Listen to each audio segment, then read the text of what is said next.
Everyone, good morning, good afternoon, good evening to all of you. Welcome once again to this live session. Start करते हैं आज का session. फिलहाल के लिए देखोगे नेचुरल गैस को कल कंटिन्यूसली सेलिंग आई थी, फिर नीचे क्लोज होने से पहले लगभग 9:30 के आसपास वो कल का एक सपोर्ट एरिया था। थोड़ा सा लग रहा था और नीचे आएगा, बट एग्जैक्टली हिट करके टच करके वहां से चला गया था अपसाइड।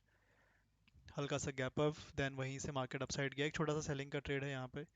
एक ऊपर जो कल सपोर्ट ब्रेक हुआ था वो अब रीटेस्ट की तरह काम करेगा। This is a retest zone,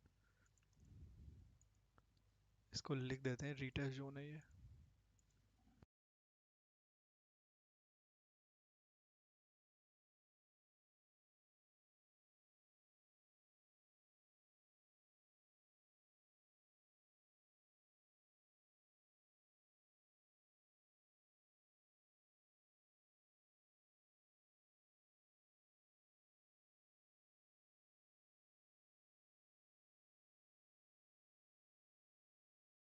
पर एक रिटेस्ट जोन है, बाकी यहाँ पर एक छोटा सा ये सपोर्ट और ब्रेक हुआ था, उसका एक छोटा सा सेलिंग का ट्रेड है, ज़्यादा नहीं है।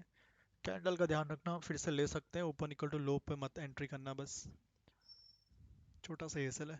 बाकी क्रूड ऑयल देखोगे कल सेलिंग आ गई थी, फिर वो इन्वेंट्री आई, इन्वेंट्री पॉजिटिव थी, प्राइस रिवर्स कर गया आधे रास्ते से। वो एग्जैक्टली लेवल को हिट ही नहीं किया उसने, याद होगा आपको। एक्सपेक्ट कर रहे थे थोड़ा बहुत आएगा, इन्वेंट्री का वेट करते करते फिर वो इन्वेंट्री पॉजिटिव आई, ओपन इक्वल टू लो बना के कंटिन्यूसली अपसाइड मूव। फिर वही कल का हाई का रेजिस्टेंस एरिया था, वहां से वापस सेलिंग आ गई थी फॉरेक्स में। वही सेलिंग कंटिन्यू है।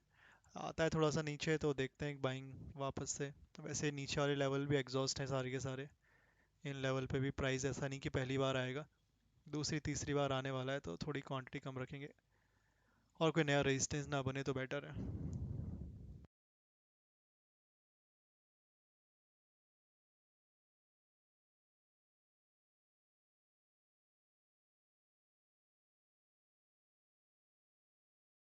क्रूड में कुछ ट्रेड नहीं चल रहा है, नेचुरल गैस का एक ट्रेड है रनिंग।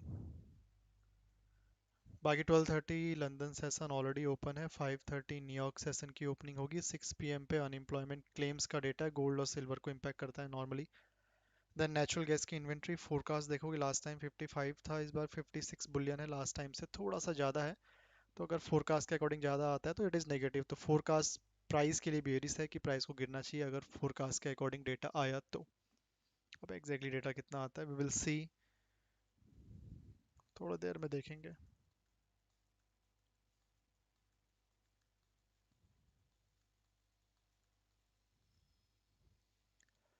बाकी बैंक निफ्टी निफ्टी को भी देखोगे तो बैंक निफ्टी मॉर्निंग पे कल के हाई के अराउंड वापस गया, वहां से सेलिंग लोअर एंड पे थोड़ा बहुत रुका है।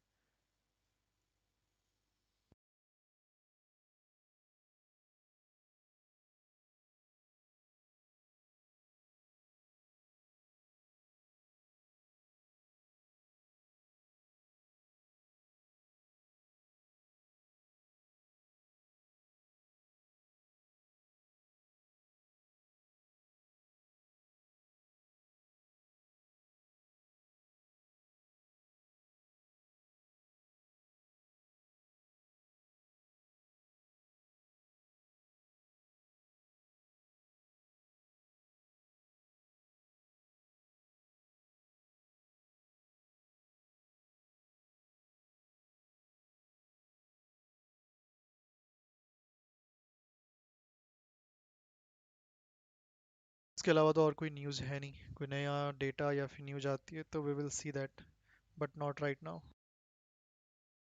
परसों भी न्यूज़ आ गई थी, वैसे मैंने वो आज डाल दिया था टेलीग्राम पे। अब आप ट्रेड कर सकते हो इलेक्ट्रिसिटी के फ्यूचर भी 12 जुलाई से। इलेक्ट्रिसिटी के फ्यूचर भी अवेलेबल है एनएससी में भी और एमसीएक्स में भी ट्रेड करने के लिए, तो दोनों जगह ट्रेड किया जा सकता है इलेक्ट्रिसिटी फ्यूचर्स को।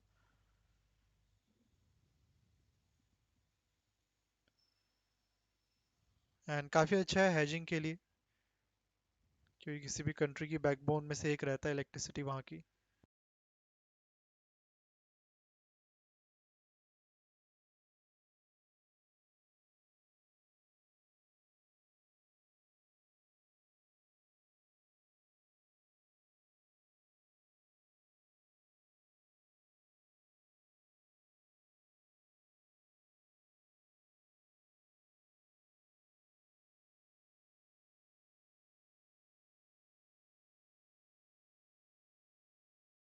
वहीं क्लोजिंग हो रही है ऑलमोस्ट।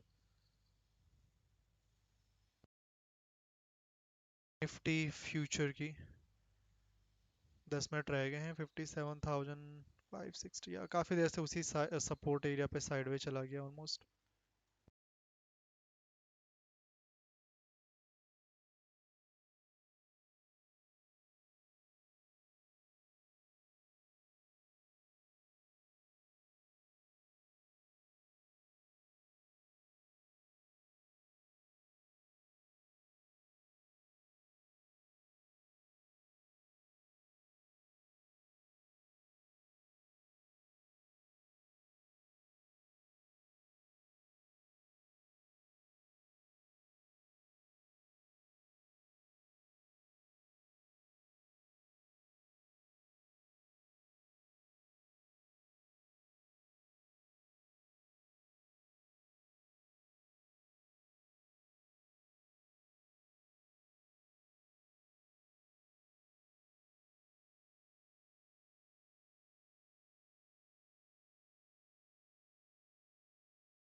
ट्रेड कर सकते हैं जैसा मैंने बताया, जुलाई 10 MCX में, मतलब आज से आप MCX में ट्रेड कर सकते हो इलेक्ट्रिसिटी फ्यूचर को।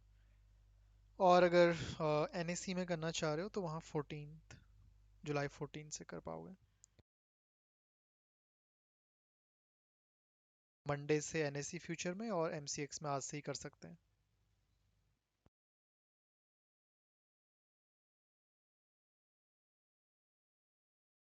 तो electricity future you can trade now from India. Hedging के लिए बेस्ट है। वॉल्यूम तो मुझे लगता नहीं उतना बढ़ेगा, मोस्टली वॉल्यूम तो कम ही रहने वाला है। बट या हैजिंग बेनिफिट मिल जाएगा आपको। धन में कर सकते हो, लिंक आपको डिस्क्रिप्शन बॉक्स में मिल जाएगा, वहां से अकाउंट ओपन करके। NSE में भी और MCX में भी, वहां पर दोनों ही ट्रेड कर सकते हैं, दोनों ही चीज़ ट्रेड हो जाती है।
see the news of the hour first. Why? News when you want it with Bloomberg News Now. I'm Stephen Carroll. And I'm Caroline Hepker. US President Donald Trump says he will impose 50% tariffs on goods from Brazil, citing what he called the country's insidious attacks on free elections. The Brazilian real slumped by nearly 3% against the US dollar after the announcement. Bloomberg's Washington Deputy Bureau Chief Laura Davison says it's a big escalation. Brazil actually had an original 10% tariff on Liberation Day. This 50% is the largest delta we've seen of any of these countries that have come out so far. And the U.S. actually has a trade surplus with Brazil. So unlike the justification of this being based at least some part on trade deficits, this seems to be much more about politics. Laura Davison there referring to Trump citing a witch hunt trial against former Brazilian President Jair Bolsonaro as the reason for the hike in the levy. The right-wing former leader is facing trial on charges that he attempted a coup following his 2022 election defeat. Brazil's current president, Luiz Inácio Lula da Silva, says he'll respond to any unilateral tariff hikes. Well, President Trump has also confirmed that a planned 50% tariff on copper imports will begin on the 1st of August. He confirmed the effective date for the higher than expected levy in a social media post. Speaking to Bloomberg, the chair of the President's Council of Economic Advisers, Stephen Mirren, said that the move is a key part of Trump's push to rebuild US industries. You know, there are certain critical minerals, of which copper is one, that you just absolutely need if you're going to have a manufacturing sector. And having a manufacturing sector is important, not just economically, because it tends to be a high capital, high productivity field. Stephen Mirren was speaking to Bloomberg as the US President unveiled a new round of tariff letters yesterday.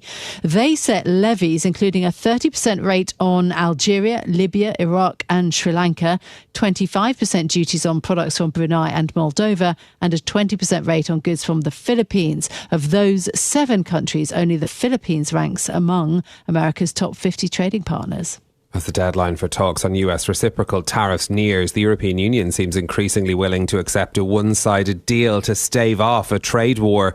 That's the view of Bloomberg Economics, which says that in a best-case scenario, where the EU only faces 10% tariffs and no duties on cars, car parts or metal products, the tariff shock would drop to about 5.5 percentage points, down from 9 points under the current policy. Former EU trade negotiator John Clark told us the bloc is in what he believes is an impossible position. I think this is the most difficult negotiation in memory, frankly, for the European Union, and I would not want to be an EU trade negotiator on this one. The goalposts are moving all the time. The EU is negotiating with a gun against its head of a 20% or 50% tariff in August, depending on what day of the week it is. There are doubts, I think, whether any deal that Trump inks will be actually honoured. And then the Commission is very divided about whether it should stick to principles, not accept anything which is W2 illegal, or be quote-unquote pragmatic and go for a quick, dirty deal of the kind that the British did. You can hear the full conversation with John Clark on the Bloomberg Talks podcast, all of our key conversations in one place. Blackstone has entered into a private credit partnership with Legal & General. The two firms hope to grow the transatlantic venture to as much as $20 billion over the next 5 years. The partnership will see the New York-based alternative asset giant originate investment-grade private credit deals for the UK insurer's annuities business. The move is part of a wider trend that has seen alternative asset managers increasingly forging closer ties with the insurance industry, which is seen as a key source of growth for the emerging private investment grade markets. Legal & General shares up 0.8% in London. Nvidia has become the first company in history to reach a valuation of $4 trillion. The chipmaker's stock has risen by more than 20% this year and is up more than 1,000% since the beginning of 2023. Bloomberg's semiconductor reporter Ian King says it could still go higher. So on a price to earnings ratio 52 times doesn't sound totally crazy, and that doesn't even get it into the top 10 list of semiconductor makers. So relatively it's not that expensive. No other semiconductor company has ever had more than $100 billion of revenue ever, not even Intel at its peak. King adds that the latest catalyst for the stock's boom has been a commitment to AI spending from Nvidia's biggest customers, showing demand remains strong. It's a stunning rebound after a rough start to the year when China's DeepSeek sparked spending fears across the AI space. Nvidia now accounts for 7.5% of the S&P 500 index, near its highest influence on record. The British and French governments plan to order more Storm Shadow cruise missiles as they seek closer ties on defence and migration. The announcement came during French President Emmanuel Macron's state visit to the UK. Macron hailed Starmer's work on Ukraine as bringing the two countries closer together. But as well as this changing time from Ukraine to Middle East, I think the partnership and the friendship between the UK and France is absolutely, I would say, a game changer. The UK is keen to get President Macron to sign up to a new deal on migration before he leaves later today. The two leaders will also dial into a meeting of countries supporting Ukraine, the so-called Coalition of the Willing, which will include a US representative. It comes as Sky News reports President Trump is also likely to visit the UK at the end of July or beginning of August in an unofficial trip to his golf courses in Scotland. Scientists have released a first-of-its-kind rapid attribution study linking recent deaths in Europe to climate change-driven extreme heat. Bloomberg's Ewan Potts has more. Scientists say the hot weather in Europe over the 10-day period to the 2nd of July killed an estimated 2,300 people in 12 cities. The research, led by a team at 2 London universities, found that climate change made the continent's recent heatwave 3 times more fatal, with man-made global warming increasing temperatures by between 1 and 4 degrees centigrade in the cities studied. The report comes as more and more countries weigh measures to mitigate periods of extreme heat. In London, I'm Ewan Potts, Bloomberg Radio. And in terms of those being our top stories, let's think about the market impact then this morning of additional tariffs being announced from President Trump. Actually, European stocks are up almost 0.5%. FTSE 100 also strong, up 0.8% this morning. Something similar to what we saw yesterday in US trading. Nvidia crossing through that staggering $4 trillion mark. So markets largely shrugging off the tariff uncertainty. As for bond markets, the uncertainty around inflation we saw in the Fed minutes yesterday, big divide amongst policymakers about how much tariffs will do to inflation. 10-year US yields at 4.34, German yields trading at 2.66 this morning.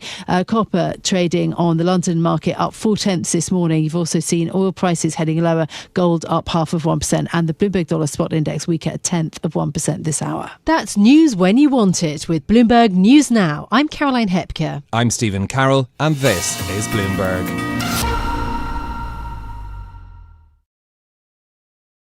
This is a bit of a surprise. I mean, we knew, of course, some sort of higher tariff was in play, but to go from what the presumption was 10, maybe even 15% to all the way 50%, what's driving that?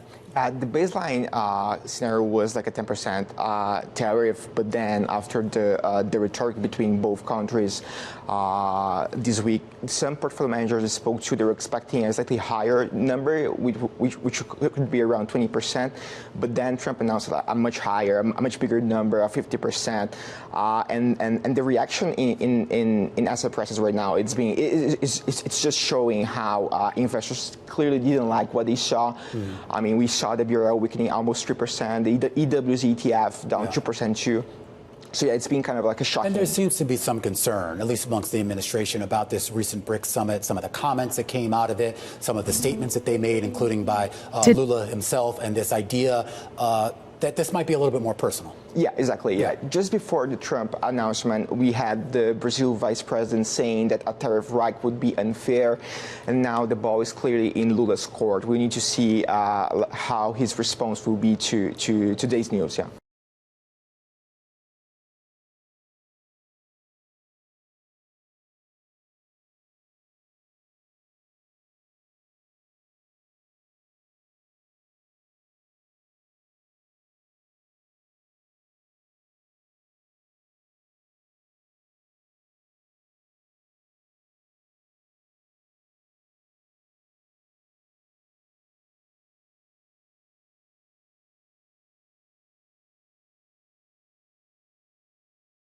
Today, the Supreme Court gives the green light for Trump to resume mass layoffs of government workers.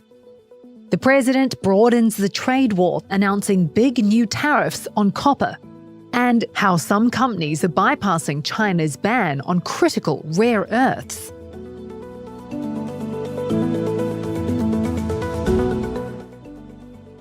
It's It's Wednesday, July 9th.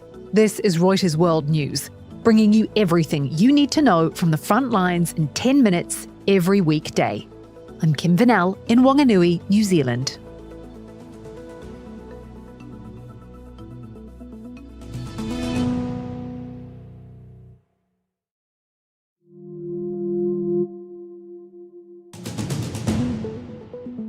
First, the headlines. The death toll from the floods in Texas has passed 100, with more than 180 people now declared missing. Many of those killed are children. We're not happy with Putin. I'm not happy with Putin.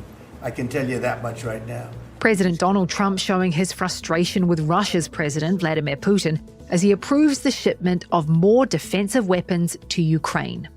Trump also says he's considering additional sanctions on Moscow.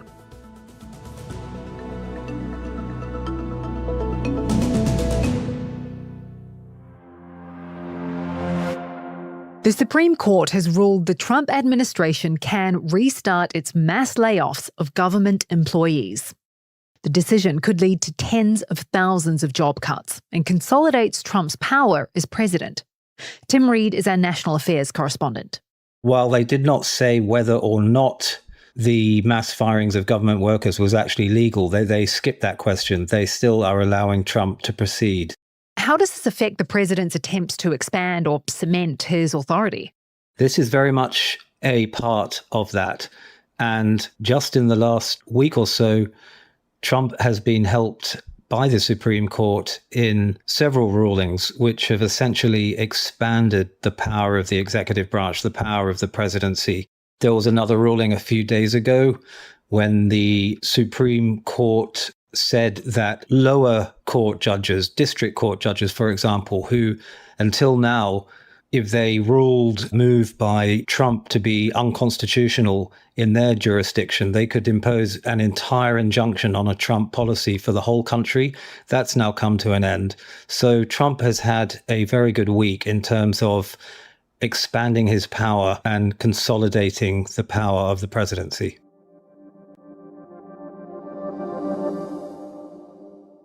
President Trump is broadening his trade war, announcing a huge new tariff on a crucial imported metal. What would that tariff be on? The sectional tariff? I believe the tariff on copper, we're going to make it 50%. Copper is used for everything from electric vehicles to military hardware to many consumer goods, but anything being imported into the US will face a 50% levy.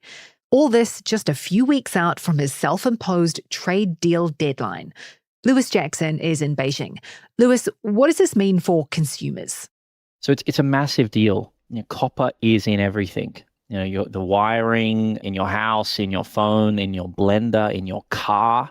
It's enormous. And this is just going to push up costs for people who use copper in the United States. The US imports roughly half the copper it uses. So if you are a manufacturer who uses copper and you get it from overseas, well, you're looking at much higher prices now. And that's a big deal because the manufacturing renaissance that this US administration wants to spark will rely on copper.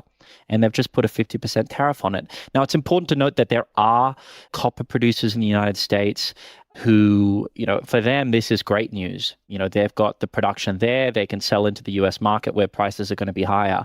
But the reality is there's lots of copper the US needs, and it takes a long time to set up the mines, build the smelters, get that entire copper supply chain shifted to the US. It will take years. While the world's copper exporters are in wait-and-see mode after Trump's tariff bombshell, US importers of some critical minerals have found a trade war loophole. Reuters is exclusively reporting how US companies are bypassing China's ban on some of those mineral exports, specifically antimony and gallium, which are crucial for semiconductors and military technology. These minerals are going via third countries to get to the US, sometimes at record levels. Lewis Jackson also worked on this story and tells us China has launched a campaign against these moves, citing threats to national security. Alessandro Parodi worked with him on the story. Alessandro, how is this bypass working?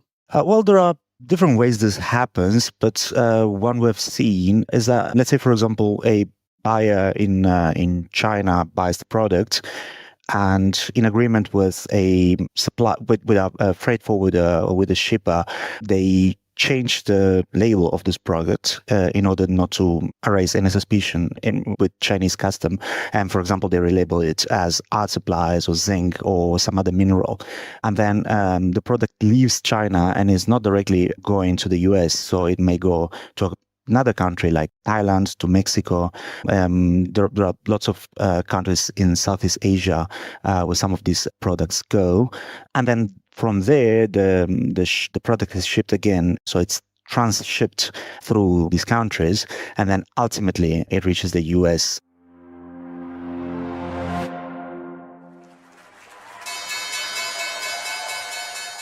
As the trade deal deadline we talked about earlier looms, nations are hustling to strike a deal and avoid the harshest levies.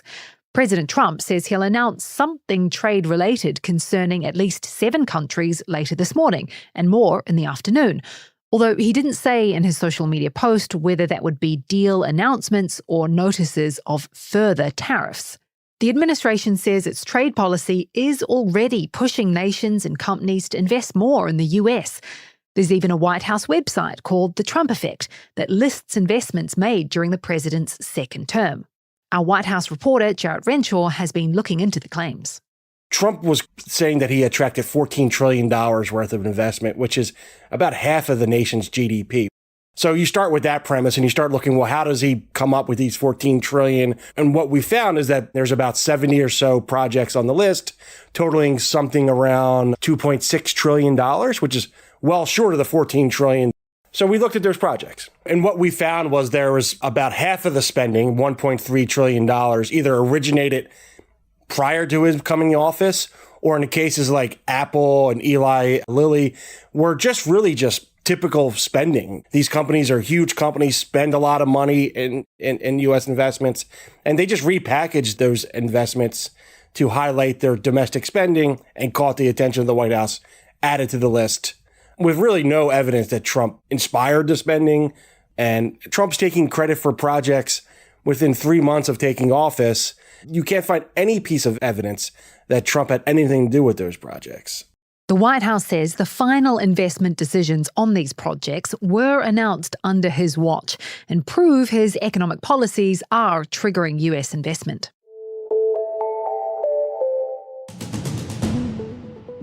Liverpool Football Club's Diogo Jota was probably speeding when he crashed his Lamborghini in northwestern Spain, killing him and his brother, police say.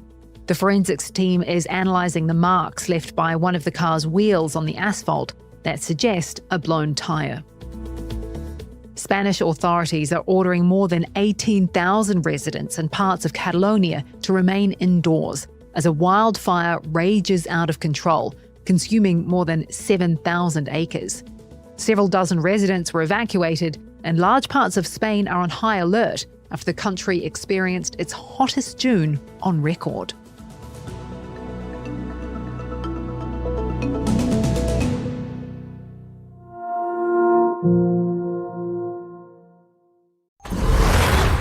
They say life is a race, but there are those to whom life is a sport. A sport that isn't just about winning, but about the pursuit of excellence.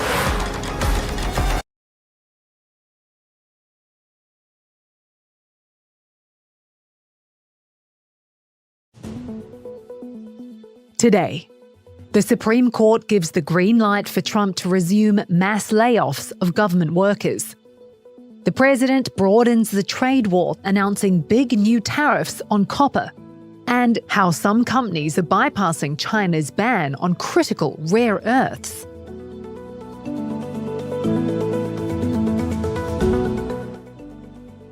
It's Wednesday, July 9th. This is Reuters World News, bringing you everything you need to know from the front lines in 10 minutes every weekday. I'm Kim Vanell in Whanganui, New Zealand.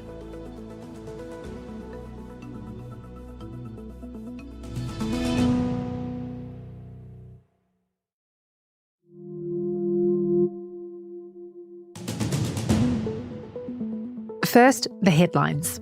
The death toll from the floods in Texas has passed 100, with more than 180 people now declared missing. Many of those killed are children. We're not happy with Putin. I'm not happy with Putin. I can tell you that much right now. President Donald Trump showing his frustration with Russia's president, Vladimir Putin, as he approves the shipment of more defensive weapons to Ukraine. Trump also says he's considering additional sanctions on Moscow.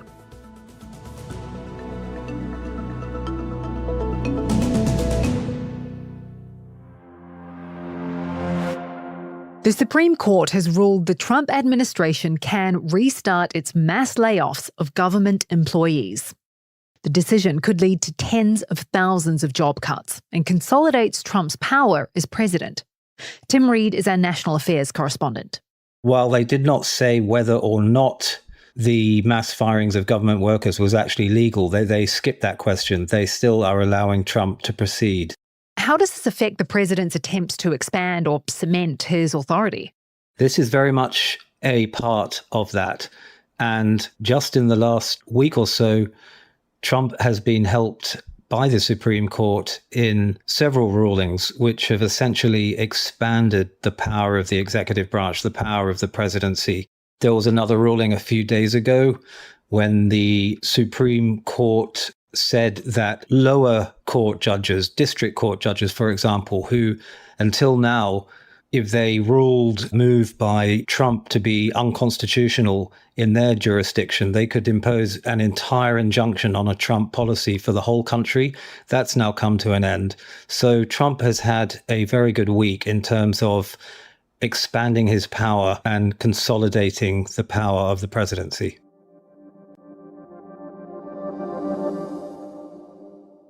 President Trump is broadening his trade war, announcing a huge new tariff on a crucial imported metal. What would that tariff be on? The sectional tariff? I believe the tariff on copper, we're going to make it 50%. Copper is used for everything from electric vehicles to military hardware to many consumer goods, but anything being imported into the US will face a 50% levy.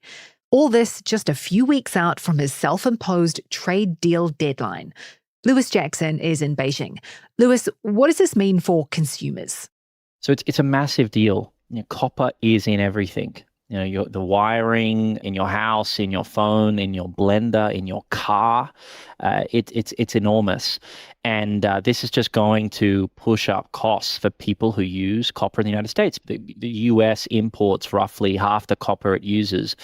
So if you are a manufacturer who uses copper and you get it from overseas, well, you're looking at much higher prices now. And that's a big deal because the manufacturing renaissance that this US administration wants to spark will rely on copper. And they've just put a 50% tariff on it. Now, it's important to note that there are copper producers in the United States who, for them, this is great news. They've got the production there. They can sell into the US market where prices are going to be higher. But the reality is there's lots of copper the US needs, and it takes a long time to set up the mines, build the smelters, get that entire copper supply chain shifted to the US. It will take years. While the world's copper exporters are in wait-and-see mode after Trump's tariff bombshell, US importers of some critical minerals have found a trade war loophole. Reuters is exclusively reporting how US companies are bypassing China's ban on some of those mineral exports, specifically antimony and gallium, which are crucial for semiconductors and military technology. These minerals are going via third countries to get to the US, sometimes at record levels. Lewis Jackson also worked on this story and tells us China has launched a campaign against these moves, citing threats to national security. Alessandro Parodi worked with him on the story. Alessandro, how is this bypass working? Well, there are different ways this happens, but one we've seen is that, let's say, for example, a buyer in China buys the product, and in agreement with a supply with a freight forwarder or with a shipper, they change the label of this product in order not to raise any suspicion with Chinese custom. And for example, they relabel it as art supplies or zinc or some other mineral.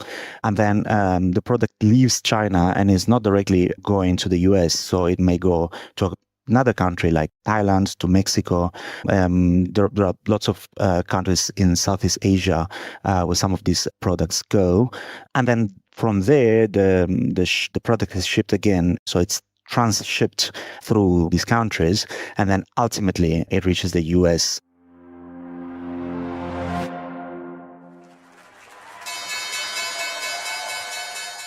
As the trade deal deadline we talked about earlier looms, nations are hustling to strike a deal and avoid the harshest levies.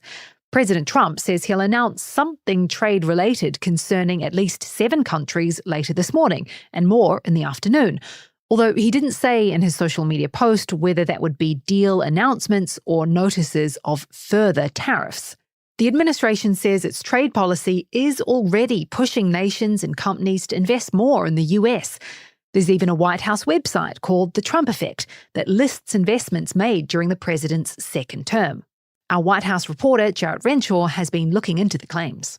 Trump was saying that he attracted $14 trillion worth of investment, which is about half of the nation's GDP. So you start with that premise and you start looking, well, how does he come up with these 14 trillion? And what we found is that there's about 70 or so projects on the list, totaling something around $2.6 trillion, which is well short of the 14 trillion.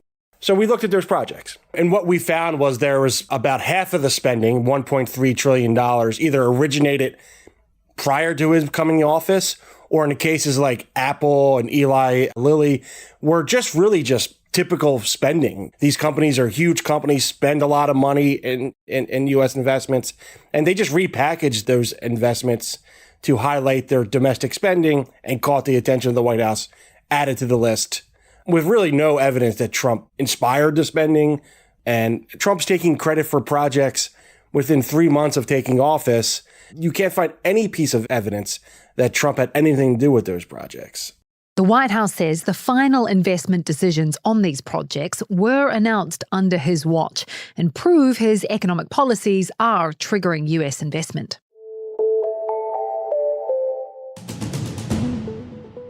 Liverpool Football Club's Diogo Jota was probably speeding when he crashed his Lamborghini in northwestern Spain, killing him and his brother, police say. The forensics team is analysing the marks left by one of the car's wheels on the asphalt that suggest a blown tyre. Spanish authorities are ordering more than 18,000 residents in parts of Catalonia to remain indoors as a wildfire rages out of control, consuming more than 7,000 acres. Several dozen residents were evacuated, and large parts of Spain are on high alert after the country experienced its hottest June on record.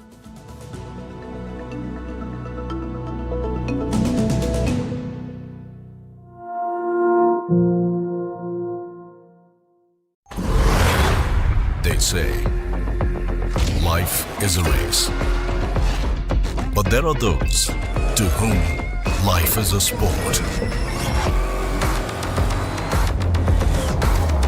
A sport that isn't just about winning, but about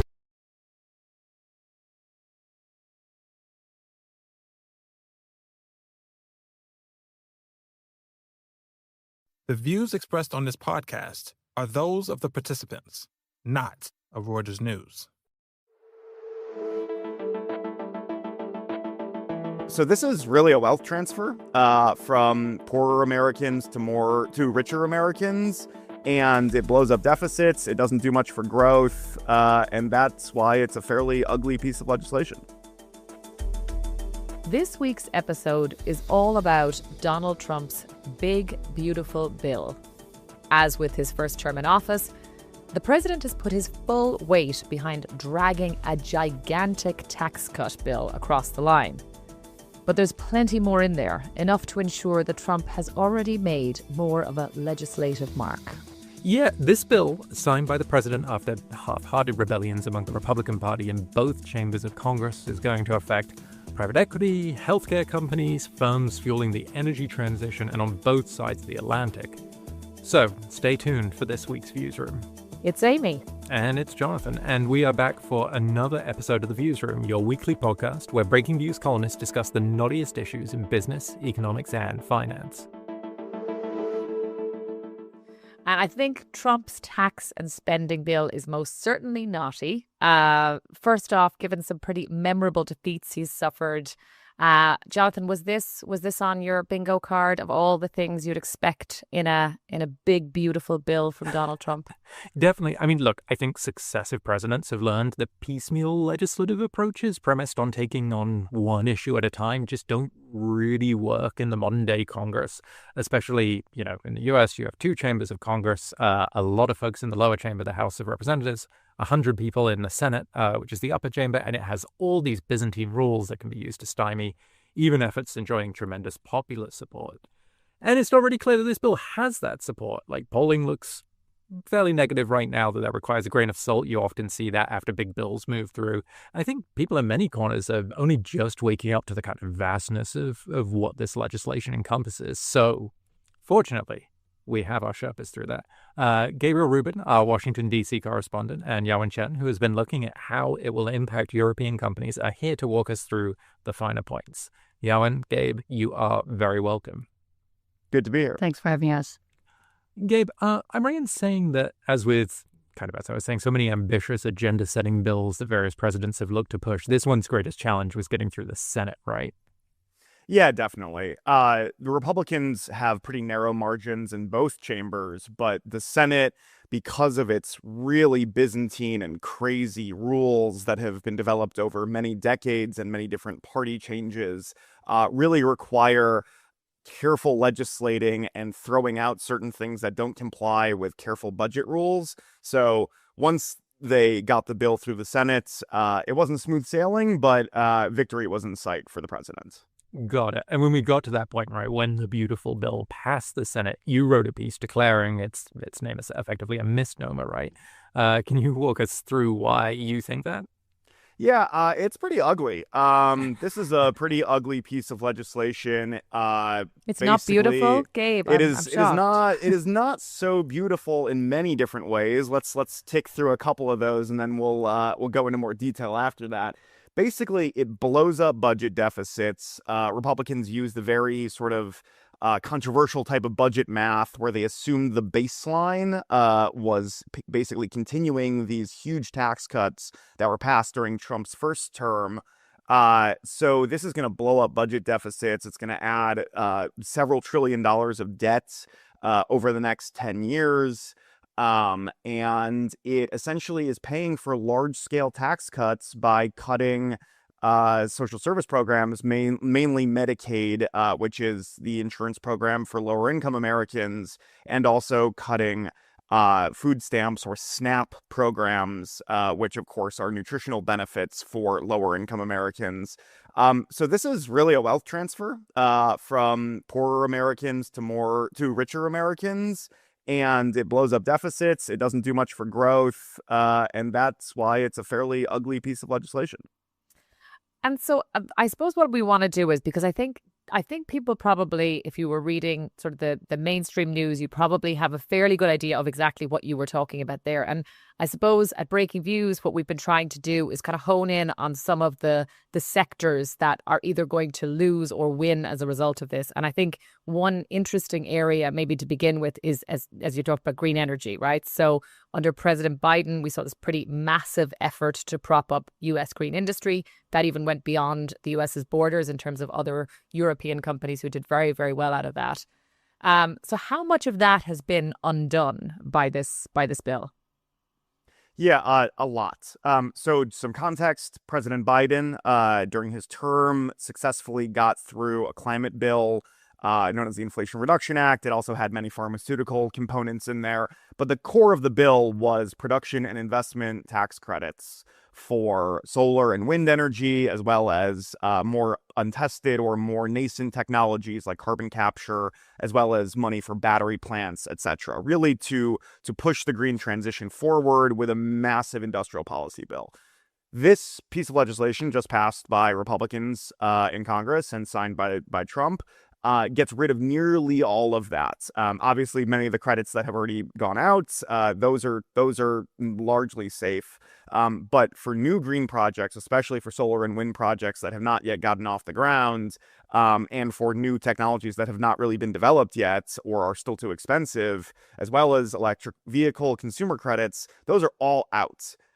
They phase out at different times, but mostly in the next couple of years, those massive tax credits that were meant to make the U.S. a renewable energy powerhouse are being scaled down or gotten rid of altogether in order to fund these larger tax cuts and make some things easier for oil and gas companies as well. And are you seeing that get played out in like valuations? Like, is this like being seen as like a blank check for like Exxon, for example?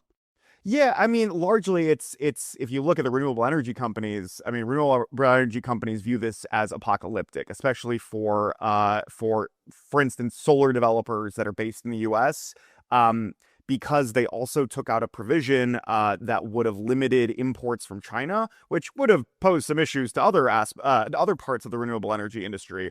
But basically, developing a solar industry, developing a battery industry in the US is going to be significantly harder without these credits. And car companies are going to see it in terms of, the loss of electric vehicle credits and purchases of those cars. So this is a big hit to any company that was counting on those credits. And yeah, can I pull you in here? Because some of the companies were counting on these credits, right? Well, European companies, there was a big green energy push. Coming from Europe, you obviously have an industrial base there that had a head start, given that Europe has had a kind of more climate forward policy for a while. I mean, do they have a plan B? Was the US supposed to be like the great growth frontier, and now they're kind of in trouble? Or?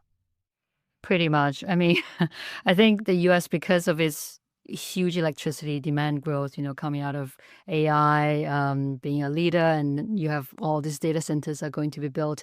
I think there was a lot of bet on, the US really needs cheap energy, and renewables provides the cheapest energy once they're built.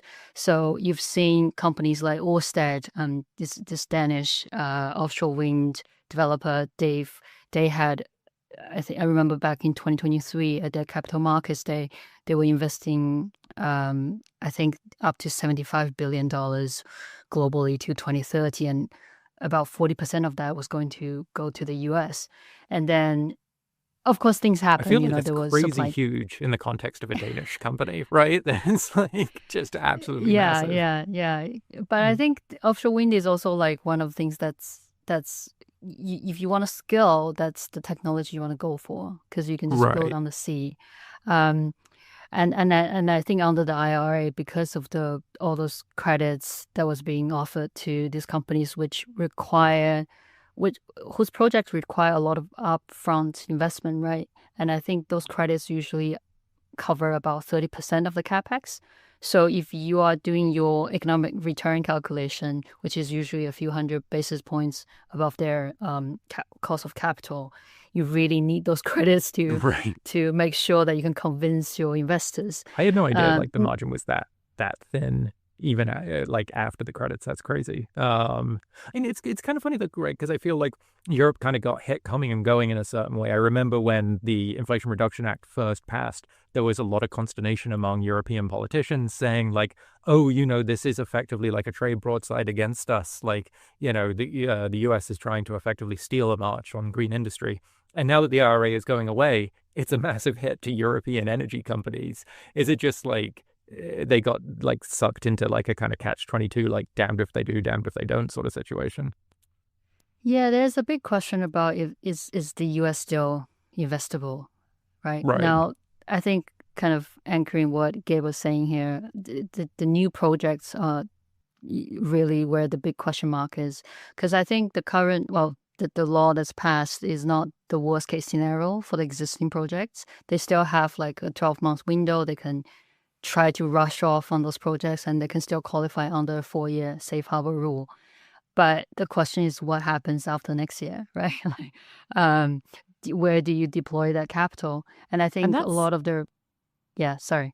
Oh no, yeah. I was just going to ask. Like, that's the question that was on my mind as you were talking. It's like, what's the plan B? Jonathan's question was very much what I was thinking. Is that in a way you'd almost have like whiplash as a company thinking about the US in recent years, right? So you've got this IRA, massive investment in green energy, then a complete reversal under Trump. I mean, would you be looking for a more like stable market, a more stable investment if you were one of these companies? Yeah, you would have thought like going back to your home market like Europe would be a kind of alternative because they still have a lot of green commitments. Most importantly, I think they want to wing off imported energy like those from Russia, sometimes from the US, as you could see from during the Iran attack, the US LNG was being diverted away from Europe. So you have this dependency issue that you need to address. And if you can build up renewable energy, which you already have a natural advantage at home, you can massively solve that problem. And don't forget, power prices in Europe is about 3 times as expensive as in the US. If you want to be competitive, you also want to build out as much cheap energy as possible. Absolutely. And so as we shift away from green energy, maybe to a winner, maybe to the wealth transfer that Gabe was talking about. So Jonathan, I need you to play half guest, half host, because I know that this is an area you look at very closely, which is private equity.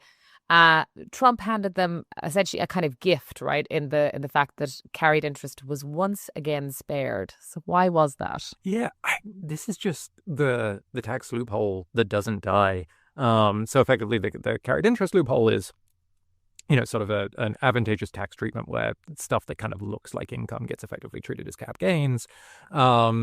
It's one of those things that every president has really talked about, at least since I was paying attention back in the days of Obama. I don't know, Gabe, you can correct me if I'm wrong here.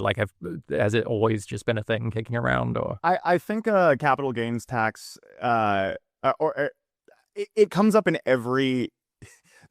closing these loopholes comes up in every single tax negotiation and is rejected every single time.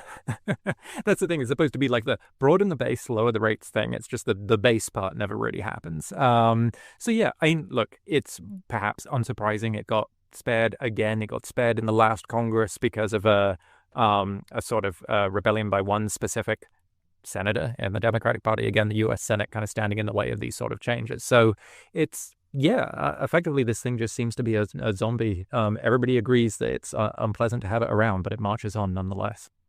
But it's funny, though. I mean, I don't know if you could... There's not too many, outright winners here, right? Because even some of the industries, like the private equity industries, like key customers, so think universities, endowment trusts, all of those things, they're being pressured by new taxes. So what do buyout players really think of this bill? So in one way, they've been spared... And in another way, pressure is being applied just sort of indirectly. It's interesting because what ended up happening to endowments, and this is all sort of an outgrowth of the Trump administration's war on the Ivy League and the top end of colleges, which I think they kind of see as an incubator of effectively left-wing political thought or what have you. They threatened to go very large here and put a huge excise tax on profits from investing in university endowments, which previously had gotten a much more favorable treatment. They are getting an additional tax put on. It's much less severe than I think was originally feared. So there will be an impact. It's on the margins. One interesting thing was somebody was mentioning to me a few weeks ago was, these are folks who their tax treatment was uniquely compatible with, say, big multi-manager hedge funds like the Millenniums, et cetera, of the world, who do a lot of trades all the time. And that, they were a really, really great customer there. So not clear maybe necessarily what the impact of that is going to be. But then also for private equity itself, you've seen, I think, beyond just the tax changes in this bill, the whipsawing with federal funding for colleges, the general antagonism towards colleges has forced them to pull down on investments, which means they need pull down on endowments, which means they need to sell investments, which means selling private equity stakes, which means putting less money back into the industry. So a lot of it ricochets around. As to whether anybody is going to lose their mind over this, I don't know. There are always people waiting to pick those things up as the other side of a trade, right? You have a secondary market for private equity fund stakes. And there are much bigger prizes that people have their eyes on, e.g. do regulators become more amenable to mergers and kind of serial acquirers? Do we get far greater access for the private equity industry to people's pension savings? E.g., like, do you begin to get to a point where I could take my Thomson Reuters 401k and put it into a Blackstone buyout fund? So, like, there are some really, really, like, big prizes that they have their eyes on. Ultimately, I think probably it nets out to folks who still feel like they can do business with this administration and that they're getting something out of it. But yeah, it's definitely on the margins a hit. Yeah. And then that takes us to healthcare. So, Gabe, again, just that sort of the broad headlines are that healthcare, that obviously a lot of healthcare has been taken away from some of the poorer people. How are the kind of healthcare companies reacting to this? So what exactly, I suppose, maybe to start, is going on when it comes to the actual companies that are providing this, whether it's insurance or healthcare more generally? Yeah, so essentially what happens in this law is that the amount that the federal government spends on Medicaid drops and puts more of that responsibility onto the states. But the states don't have that money, so the end result is a cut. The end result is a cut in the services that are provided, and Medicaid, especially in rural areas, not just rural areas by any means, upwards of 70 million people are on Medicaid, but in rural areas, especially poorer rural areas, hospitals are going to close. Hospitals that have already closed, that people might have hoped might reopen, will stay closed. The quality of care will change. And there might be buyout opportunities for privatization of certain institutions, but what you essentially have is a loss of care in all of these areas that is administered by health insurance companies and hospital owners. So without all of these federal funds going into the healthcare system, that's going to lead to a lot of lost business for really the entirety of the healthcare sector, and big companies that are essentially serve as government contractors, United Healthcare, Elevance, health insurers such as those, are going to feel the hit from this for sure. And Jonathan, can you see that yet? Can you see what investors are sort of picturing into the distance as to what happens to those companies? Oh, totally. I mean, well, I feel like the problem is like what's already going wrong. So our colleague Rob Siren wrote a great piece about some of the healthcare stocks, including United Health and some others that are like big, like titans of the U.S. healthcare industry, right? And they are sinking like stones because already costs, which had been sort of flatlining for a while, are going back up again. People are sicker than they anticipated in various government-run programs. Like, the whole thing is beginning to feel like it's unraveling somewhat already. And then on top of that, you've got all of this new stuff coming down the pipe, which is like, it's interesting. And I kind of want to step back for a second on it, because it feels like what we're going through is a great unwinding of some of the things that happened in the past decade and a half. You look at, and Gabe, like, tell me if this is a fair summation of it. The first Trump administration tried to repeal the Affordable Care Act, the kind of landmark health legislation passed by Barack Obama. This time they're effectively like defunding big bits of it, right? Yeah, they definitely are. They're I mean, Obamacare, the passage of Obamacare resulted over many years, as states expanded Medicaid, resulted in upwards of 20 million people getting insurance, right? Over the uninsured ranks, declined by that number. In this case, over 10 years, the projections are something between 11 and 16 million people will lose their health insurance. So we're really going in the opposite direction of a gap that was closing under the Affordable Care Act, Obamacare, Right. and we're going back in the opposite direction. Right. So that's, like you're saying, a decade plus of gains that get kind of wiped out there in terms of healthcare reform in the United States. And Yawen, I wonder this for Europe, because if we're seeing this sort of revanchist like pullback on policy areas that we had thought like, oh, we're like consolidating gains after all these years of trying for so long, it seems like climate is maybe one of those areas where you do see some sort of backlash politics growing, at least in the US, and from what I gather in some other countries as well. I mean, do you think there is the potential for any kind of similar political situation evolving around the green economy in Europe, or is it just like a totally different political settlement over there? I think the backlash on climate and green transition has happened for some time now. But Oh, the interesting. the Right. US bill really, I mean, it cements that in the US, right? And in Europe, Mhm. like I said, the discussion about energy security puts renewables and green transition still at the front and center of policy. But at the same time, you've got businesses, manufacturing in Europe trying to protest against various rules that Europe is deliberating or trying to kind of curb their emissions and making their production more expensive. And the other thing is, if you want more growth, economic growth, if you want more renewable capacity, you also need more demand for economic growth. Like you need more AI, more data centers. But Europe at the same time is also handicapped by some of the red tape. You don't have, modern grids, all these things that's kind of limiting your potential, your kind of your way to live up to their potential in renewables and transition. And all these European companies, some of them are really burned by the U.S. Ambition, like Ørsted.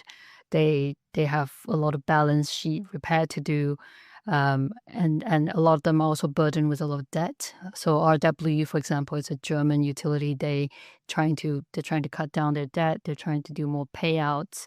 So you would have thought that maybe naturally Europe could just step up and do more policy support so that they can do more renewable heavy lifting. But in reality, there are a lot of constraints, and companies themselves are very cautious at the moment as well. So countries like the UK, you probably have to do more than you usually would have to kind of attract the kind of green investment that can change the status quo. Mm. And Gabe, I'm just sort of curious, maybe just to wrap up. I mean, is this it for Trump? Is this what he needed to do? Is this all encompassed? Are we kind of one big beautiful bill and done, or is there more offspring to come from this, do you think? Well, I don't think we're ever done when it comes to Trump. Obviously, we're, as we're recording this, we're in the midst of sort of a resurgence of the trade war, which had, I wouldn't say gone dormant by any means, but certainly had been slightly on the back burner as the administration negotiated. So there's much more to come on trade and sort of reorienting the U.S.'s place in the sort of world economic firmament and sort of trade flows and how those will change throughout the rest of Trump's term. And in terms of legislation, I doubt this will happen. I highly doubt this will happen. But you have Speaker Mike Johnson, the head of the Republicans in the House of Representatives, saying he wants to do 2 more reconciliation packages to put out, the rest of Trump's agenda, get a lot of sort of, longtime goals of the Republican Party codified into law. Again, I'm highly skeptical that will happen. This was a massive lift, and presidents rarely, if ever, get this many bites at the apple. I think this was Trump's big one. But hey, Biden passed multiple major pieces of legislation during his 1 term in office, so it wouldn't be outside of the realm of possibility, even if I'm a bit skeptical that it'll happen. I guess time will tell. Obviously, I'm sure it will be an orderly and manageable process, whatever happens that respects No the doubts. norms of the institutions. Yes, but nonetheless, I think that's a good place to wrap it up. Gabe, Yawen, thank you so much for your time. Thanks for having us. Thank you. Thanks for tuning in. This podcast was produced by Cheryl Pena in New York and Gregory Garner in Toronto. You can listen to a new episode of The Viewsroom every Thursday on the Reuters app or your favorite platform. And don't forget to tune into our sister podcast, The Big View, every Tuesday, as well as the other great podcasts from the Reuters team. If you like what you heard, please follow The Viewsroom and let us know what you thought. And check out our views on the biggest stories in business and finance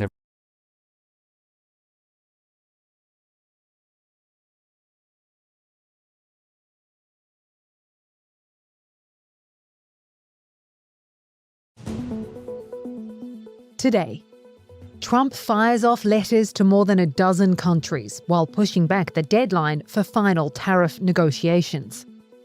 Hopes fade for missing Texas flood victims. Netanyahu kicks off his White House visit with a charm offensive, while a controversial plan for Gaza is floated. And can Elon Musk pull off his third-party ambitions? It's Tuesday, July 8th. This is Reuters World News, bringing you everything you need to know from the front lines in 10 minutes every weekday. I'm Kim Fennell in Wanganui, New Zealand.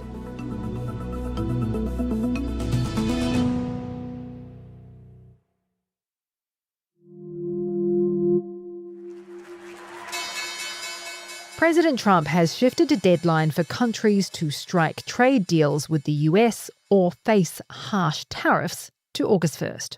The extended deadline comes as Trump ramps up the pressure.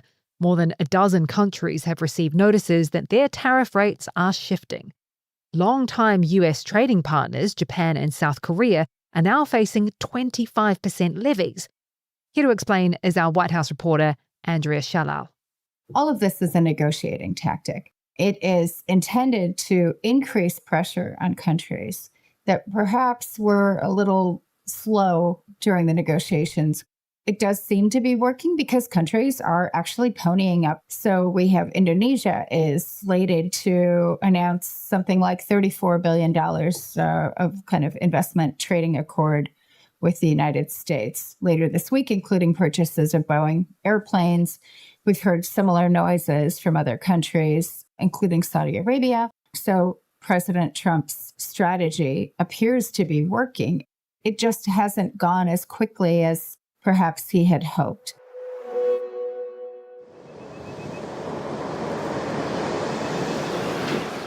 Rescue workers continue to comb the Guadalupe River in Kerr County.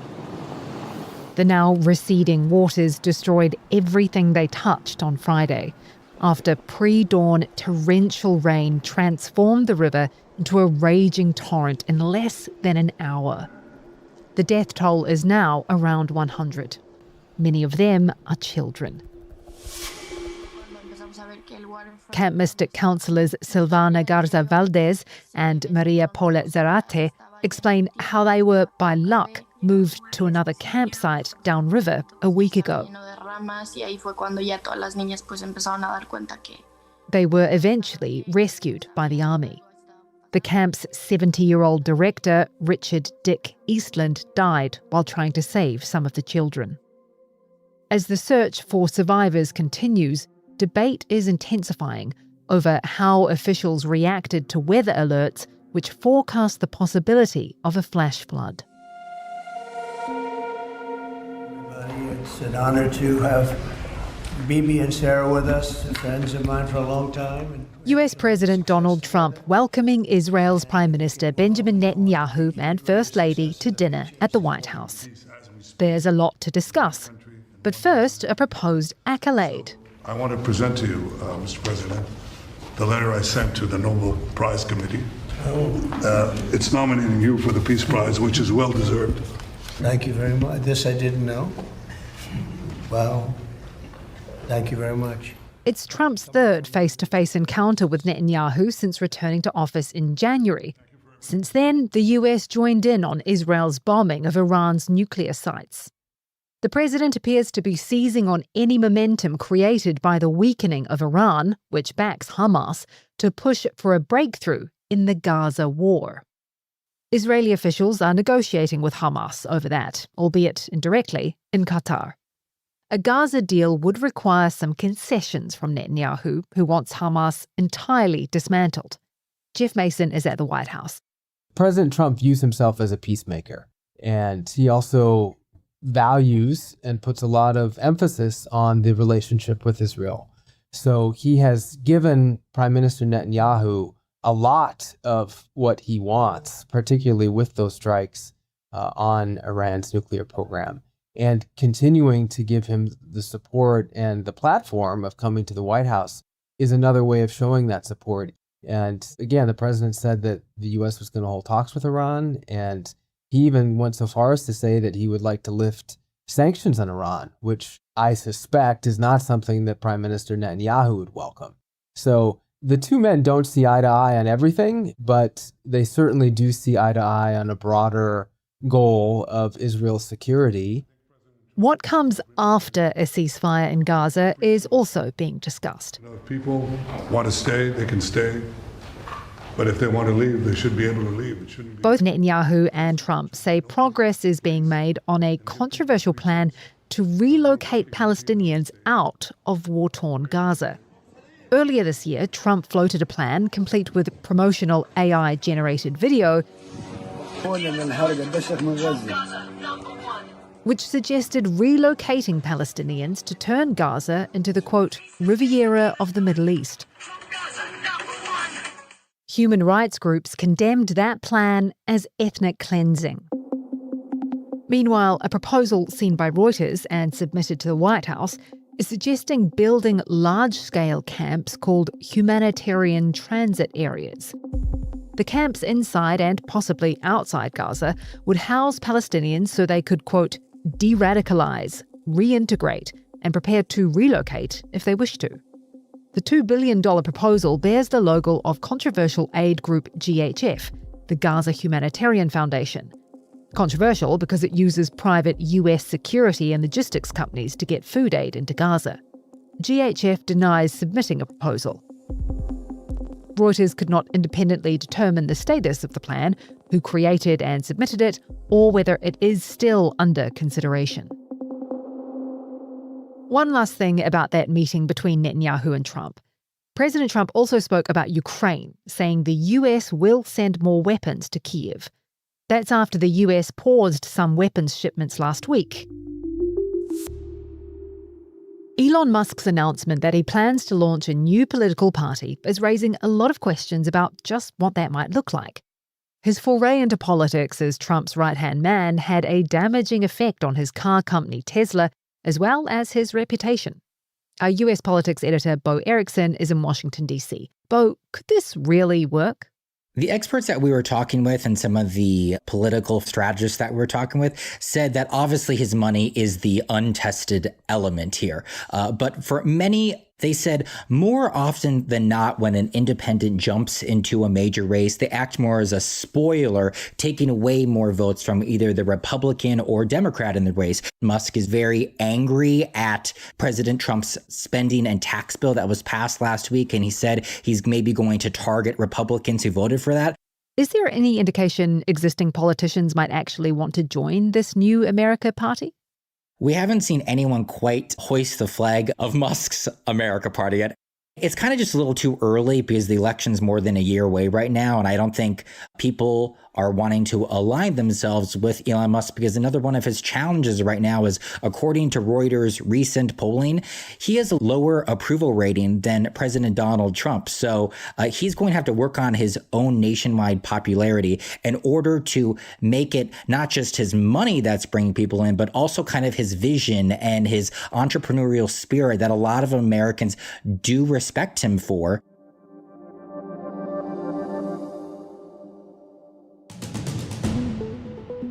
Two crew members are wounded and two missing from a Greek-managed vessel after a drone attack off Yemen. That attack coming hours after Houthi militants claimed another assault in the vital shipping corridor, saying they had sunk a ship. The attacks end half a year of calm in one of the world's busiest shipping routes. Anti-government protests in Kenya have left at least 11 dead and dozens injured. Kenyan police fired on demonstrators in Nairobi who were marking the 35th anniversary of pro-democracy rallies. The death of blogger Albert Ojwang in police custody last month has given the protests fresh impetus, bringing hundreds onto the streets. Russia's recently dismissed transport minister, Roman Starovoyt, has been found dead in his car outside Moscow with a gunshot wound. State investigators believe he took his own life. The 53-year-old was fired by President Vladimir Putin earlier the same day after serving barely a year in the job. His dismissal comes amid challenges for Russia's transport sector, including shortages of spare parts in aviation and disruptions caused by Ukrainian drone attacks on airports.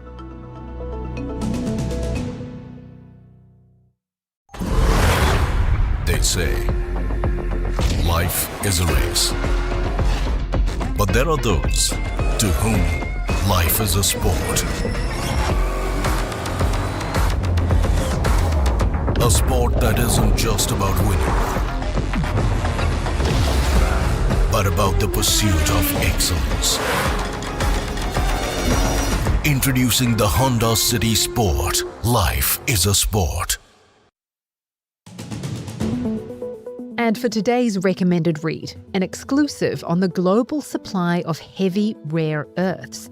It's at risk from ongoing fighting in northern Myanmar. Reuters reporting shows that China has threatened to stop buying rare earths from rebel-controlled areas unless the Kachin Independence Army halts its offensive on the town of Bamo. We'll drop a link to that story in today's pod description. For more on any of the stories from today, check out Reuters.com or the Reuters app. And don't forget to follow us on your favourite podcast player. We'll be back tomorrow with our daily headline show.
We're seeing some of the highest level of U.S. tariffs since the 1930s. What are you making of the numbers we're seeing so far? Well, I do think they're extraordinary. I mean, if you look at this, again, this is the largest tax increase we've imposed in the United States in many, many decades. And as you said, bringing tariff levels back to the level we have not seen since the early 1930s. If you look at Asia alone, I mean, when Trump came into office, the average tariff on Asian goods coming into the United States was 4.8%. When this is done, these tariffs are done, if we just stop with what we've got right now, we're at 27%. So it is extraordinary. The other thing that's really extraordinary about it is most of all of these tariffs are being done basically unlawfully. I mean, they violate all of the United States' commitments, that it made to other countries as part of the World Trade Organization, but they also violate U.S. law. Again, a president is not allowed to impose tariffs other than under very specific procedures with very specific evidence for why they're imposing the tariffs that have to be related in some way to trade. And as you just showed, the tariffs on Brazil have nothing to do with trade or with trade deficits or with anything going on in the international economic economy. They're pure revenge. And the president doesn't really have the lawful authority to do that.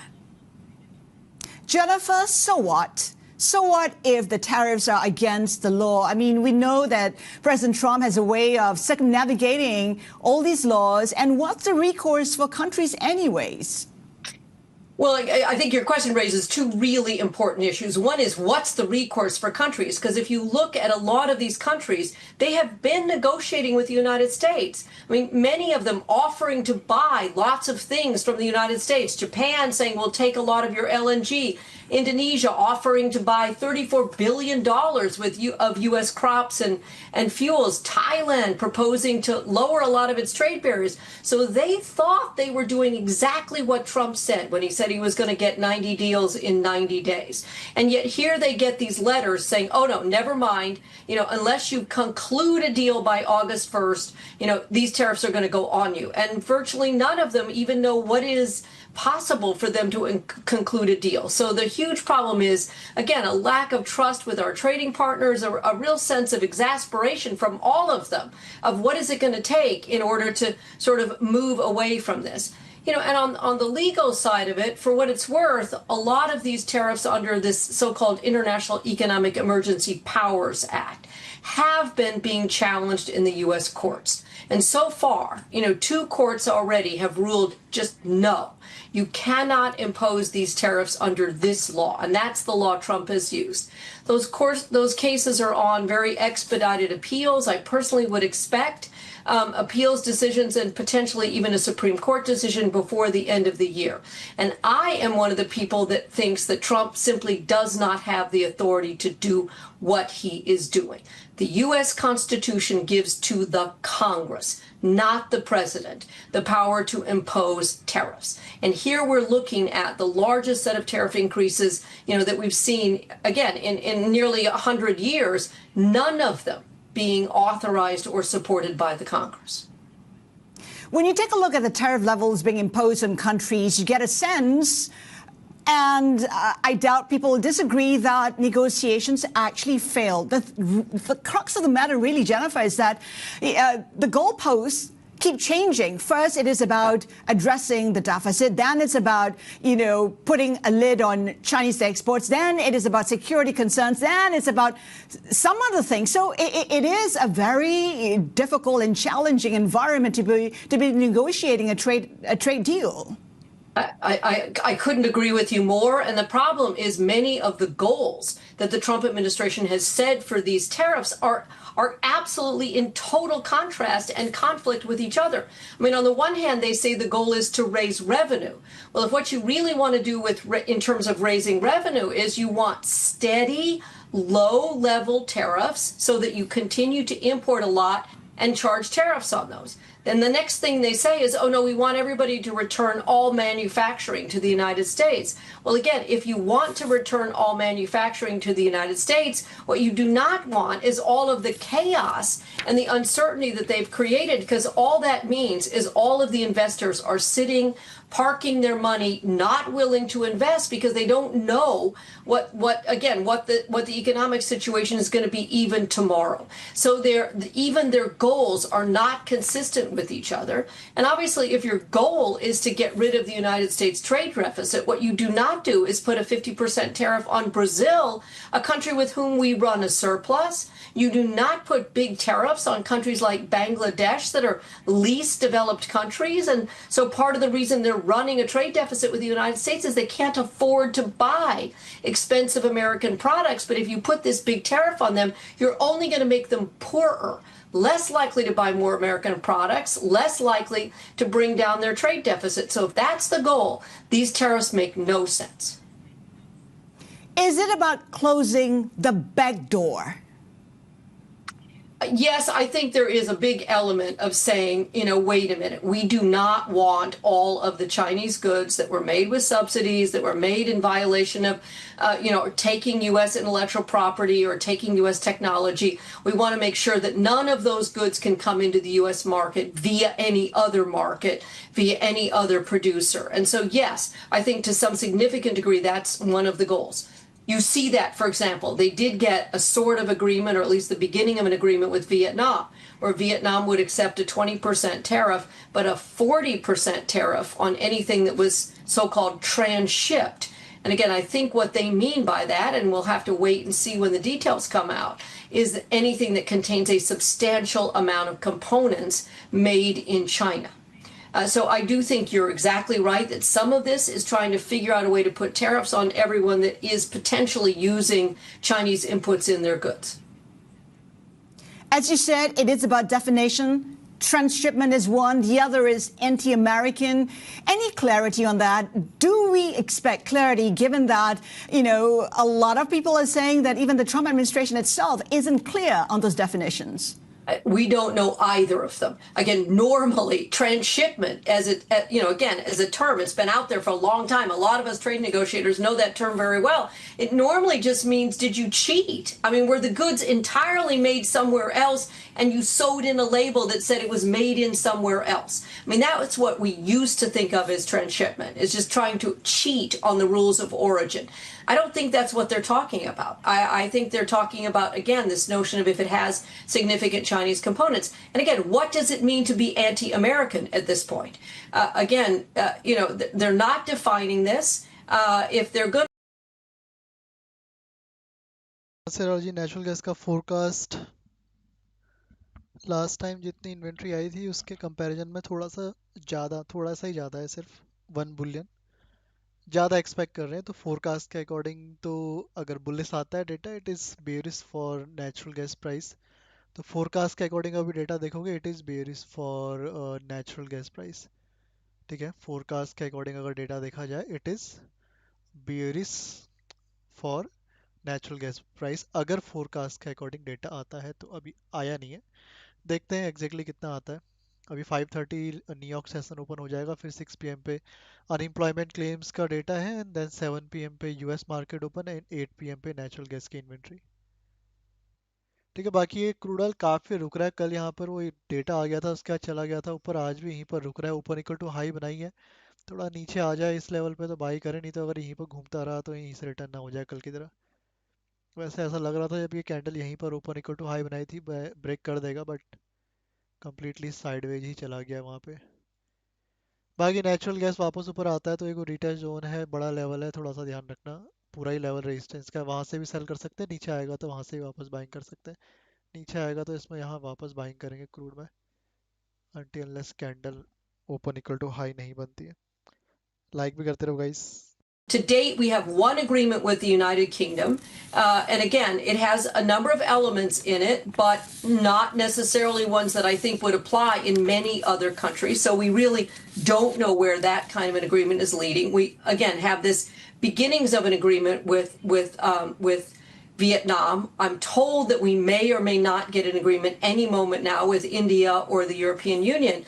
But again, I think if you look at what's in the deal so far, they're more or less kind of keeping the status quo, not necessarily going to these very high tariff levels.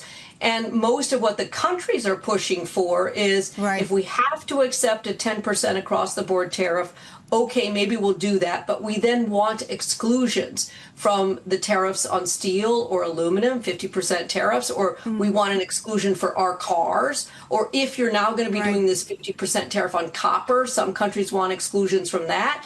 If you're going to be bringing new tariffs on pharmaceuticals, semiconductors, any number of the products that are in the queue, if you will, to potentially get tariffs, countries are trying to say we need an exclusion from that, or we need what what the UK got in autos, which is the first 100,000 cars comes in at only a 10% tariff before the big 25% tariff kicks in.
In a world of seismic change, will your business shape the future or be Congratulations on a stellar year, the best in a while. We're also seeing the biggest sales of assets in a long while. Where were these divestments from? So I would say, firstly, yes, we did have a record portfolio value of 434 billion, up about 45 billion from last year.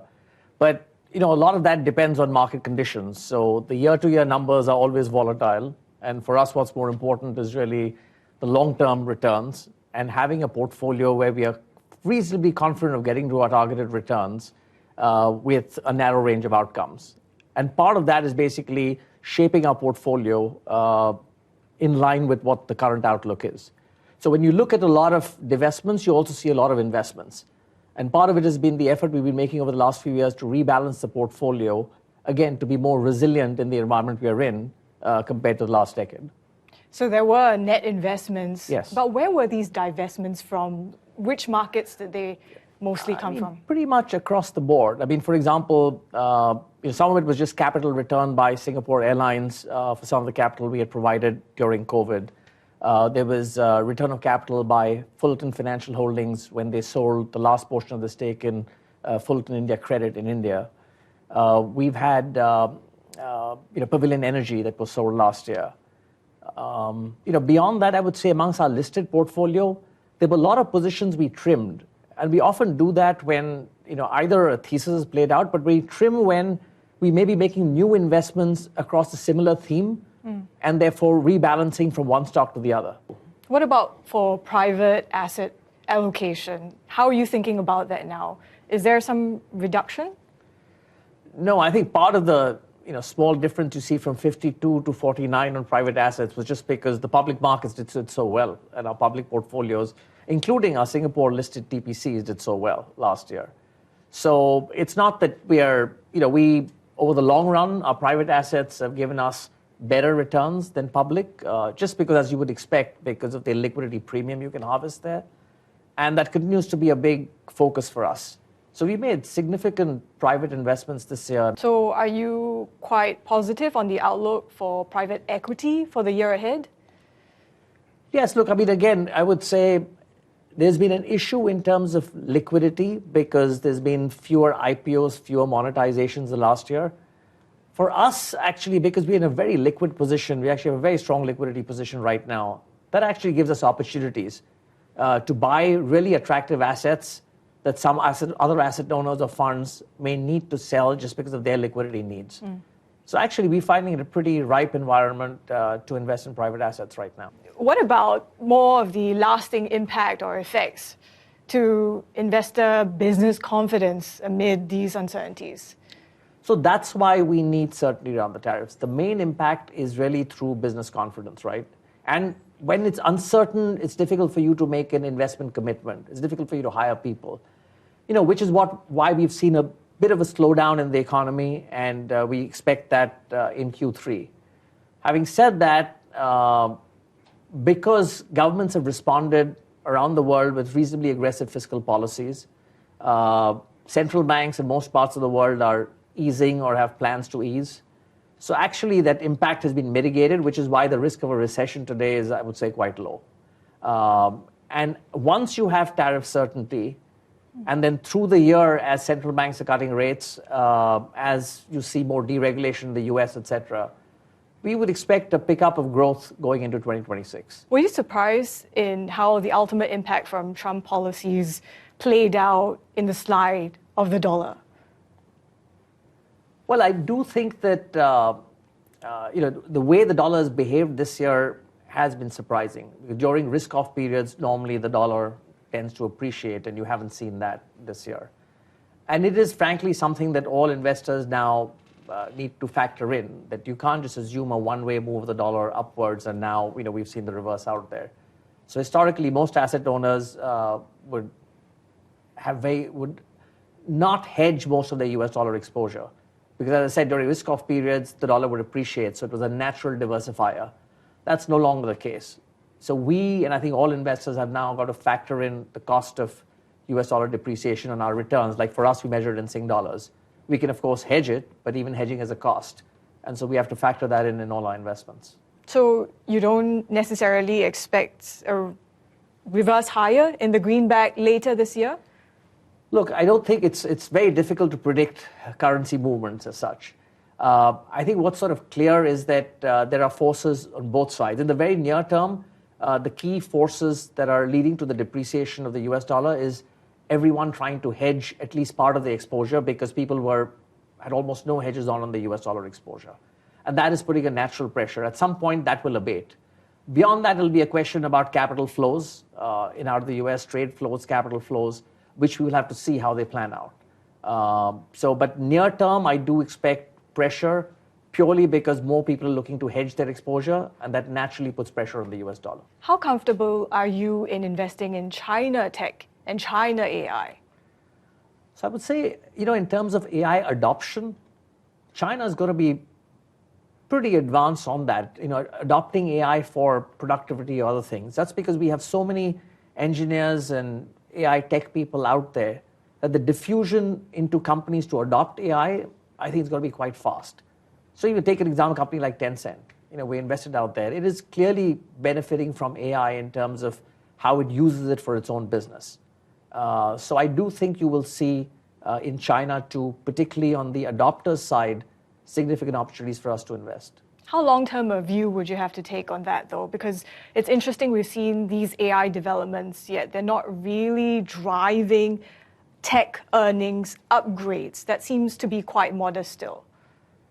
So at the near term, it's obviously having an impact on productivity for those who are equipped to use it. So the most obvious example of that is, let's say, the Magnificent Six, companies like Microsoft or Google or Amazon.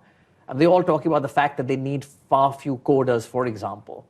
And actually, one of the ways that their earnings are being upgraded is because how they manage their costs as AI improves productivity. So we already are seeing it in one group of companies who are best equipped to use it. As that gets diffused across more and more companies who have the ability to use it, I think you will see that spread out. Now, it may take time, but I think on some companies, you're already seeing that today. How are you managing the China real estate exposure as well? So look, that has been a challenge over the last few years. I don't think we're out of the woods out there, but the pace of decline has, I would say, stabilized to some extent. The government's very conscious about stabilizing the real estate market, and they're taking efforts towards that. They clearly don't want a bubble to be recreated, so I don't think we can expect a sharp rebound. But it is something that we will, our portfolio companies, because I think our China real estate exposure is primarily through our TPCs like Capital Land and Mapletree. And they're looking to see how to manage through this environment, including making investments elsewhere too. Would you say that previously it was a bit more cautious in the past year, at least when you're looking at China investing, and that now there's a change, a more positive outlook for Temasek?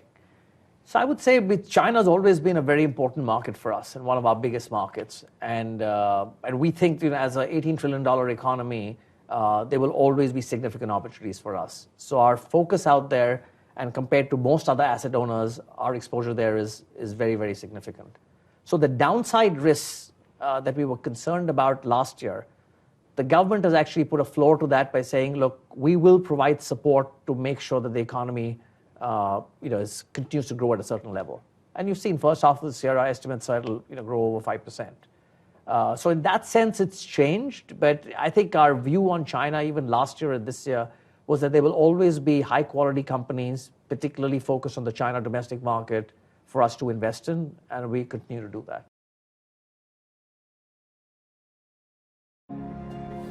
In a world of seismic change, will your business shape the future or be shaped by it? How will we capture the imagination of tomorrow's consumers?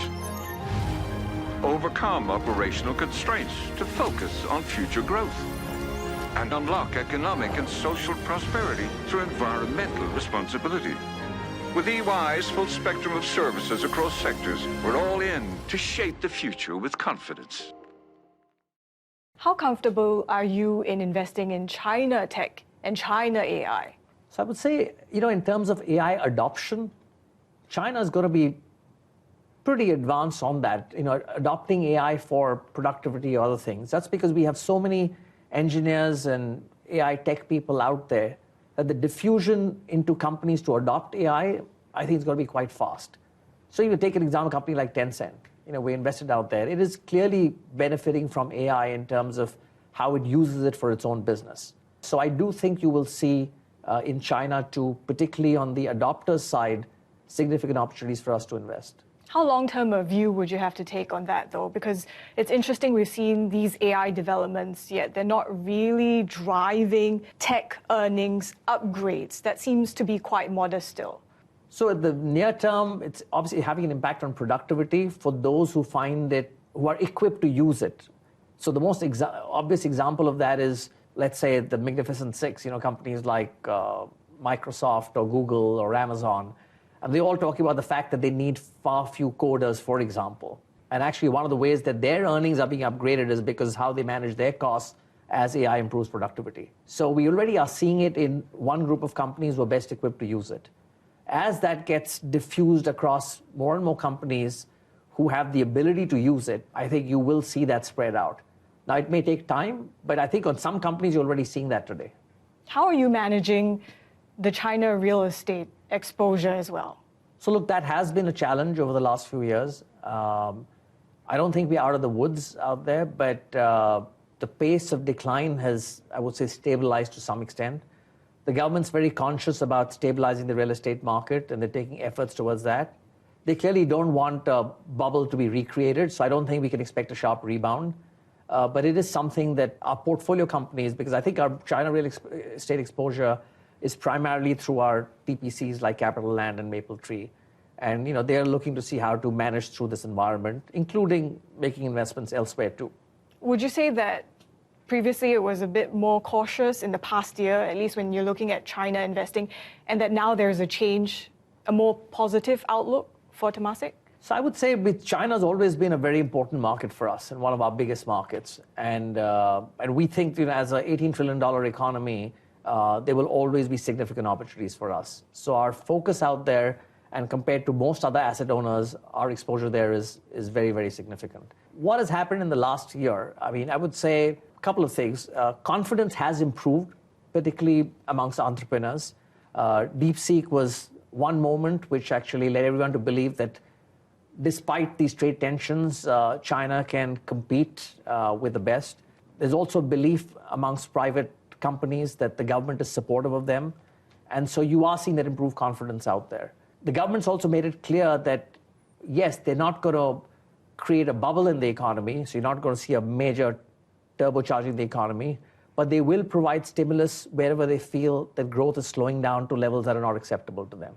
So the downside risks that we were concerned about last year, the government has actually put a floor to that by saying, look, we will provide support to make sure that the economy continues to grow at a certain level. And you've seen first half of this year, our estimates are it'll grow over 5%. So in that sense, it's changed. But I think our view on China, even last year and this year, was that there will always be high-quality companies, particularly focused on the China domestic market, for us to invest in, and we continue to do that.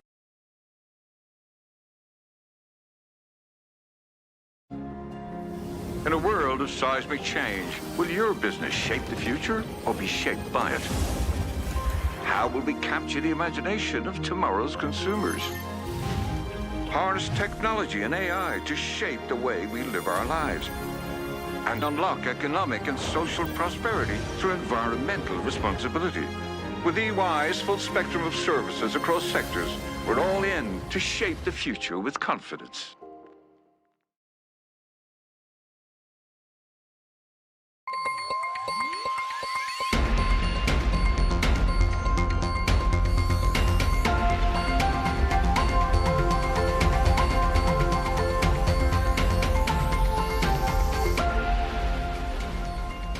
This is Asia Train. I'm Sherian in Tokyo.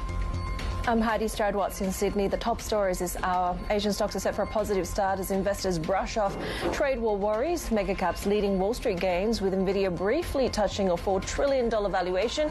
A 20-year Japanese bond auction today, putting the focus back on rising yields. President Trump unveiling new tariff threats, including a 20% rate for the Philippines and 50% for Brazil, sending the real tumbling. And I'm Ed Ludlow, live in Sun Valley as tech, media and finance leaders are here talking about the war for AI talent. We're going to speak to LinkedIn co-founder and Greylock partner Reid Hoffman about where he sees opportunities. And take a look at how we're setting up for the Asian market opens. We have seen Asian stocks gaining ground this week, despite the fact that, of course, there is some concern around President Trump's tariffs. We've had some monetary policy decisions already today. The Bank of Korea expected to hold the rate steady within the next 2 hours or so. Take a look at Nikkei futures at the moment, not doing much, but this, of course, after 2 sessions of gains already. The Japanese yen at one point overnight surpassing that 147 level against the U.S. dollar. But what we'll be watching will be the 20-year JGB auction, because remember, just last month, in May, actually, we had the 30-year and the 40-year yield surging to record highs. That was after weak demand for a 20-year auction. That had repercussions around the world, so we had really volatility in the Treasury space. Take a look at how we're setting up with U.S. futures, because we had already seen some gains in the overnight session. We were near record highs. Of course, we had NVIDIA also becoming the first company in history to achieve that $4 trillion market valuation. We were following treasuries, as I said, as well, and curbing those 5 sessions of losses already after a solid 10-year auction. But what we'll be watching is, of course, the uncertainty around trade tensions. We've been watching emerging market stocks, Brazil, the real taking a hit, and all of this, of course, highly to do with this new round of tariff demands coming from President Trump. Right, and he has unveiled, Chair, as you say, this round of tariff demand letters, including this 50% rate on Brazil. This is one of the highest levies so far announced for the rates that he's threatening to impose from August 1st onwards. We are hearing that reaction now when it comes to the Brazilian President Lula da Silva saying that Brazil will respond to the U.S. using the reciprocity law. He says that Brazil will respond to the U.S. using that law, and that Brazil is a sovereign nation. This after Donald Trump threat to impose 50% tariffs on Brazilian goods, sending the real plunging.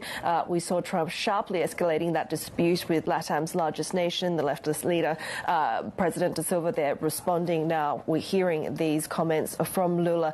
The law that he's talking about was passed a few months ago, back in April, actually, when it comes to the trade reciprocity bill. Amid the ongoing threat of Trump levies, it essentially allows the government to impose trade, potentially environmental measures against foreign restrictions that happened just after Trump announced that 10% tariffs on Brazilian imports. Of course, that has now been escalated. Let's bring in now for more Bloomberg's digital politics editor, Remy Varghese, our Brazil and LATAM economy and government editor, Travis Waldron in Brasilia. So, Remy, let's start off with you. We've seen this sort of patchwork of announcements over the last few days of the countries that were sort of targeted today. How many are significant trading partners, and what are the levies that we're looking at?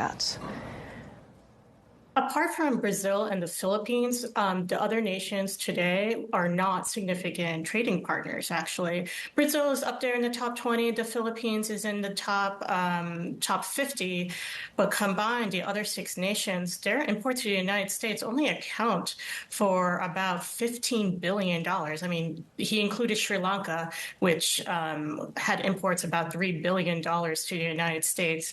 Some of them range from 30% to 20%. Obviously, Brazil came in much higher at 50%, and that was particularly interesting because the United States does not have a trade deficit with Brazil. So again, we were all a bit all over the map here when it comes to these announcements today. Yeah, especially with the president tweeting about President Jair Bolsonaro, of course, a right-wing populist leader in Brazil, asking them to drop charges against him over that alleged coup attempt. Travis, so, I mean, this is being perceived, it seems, by President Lula as a political attack, interference in domestic politics. Tell us a little bit about the response coming from President Lula, because he keeps really emphasizing the sovereignty of his nation. Yes, that's a common thing for Lula whenever he feels as if other leaders are interfering in Brazilian affairs, or potentially. It has been a word he's used a lot about President Trump in recent months. But the interesting thing about this is that it has actually been escalating over the last few days. this weekend, Lula was hosting leaders of the BRICS countries in Rio de Janeiro here, and they released an official declaration that mentioned trade-distorting tariffs and also attacks on Iran, which is a new member of the BRICS. They didn't specifically cite the United States, but it was not a very thinly veiled swipe at the U.S. and President Trump. And on Monday, on the final day of the summit, Trump finally came to the defense of Bolsonaro, an old ally who was facing that alleged allegations of coup charges, as you mentioned, and is set to go to trial soon. And Lula then responded in kind, telling Trump to mind his own business. So we've been sort of building to this moment. Brazil has kind of been off of the radar for the White House up to this point, but is very much on it now. Travis, we've obviously seen the market reaction in real, in Brazilian equities, but are there concerns that this goes deeper than the sort of economic and financial markets repercussions, right? Because we know that President Trump's approach is it's not just about trade. Everything is on the table. Does this point to a broader kind of deterioration when it comes to what was previously a strong bilateral relationship? That's definitely a concern. I think Lula is a leader who obviously had served 2 terms before this one, more than a decade ago, and was someone who got along well with George W. Bush and Barack Obama. Brazil has historically had strong relations with the United States, no matter the political ideologies or differences between their leaders. And so this is a market change. It's one I think was expected when Trump returned to power, especially given the differences between he and Lula and his old friendship with Bolsonaro. But it kind of has really erupted into view in the last few days, and I think it raises big questions about what's going to happen going forward in the relationship, and obviously how Brazil responds beyond Lula's suggestion that they will retaliate with trade measures or other measures of their own, because the Bolsonaro trial again is scheduled to go forward pretty soon in the coming months is when most people expect it to start, and Trump is obviously saying he will keep a close eye on that. And we're hearing right now from the Philippine ambassador to the United States in a mobile message to Bloomberg saying that the Philippines will be arranging a trip to the U.S. for tariff negotiations. Romy, could there be an extension past that August 1st deadline for some of these trading partners? Trump himself has created a lot of uncertainty and confusion about this August 1st deadline. On Monday, he said that he wasn't 100% firm. The next day, he said there'd be no extensions granted. And today, we had a Treasury official say that, well, maybe the tariffs will come into effect on August 1st, but negotiations can still continue. I should say that the traders in the United States are largely treating this as we'll just wait till August 1st. Let's see what happens. With Trump, you can never say something is certainly signed, sealed, and delivered. I think if you're looking for clarity, you're not going to get it until perhaps August 1st, and maybe not even then.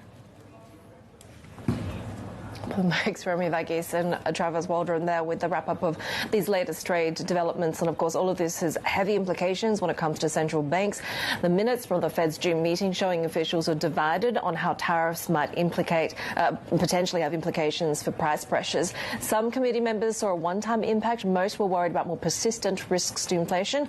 Garfield Reynolds leads our Markets Live Asia coverage and joins us now. Well, much like, I guess, policy expectations from the Trump administration. Also no certainty when it comes to the eco outlook or Fed projections either. Well, Heidi, that's very much, the sort of the dynamic that's going on. And if on the one hand, as we were saying, the stock markets in particular are looking at the blizzard of conflicting statements from Trump and his administration about tariffs and saying, okay, that means we can just decide they're not going to be a serious hit because they're not going to come in at really high levels, especially against major trading partners, so we can look through them. The central bank is not willing to look through them because it's looking at what is this going to do to inflation expectations, what is it going to do to actual inflation, to real-world economic activity in the coming months. It's going to take time for all this to come in. It's also a question of what exactly it does, the uncertainty, what that does to the business climate. Do businesses take advantage of the talk about tariffs to raise prices themselves if they see the opportunity, and what does that do to expectations? So the Fed, the minutes showed it very divided, and you would think they would just be more divided looking at what's going on. And they made it clear that they expect there to be some impact on inflation from tariffs. So until they see data that gives them a really good handle on what that impact is and how that's going to feed into their monetary policy decisions, they're going to stay on hold. In the meantime, policymakers around the world trying to up fiscal spending in order to support their economies, and that's roiled the sovereign debt space, right? We have a 20-year JGB auction here in Japan, of course, has been very consequential, especially given the spike in yields back in May. What are we expecting when it comes to demand? Well, I'm not quite sure what to expect when it comes to demand in Japan. It does look a particularly inopportune time to be selling 20-year bonds when we've got that upper house election coming very soon, July 20. So are investors going to be willing to take serious, to put in serious bids for the securities? We've had some reasonably decent auctions over the last couple of weeks in Japan. However, this month we've seen yields in the so-called super long space, that's 20 years and above, rise by 15. Okay guys, natural gas का देखो target हो चुका है छोटे वाले trade का, इसको निकल जाना सेलिंग वाले ट्रेड से। ये नेचुरल गैस के सेलिंग वाले ट्रेड से निकल सकते हैं, ठीक है। छोटा सा टारगेट था ये, वापस ऊपर आएगा रिटेस्ट वाले जोन से, फिर देखेंगे। अगर रुक रहे हो तो एसएल ट्रेल कर लेना। 5:30 होने वाला है न्यूयॉर्क सेशन की ओपनिंग, रिस्क नहीं उठा सकते।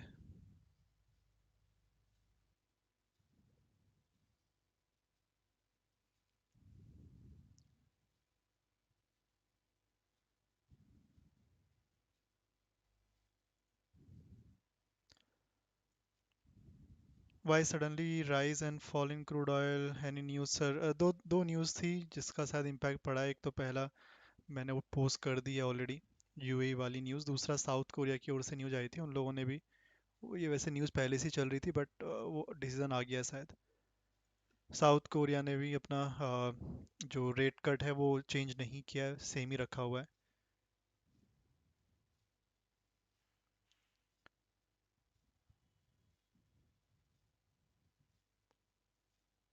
लेट्स सी कोई और डेटा आता है तो। बाकी यहाँ पर एक ट्रेड बनाएंगे, कैंडल नॉर्मल बने, ओपन इक्वल टू हाई ना बने।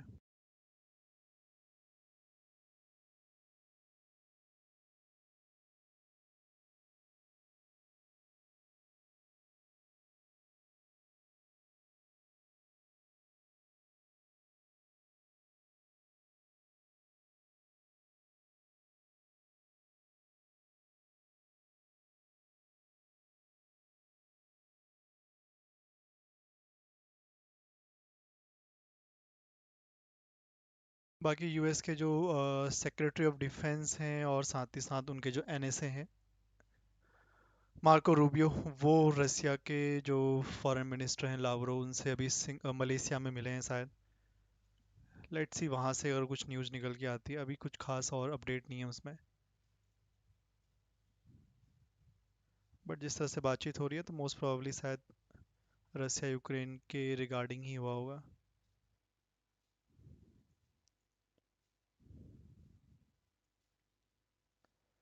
ठीक है, नीचे सपोर्ट है यहाँ पे। ज़्यादा बड़ा टारगेट तो मुझे लग नहीं रहा मिलेगा इसमें, बट या ये ट्रेड ये एक्सपेक्ट करते हैं छोटा सा।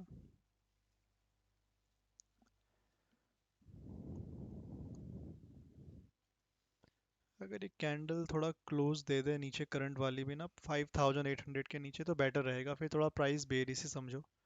ये करंट कैंडल की क्लोजिंग 5800 के नीचे आती है तो प्रॉपरली 8 मिनट में देखते हैं। नेक्स्ट कैंडल भी यूएस मार्केट न्यूयॉर्क सेशन की ओपनिंग वाली कैंडल रहेगी। बाकी नेचुरल गैस ये छोटा वाला जो ट्रेड लगाया था इसका हो गया टारगेट, निकलना है निकल जाओ। होल्ड कर रहे हो तो ट्रेल कर लेना, इसमें इतना ही टारगेट है मेरे साइड से। अगर ये ब्रेक करके सस्टेन कर गया 272 के नीचे, 272 273 के नीचे, तो फिर कल के लो के नीचे आ जाएगा एग्जैक्ट सपोर्ट पे, अगर क्लोज कर गया तो। नहीं किया तो फिर रिटर्न कर सकता है यहीं से। बाकी अगर वहां तक गया तो फिर टारगेट बड़ा हो जाएगा, बट अभी के लिए टारगेट हो चुका है, निकलना चाहो निकल जाओ। फिर देखते हैं वापस ऊपर के लेवल से। बाकी 6 PM पे एक डेटा भी है, उसका भी ध्यान रखना, अनएम्प्लॉयमेंट क्लेम्स का, वो भी इंपॉर्टेंट है। नहीं, वहाँ तक शायद ही जाएगा।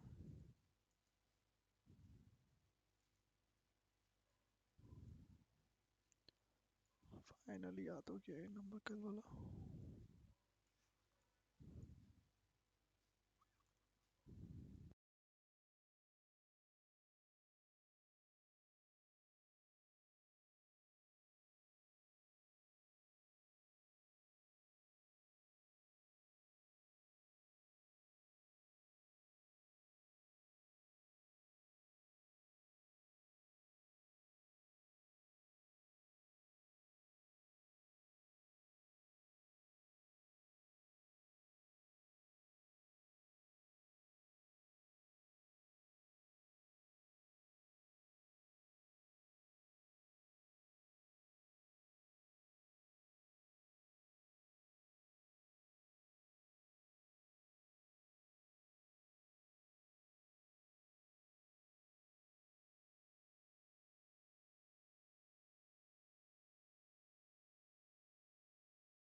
ये ओपन इक्वल टू लो बनी थी, फिर रेजिस्टेंस पे रुका, देन ब्रेकआउट हो गया, रीटेस्ट किया, then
start, and Trump is obviously saying he will keep a close eye on that.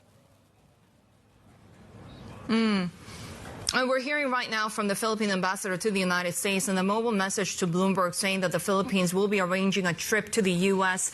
for tariff negotiations. Romy, could there be an extension past that August 1st deadline for some of these trading partners? Trump himself has created a lot of uncertainty and confusion about this August 1st deadline. On Monday, he said that he wasn't 100% firm. The next day, he said there'd be no extensions granted. And today, we had a Treasury official say that, well, maybe the tariffs will come into effect on August 1st, but negotiations can still continue. I should say that the traders in the United States are largely treating this as we'll just wait till August 1st. Let's see what happens. With Trump, you can never say something is certainly signed, sealed, and delivered. I think if you're looking for clarity, you're not going to get it until perhaps August 1st, and maybe not even then.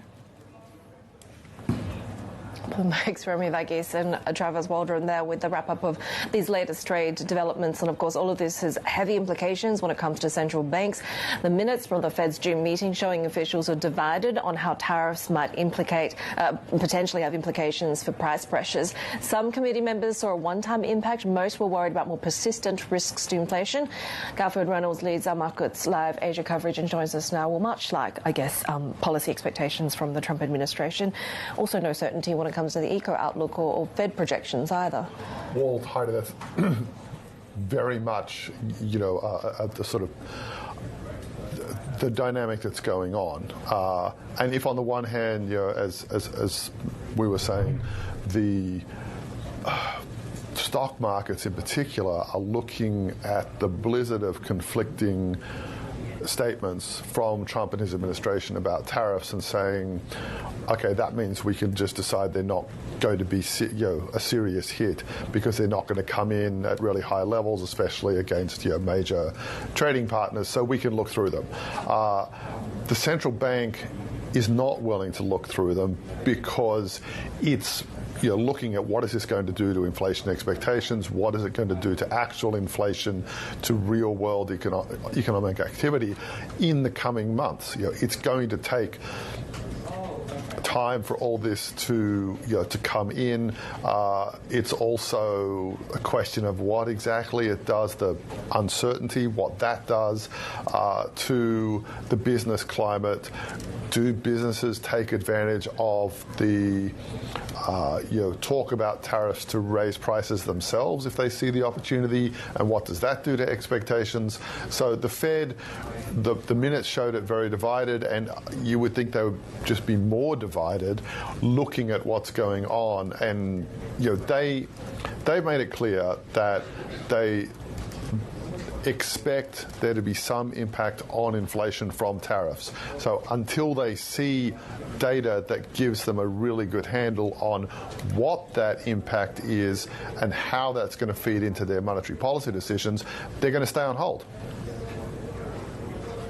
In the meantime, policymakers around the world trying to up fiscal spending in order to support their economies, and that's roiled the sovereign debt space, right? We have a 20-year JGB auction here in Japan, of course, has been very consequential, especially given the spike in yields back in May. What are we expecting when it comes to demand? Well, I'm not quite sure what to expect when it comes to demand in Japan. It does look a particularly inopportune time to be selling 20-year bonds when we've got that upper house election coming very soon, July 20. So are investors going to be willing to take serious, to put in serious bids for the securities? We've had some reasonably decent auctions over the last couple of weeks in Japan. However, this month we've seen yields in the so-called super long space, that's 20 years and above, rise by 15 basis points or more just this month, and this month isn't more than a third of the way through. So in that backstop, you have to be concerned about what the demand dynamics are going to be. It's going to be particularly interesting too to see what happens with the so-called second non-competitive price section of the auction. That's been a key determinant. That's when primary dealers can take on up to 10% of what was sold in the competitive, the price setting auction.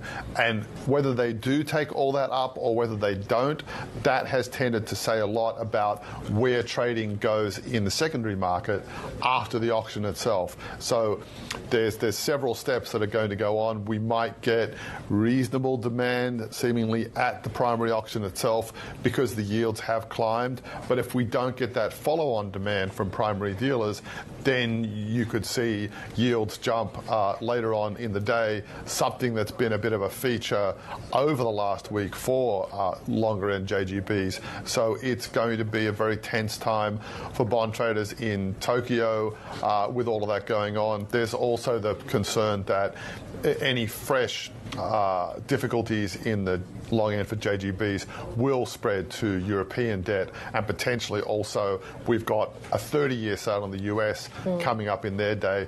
That's going to be very pivotal as well. Bloomberg's Garfield Reynolds there. Yeah, and of course, we'll get more on the markets. Coming up on the Asia Trade, Greylock partner and LinkedIn co-founder Reid Hoffman joins us next, live from the Sun Valley Conference.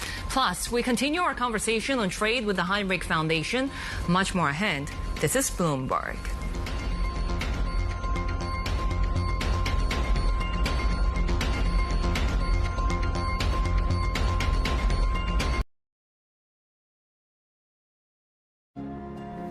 In a world of seismic change, will your business shape the future or be shaped by it? How will we capture the imagination of tomorrow's consumers? Harness technology and AI to shape the way we live our lives and unlock economic and social prosperity through environmental responsibility. With EY's full spectrum of services across sectors, we're all in to shape the future with confidence.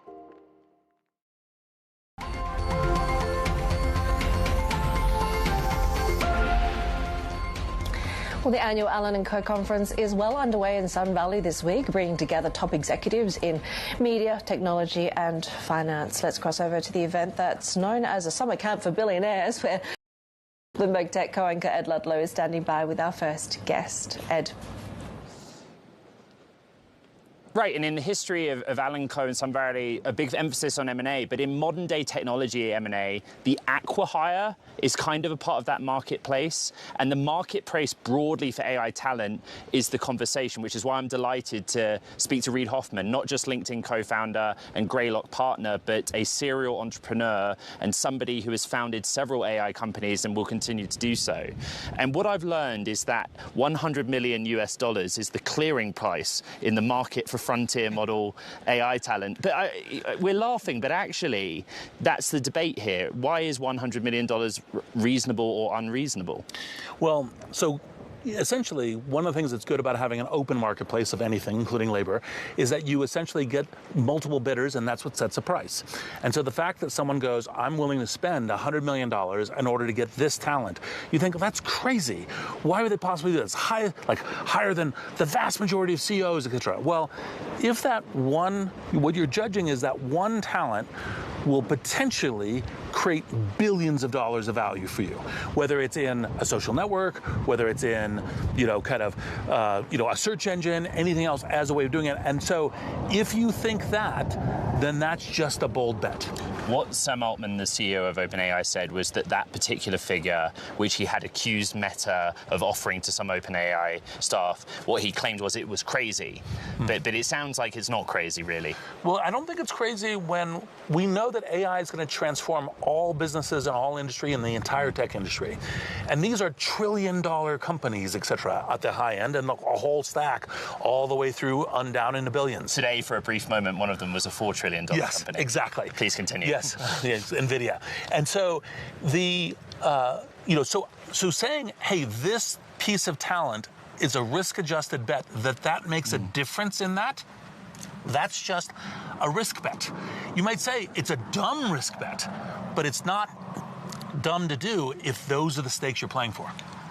I'm a student of Silicon Valley history. You were there, with respect. And there was a time where CEOs would email each other, and say, don't take my people. Okay, I won't if you don't take my people. We had the sort of poaching agreements saga in the mid to early 2000s. Is this different in this? Is it just the reality of a marketplace? Well, I think it's much. Look, I think when you email and say don't take each other's people, that's bad for antitrust. That's bad for labor laws. That's bad for the right thing to do relative to talent and people. Obviously, as the founder of LinkedIn, I'm kind of in the hey, we should match the talent to its best possible outcome. Now, so that was a bad thing to be doing. I'm glad we're not doing it now. Now, what we do still, of course, want is we want people to engage in serious work at serious companies, and as opposed to like, hey, I'm being paid this much here this month and that much there this month. You've got to still be like, no, let's get the work done. Let's build the new future. That's more of my worry on the bidding, not whatever prices it gets to. You are no longer a board participant of OpenAI, so I put that out there. But you understand the company and you understand its structure. Why is this sort of restructure held up? And is that having an impact on their ability to hire or retain talent, do you think? I haven't heard that it's had a negative impact on their ability to hire, because everyone knows that OpenAI is one of the amazing new tech companies of the current batch. I think that the restructure it's a very challenging thing to kind of move from where a 501c3 to a public benefit corp, especially when you have lawsuits being filed and refiled and all of this, and academics saying it's a terrible thing to happen, and so I don't know exactly what the impediments are, but it's a challenging process. If you were to guess, and again, I'm delighted to be sat with you on a day where there was such news flow, OpenAI and I.O., Johnny Ives thing, it closed. What do you suspect it is that they're building? Well, so I don't know. I've never been told. But like, if it were me, I'd build a phone. A phone. Because the reason I ask you at the root of it is every day, how do I interact with a generative AI tool in particular, which is an app? It's through my smartphone. Yes. You? Yes, exactly. No, a smartphone. And look, I'm a little older. I still use a laptop every so often. You have, as I said at the top, been a serial entrepreneur. Recently, you've also backed brain implant space. Yes. That is a somewhat crowded field. Why did you move into that area, Reed? Well, it's a little bit different than brain implant. It's called Sanmai, and it's ultrasound. Now, by the way, ultrasound might actually be one of the really great things for both reading and writing for the brain, because you can read, but you don't have to stick things in, right? And part of the reason I backed it is because they're using AI. I'm basically an AI investor, to get this ultra low frequency, much less energy than your phone, in terms of focusing it on one part of the brain. The tool set for creating brain therapeutics on all kinds of things, anything from anxiety to serious, dementia stuff, it's an amazing possible tool set, and that possibility is the thing I invested in. I found that so interesting that you moved into that field. I'm jumping around a bit, but across all of this is the anxiety of jobs. Many of your peers have come out and made bold proclamations of how many jobs will be eliminated by AI. I've not had the chance yet to ask you for your prediction, and so may I? So yes. So look, the far future, no one really knows. Anyone who says definitively there's going to be lots fewer jobs, or definitively there's going to be lots more jobs, to say that definitively is to undercut the credibility of what you're saying. Now, I describe this as the cognitive industrial revolution. I think it has the same impact as the industrial revolution, but now in like knowledge work and information work and language work and everything else. There's both the good and the bad of that. The good is none of this of our current modern society works without the Industrial Revolution. That's what creates the economics and prosperity for a middle class, for democracies, for Western societies, etc. On the other hand, the transition is very difficult. Right. But the transition. All right, we're looking at futures rise. 30 minutes until the start of the cash. Be tariffed at a very, very high rate, like 200%. All right, let's get the state of play from Bloomberg's Washington correspondent, Tyler Kendall. So no more extensions after August 1st, although people, Donald Trump says they're on copper, I guess, have a year and a half to come in? Yeah, hey, Matt, exactly. So we are waiting for potentially these sector-specific tariffs to come down the pipe. We were expecting that they were incoming, considering that this is going to be invoked under Section 232 on the grounds of national security concerns, which meant that the administration had already launched an investigation looking into copper back in February, and then pharmaceuticals, the second sector-specific tariff that President Trump said to expect. That investigation was launched back in April. Now, typically it takes 9 months to get these underway, but it is clear the administration is working on a little bit more of an expedited timeline here, and it's really only going to complicate the negotiations on the so-called reciprocal tariffs going forward, because even though these are tariffs enacted under separate provisions under the law, they are becoming really integral in the conversations, including when it comes to the European Union, for example, which President Trump said could expect a letter in the next 2 days. He said that there will be a wave of tariff letters incoming. We could expect a minimum of 7 countries to receive them this morning. And he said a second batch will be coming later in the afternoon. All right, Tyler, appreciate the update. That is Bloomberg's Tyler Kendall giving us a lay of the land here. Let's talk specifically about copper, because the president's 50% tariff threat is already impacting the price of copper. You have one Jefferies analyst saying, quote, that the U.S. does not have nearly enough mine, smelter, or refinery capacity to be self-sufficient in copper. Let's discuss now with Joe Doe, who covers the space for us. You had Citigroup also calling this a watershed moment. What do we know so far, and what does the reaction look like? What we know is the president has said he's going to put a 50% tariff on copper. Don't know what copper, don't know which products, don't know how high or down the supply chain they go, and that the market had a massive reaction when he made the comment. We've seen prices pull back in both the futures traded here in New York and the LME, which is typically the benchmark globally. But we did see prices spike as much as 17% yesterday. I mean, I've covered copper for over a decade. Like, I've never seen that kind of a spike in a price in a one day. So where we sit today is everybody in this market is wondering, what are the details? What are we actually going to get? Howard Lutnick, the Commerce Secretary, said, well, it's done and we're going to get this out, and you'll probably see it in a Truth Social post or something like that. We haven't seen anything yet. The market does want detail. There are questions around this, like, is it copper cathode, which is like raw copper? Is it copper products like semifab and others? Is it pipes? Is it copper wire? I mean, copper wire is a massive, massive industry in this country, because electric grids, everything, right? So everybody's wondering where the price is actually going to be on the tariff. And when. Also, because we're going to talk to John Wobensmith later, who runs Genco, a shipping company. And I imagine he has clients calling him saying, like, can we send over some copper now, right? Right, exactly. What we did see a few months ago when we reported that President Trump was speeding up the 232 process on copper, we saw an arb window open up. People were rushing to get copper into the United States, anticipating that the tariff would come on earlier than expected, which meant, hey, let's get this in before we have to pay a higher price. Presumably, you're going to start seeing the same thing now that we're starting to get closer to this actually happening.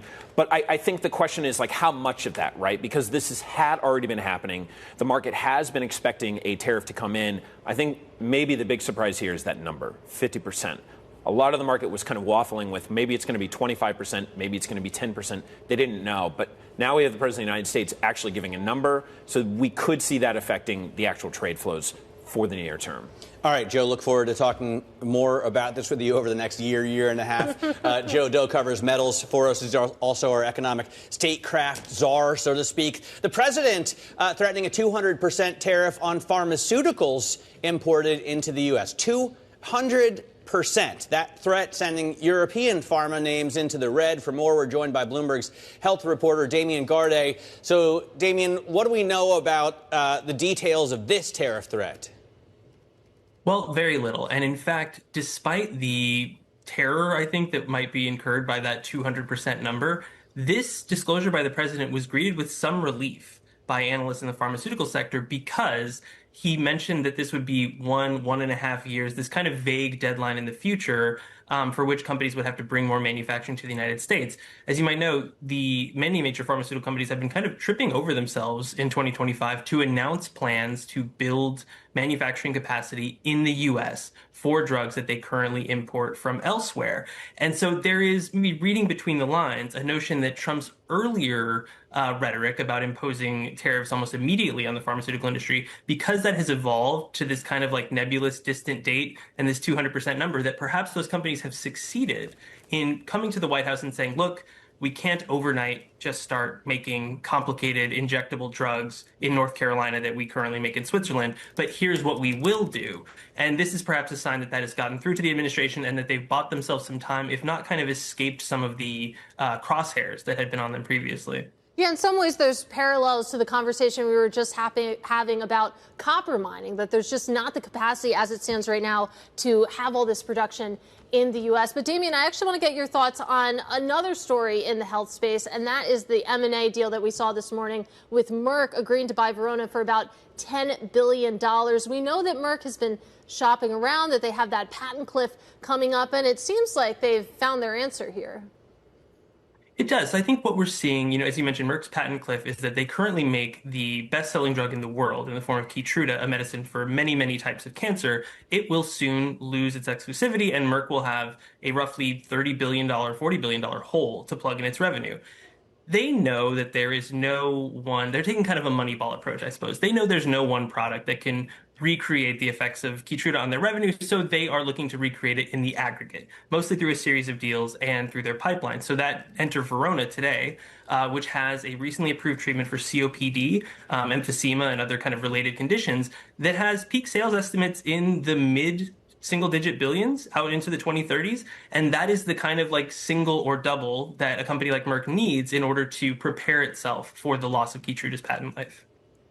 Hey, Damien, great to get your take on this. We're going to be digging deeper and deeper, obviously, into this issue over the next few weeks and months as well. Damien Garde there covers healthcare for us here at Bloomberg. Coming up, Sam Altman and Mark Zuckerberg are poised to reunite in Sun Valley, but their fit is going to be much cooler than we're showing you in these pictures. You got to see the glasses Sam Altman is wearing, and I'm looking forward to a pendant over Mark Zuckerberg's turtleneck sweater. Later on, don't miss a conversation with White House Council of Economic Advisors Chairman Stephen Miron.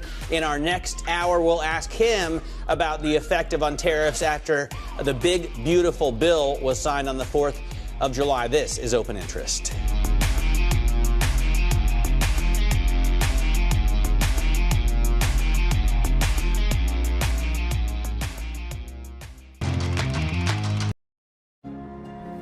In a world of seismic change, will your business shape the future or be shaped by it? How will we capture the imagination of tomorrow's consumers? Harness technology and AI to shape the way we live our lives. And unlock economic and social prosperity through environmental responsibility. With EY's full spectrum of services across sectors, we're all in to shape the future with confidence.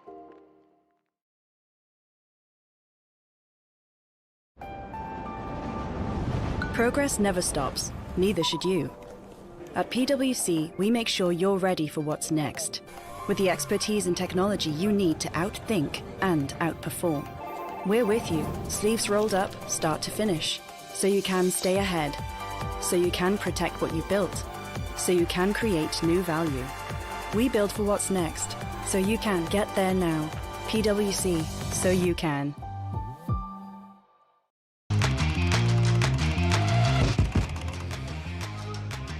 Let's get out of high interest. Look at what's making headlines around the world. A Rivian-backed startup that's developing smaller EVs is getting valued at $1 billion right now in a new investment from Green Oaks Capital. The company, called Also Inc., was spun out of Rivian earlier this year. Also hasn't revealed specifics, but said its tech platform will be applicable to e-bikes and microcars, as well as neighborhood EVs, whatever that is.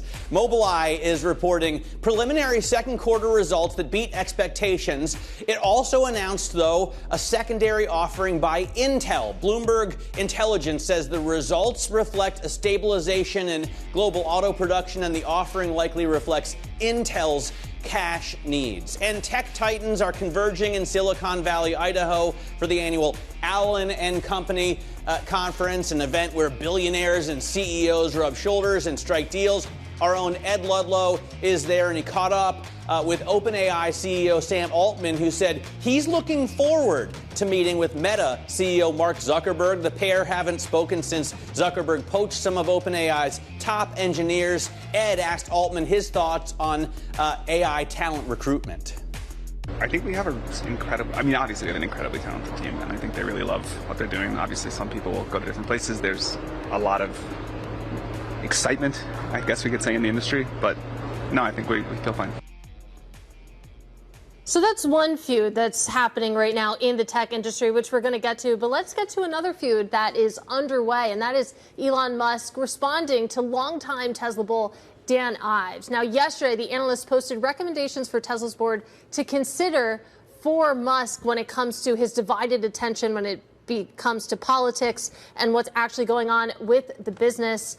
What did Elon Musk say? He said, "Shut up, Dan." And that, of course, is Tesla's biggest bull on the sell side. Let's discuss with Bloomberg Tech co-host Caroline Hyde. So we're highlighting this because this is having a real impact on Tesla shares, this overarching concern that we have a distracted CEO and he's just getting deeper and deeper into politics and not focusing on some of the fundamental issues that are going on at Tesla. The issue is Elon Musk has always given very short shrift to analysts, to the shorts out there. He's not afraid to bite the hand that feeds. Dan Ives is the hand that gives it a price target of $500. Biggest bull on the street, actually saying give 25% voting control to Elon Musk. Was Elon say, shut up? So, it's an interesting tete-a-tete, but we do see the ongoing concerns that we have a more distracted CEO. Also, a guy who's busy launching an updated Grok later tonight. So he's busy doing that. Grok getting a lot of flack today with some seemingly anti-Semitic commentary happening on the chatbot. You've also got the guy out there raising money for SpaceX. Ed Ludlow breaking the news that it's now going to be worth about $400 billion. That's the most valuable US startup out there, as it raises a little bit more money, but ultimately makes more liquidity for those who've been working there. I think that's a real signal that people are still willing to back Elon Musk and Elon Inc., even though he's busy having a feud with the President of the United States. It's a good reminder that we've always had these conversations around Elon Musk. He's always been in charge of several different companies at one time, and the SpaceX share sale is a great example. Yeah, Kathy Wood was on, I think, surveillance yesterday saying that she's not worried about Elon Musk being distracted, but he has got a lot to do. I'm waiting to see what Mark Zuckerberg wears to Allen & Co. Like glasses, right? Those Varnays that Sam Altman was rocking are truly, Mike Judge needs to come back and make another Silicon Valley with these characters. They're just amazing. And where are the cameras and where is the AI infused into your Varney glasses? I thought actually Sam Altman... Meta investment, right? Another $3.5 billion into Luxor. Luxottica? Yeah, they're taking now a 3% stake in the maker of Ray-Bans and Oakleys, who make their smart glasses. They could ultimately take about a 5% stake, according to people familiar. This is them betting big on ultimately the share price improvement in a company that they've anointed to build their technology of the future. Interestingly, I thought Sam Altman was on fighting form today, yesterday when he arrived at Sun Valley, also saying that, look, watch this space for our hardware. So that was the last question that was thrown at him. And they were like, what about your hardware with Johnny Ives? And he was like, it's going to be great.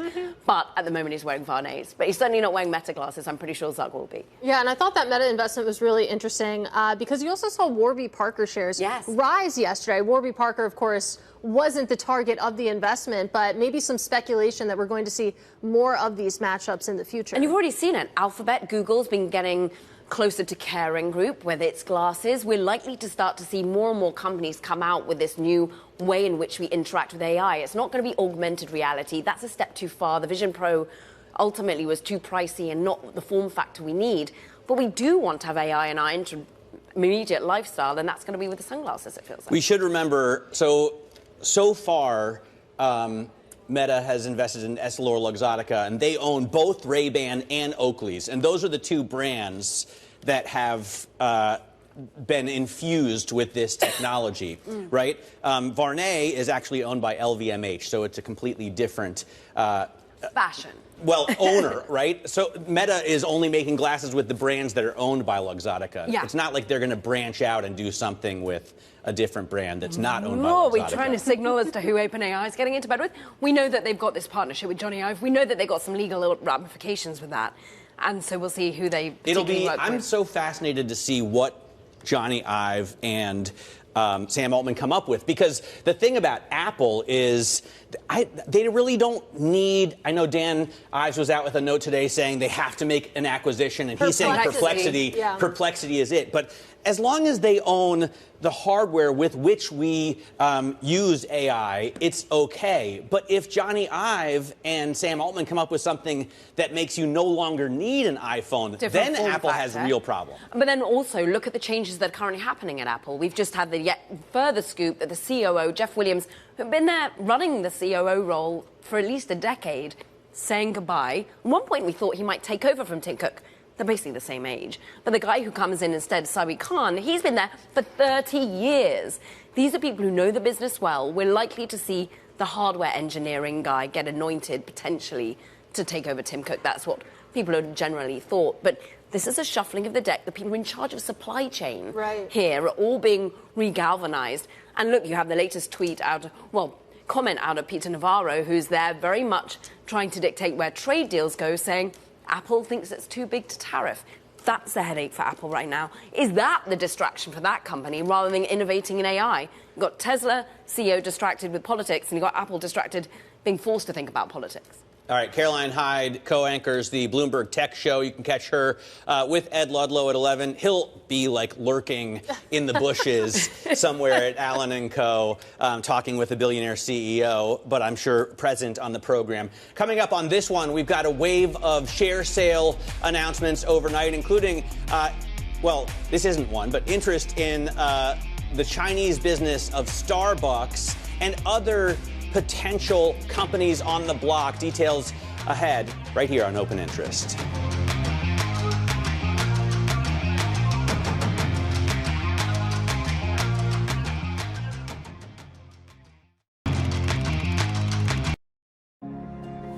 In a world of seismic change, will your business shape the future or be shaped by it? How will we capture the imagination of tomorrow's consumers? Overcome operational constraints to focus on future growth, and unlock economic and social prosperity through environmental responsibility. With EY's full spectrum of services across sectors, we're all in to shape the future with confidence. In a world of seismic change, will your business shape the future or be shaped by it?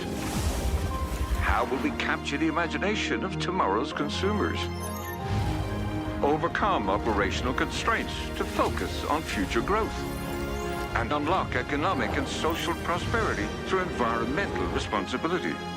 With EY's full spectrum of services across sectors, we're all in to shape the future with confidence.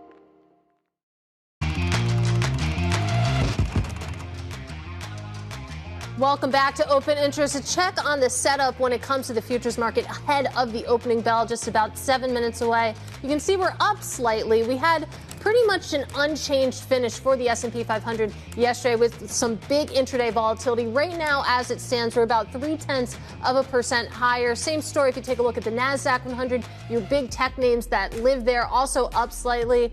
Small guys are winning today. The Russell 2000 up about 0.4%. Probably helps that you have bond markets cooperating a little bit this morning. The 10-year Treasury yield down slightly below 440. Matt Miller.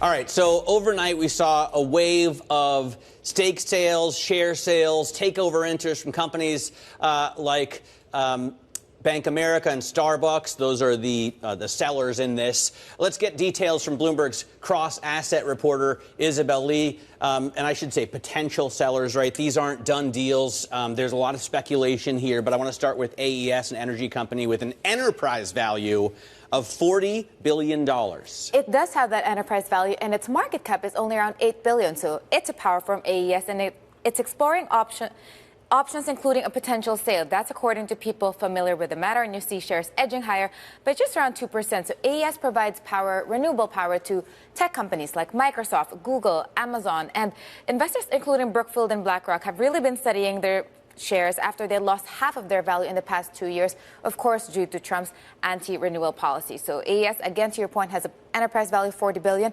which will make it one of the largest leverage buyouts that would rank of all time. And you can see shares just flying right now, up about 17%.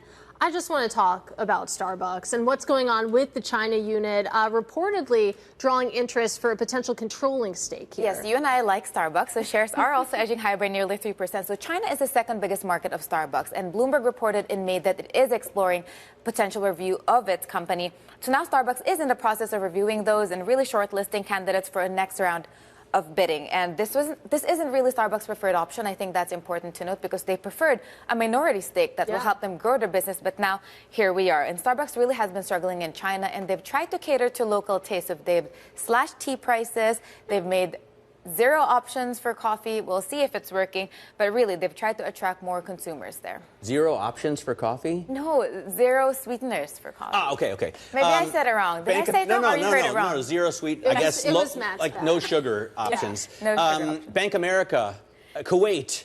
So Kuwait, have they lost faith? Yeah.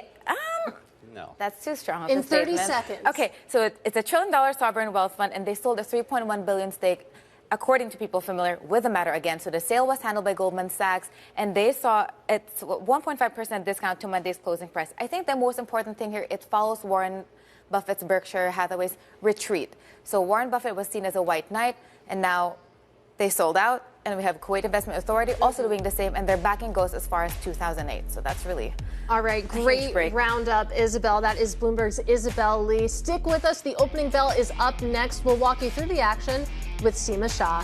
This is Bloomberg.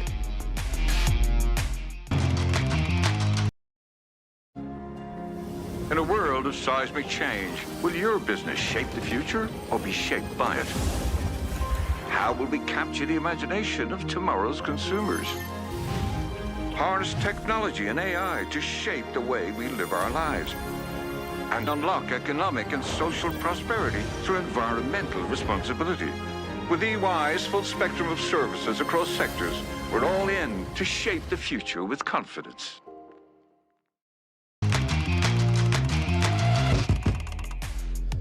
We are just seconds away from the start of trading. This is Bloomberg Open Interest. I'm Matt Miller. You're looking at futures that are pointing higher after kind of a flattish close yesterday. 62.94 on the futures. On the cash trade, we're still about 50 points away from the all-time closing high that we hit on last Thursday. NASDAQ futures up a little bit more. Russell, the small caps, up more than 0.5% right now.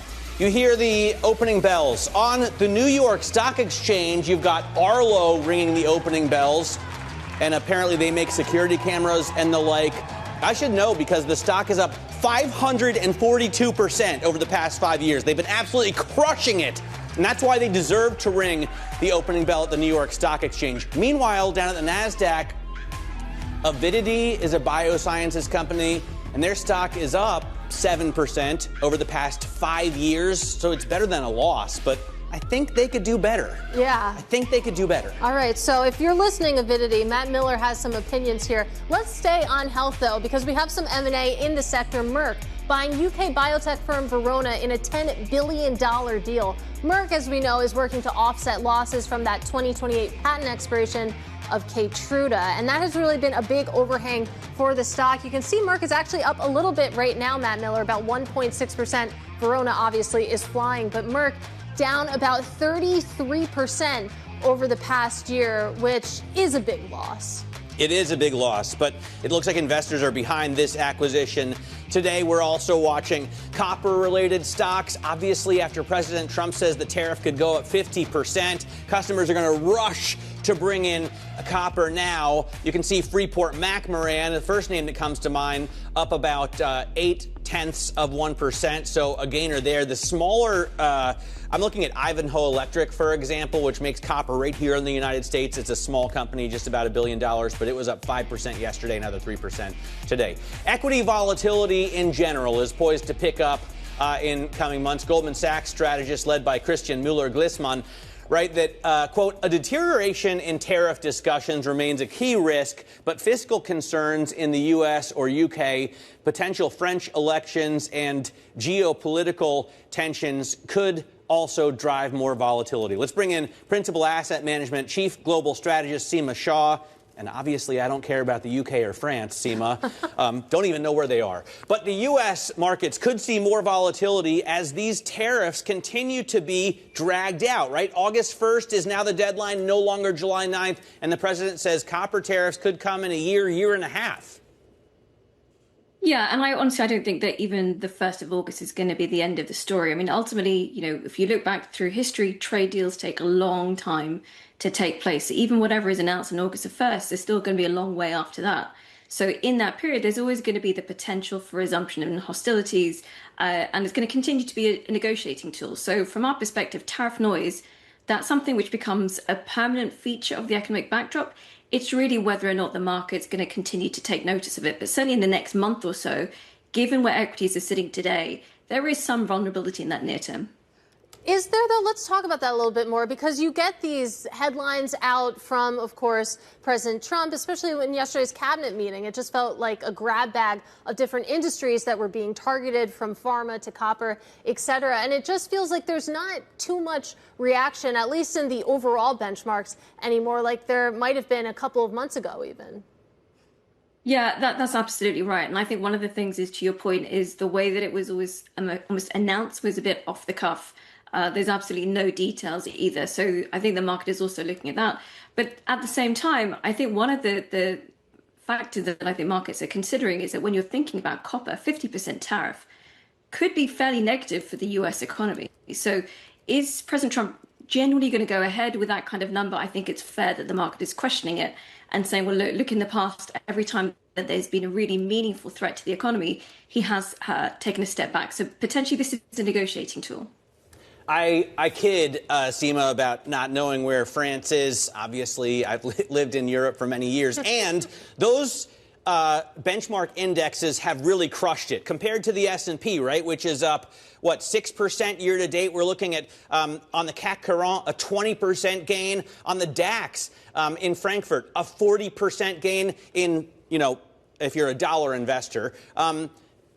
How much legs do you think those European index rallies have? Or do you see a reversal here? Is the U.S. now going to play catch up and you can sell some European stocks and put those profits into America? Well, look, I think in the near term, as I said, I think there is some vulnerability for the U.S. given that there's so much headline risk in the next month or two. But if you're looking beyond that, I think Europe is maybe getting to the end of this current rally, starts to lose some steam. That doesn't mean it's going to be reversed. But I think you're getting to the point where investors are looking at the fundamentals, they're looking at the earnings expectations, and they're saying that there's a bit of a mismatch. And we know, of course, a lot of it is driven by these hopes around what fiscal stimulus can do for the European economy. But we do know also that typically and historically, Europe has been a bit of a disappointment when it actually comes to implementation. So we're getting to that point where European investors are saying, look, show us the money, show us actually what is going to come through, when is it going to come through, and how is it going to be spent? And then, of course, there's a potential for a further run-up. But I do think at this point in time, you're going to see a loss in steam. Well, we should probably get some more clarity when it comes to at least the corporate picture in the next couple of weeks. Earnings season is fast approaching. The big banks kicking us off next week. And bringing back the conversation on tariffs, there was a really interesting note from Deutsche Bank yesterday, basically estimating that there could be a 2 percentage point hit to S&P 500 earnings amid all of this tariff noise that we were just speaking about. When you run your own models over there at Principal Asset Management, do you end up with something similar? So look, we do think the S&P 500, a lot of companies are definitely exposed. I think the key question for us at the moment, though, is when does that hit come? It's not entirely clear that it is even on the doorstep, given that there's been so much front loading of imports in the last couple of months. And even from the Fed's perspective, this is really going to be key, is when do we actually see that data materializing? When do you see an increase in prices? And at the same time, we also don't know exactly how much companies are going to be able to pass on the price increases. So I do think that as the earnings season gets started next week, it's going to be really interesting to read through that forward guidance and hear some of the narrative that these CEOs are talking about and how they're seeing any implication from adjusting supply chains. We're looking at NVIDIA. I just want to point out to viewers here, Seema, NVIDIA shares continue to march higher. It is the biggest point gainer on the S&P 500, and it's about to hit $4 trillion in market cap. Is this, continued march higher just inevitable, Seema? It doesn't seem like there have been really any big competitors able to unseat NVIDIA, even as, the Chinese continue to try and have to eventually come close, right? Yeah, I don't talk about single stocks, but I can talk about just generally the technology sector, obviously driven by NVIDIA here, is that has been a discussion point which continues to drive markets. It lost a bit of pace earlier in the year because of the emergence of DeepSeek, but people are really continuing to buy into that general thesis, that kind of long-term narrative that AI is going to be the key driver of all productivity growth. We haven't seen that disappear. And interestingly, technology is actually the sector which is most exposed to tariffs because it has majority of its revenue outside of the US, and yet it's continued to outperform. So I think this gives us an idea that investors are looking through a lot of the tariff noise, and they want to see that narrative continue. So tech earnings next week, as the coming weeks go, is going to be absolutely imperative in order to make sure that beyond the next month or so, you do see these continued gains in US equities. Absolutely. It feels like the stakes just get higher when it comes to tech earnings. Seema, great to have some time with you. That is Principal Asset Management Chief Global Strategist Seema Shah.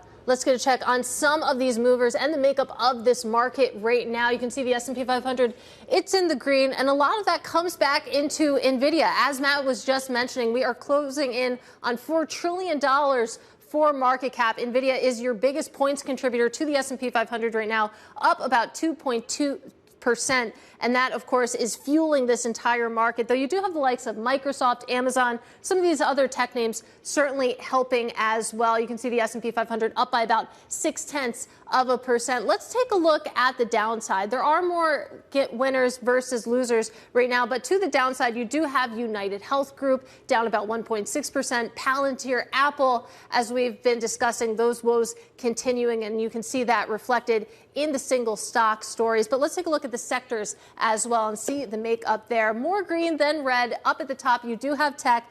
Thank you, NVIDIA. Consumer discretionary as well. At the bottom, what's not doing too hot today, utilities, consumer staples, and energy, but small moves overall, Matt Miller. Yeah, still so much news in this market that you can't take your eyes off it. Coming up, SpaceX is raising money and selling shares at a nearly $500 billion valuation, according to sources that have talked to us here at Bloomberg. We'll discuss that with the reporter who broke the story next.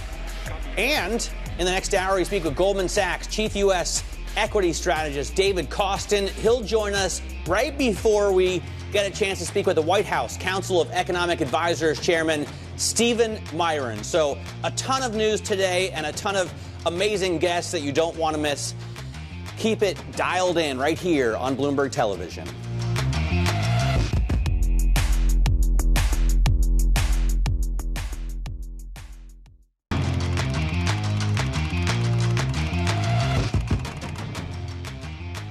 Welcome back to Open Interest. It's time now for our top calls. Some of the analyst action in focus this morning. And first up, Wynn Resorts getting a downgrade over at Citi. The analyst says that he sees Wynn giving up gaming market share in Macau in the near term. Shares down slightly. Next up, we have T-Mobile getting a cut to a sell over at KeyBank. The analyst over there saying that the stock's underperformance will continue and that its premium valuation is still too high. And finally, we have Microsoft getting upgraded to a buy over at Oppenheimer thanks to AI upside. The analyst says that investors should embrace Microsoft as one of the long-term AI winners in software, Matt, and shares are up about 1.4%. All right, let's talk about those people who are investing in this technology. Executives have descended on the Allen and Company conference in Sun Valley, Idaho. They include OpenAI CEO Sam Altman. He spoke with a gaggle of reporters about explosive growth in AI and tech. I am a believer in technology and science and economic growth, and sort of, I think that I'm all for offering great services, and I'm all for figuring out ways to make capitalism super inclusive. But I think part of the thing has got to be we drive the country towards very significant economic growth. The more I see those glasses, the more I want my own pair. Altman spoke after a Bloomberg scoop that SpaceX is discussing plans to raise money and sell insider shares in a deal that would value the company at $400 billion. That would make it the most valuable startup in the world. Bloomberg Tech co-host Ed Ludlow broke that story. He joins us now from Sun Valley. So first, on the SpaceX sale, give us the details, Ed. Sure. Yeah, it's a mechanism that they've used historically, which is like concurrently a very small primary, selling a small amount of fresh equity to set price and therefore valuation. But the main thing is the tender, secondary, right? Give employees liquidity, allow early investors to have some liquidity as well. And it's a big moment. There's been a lot of tension between Elon Musk and the president. SpaceX has great regulatory exposure as well as a lot of business exposure to the United States government and various defense apparatus. But it shows continued growth, both on the launch business and on Starlink as well. I do just want to quickly mention NVIDIA. We were talking about it last block. Its rise continues, and it actually now becomes the first company to reach $4 trillion in market cap. So NVIDIA ascendant this morning, and really for the past couple of years, we'll continue to keep an eye on that. But when it comes to SpaceX, part of this rise in valuation, Ed, comes back to Starlink. So talk to us a little bit about what the state of play is there, because that has also come under scrutiny. Yeah, I mean, over time, the proportion has shifted, right? Starlink becomes more than 50% of revenue. It's higher margin business. You know, the business of sending rockets into orbit, regardless of the payload, is never going to be a big cash cow. And SpaceX increasingly facing competition, Project Kuiper from Amazon, but that's where there's a lot of hope. You know, SpaceX, like many of Elon Musk's companies, it's so hard to get into. You have the biggest private growth equity names, largest venture capital firms, other technology companies, Elon Musk's close confidants and friends, other sovereigns. But the hope is that in the longer term, the Starlink bit will be spun off. There'll be either some kind of listing or opportunity for a broader investor base to participate. And that's part of the story here around the valuation too.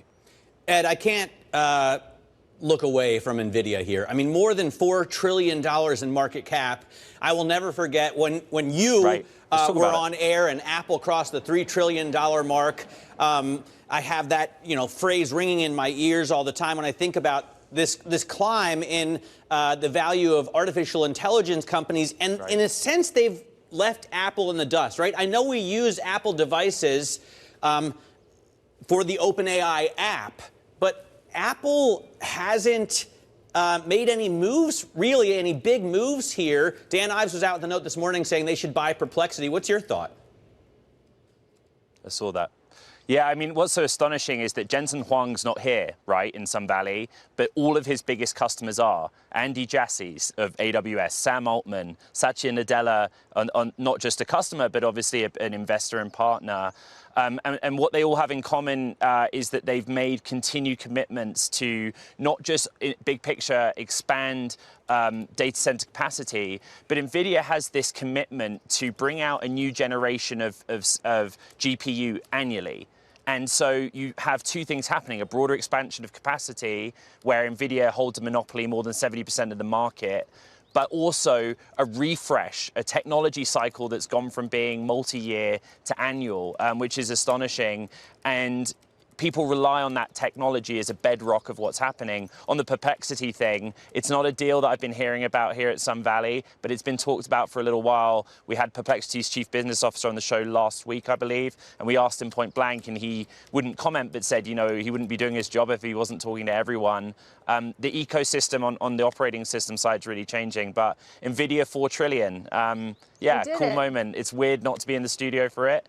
But you guys did it. Congrats. You're in front of a mountain, which is also pretty good. NVIDIA shares up about 2.5% right now, eclipsing $4 trillion. And we had Ed Ludlow right here with us. You can catch more of Bloomberg Tech co-host Ed Ludlow at 11 a.m. Wall Street time right here on Bloomberg TV. And we didn't even get to this meeting that could be happening between Sam Altman and Mark Zuckerberg. I know we talked a little bit about it, but not enough. We've been having so much fun with this story. Yeah, I mean, it will be interesting.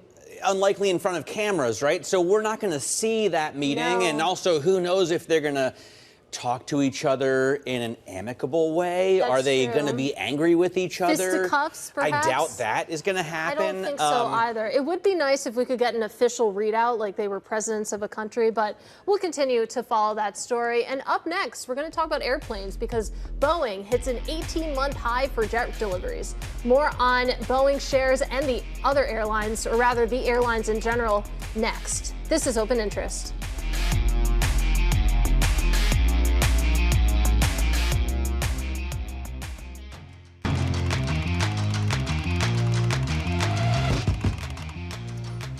Well, U.S. plane maker Boeing delivered 70 aircrafts in June, and that is the most in 18 months, thanks to renewed U.S. jet exports to China. For more analysis on Boeing and the overall airline sector ahead of earnings, we're joined by Savi Sith. She is Managing Director for Airlines over at Raymond James. It's great to have you with us. Let's start with Boeing because there's obviously a lot underway when it comes to Boeing and their turnaround efforts, but there's also an element of trade policy here, and it seems like for now, those winds are blowing in Boeing's favor.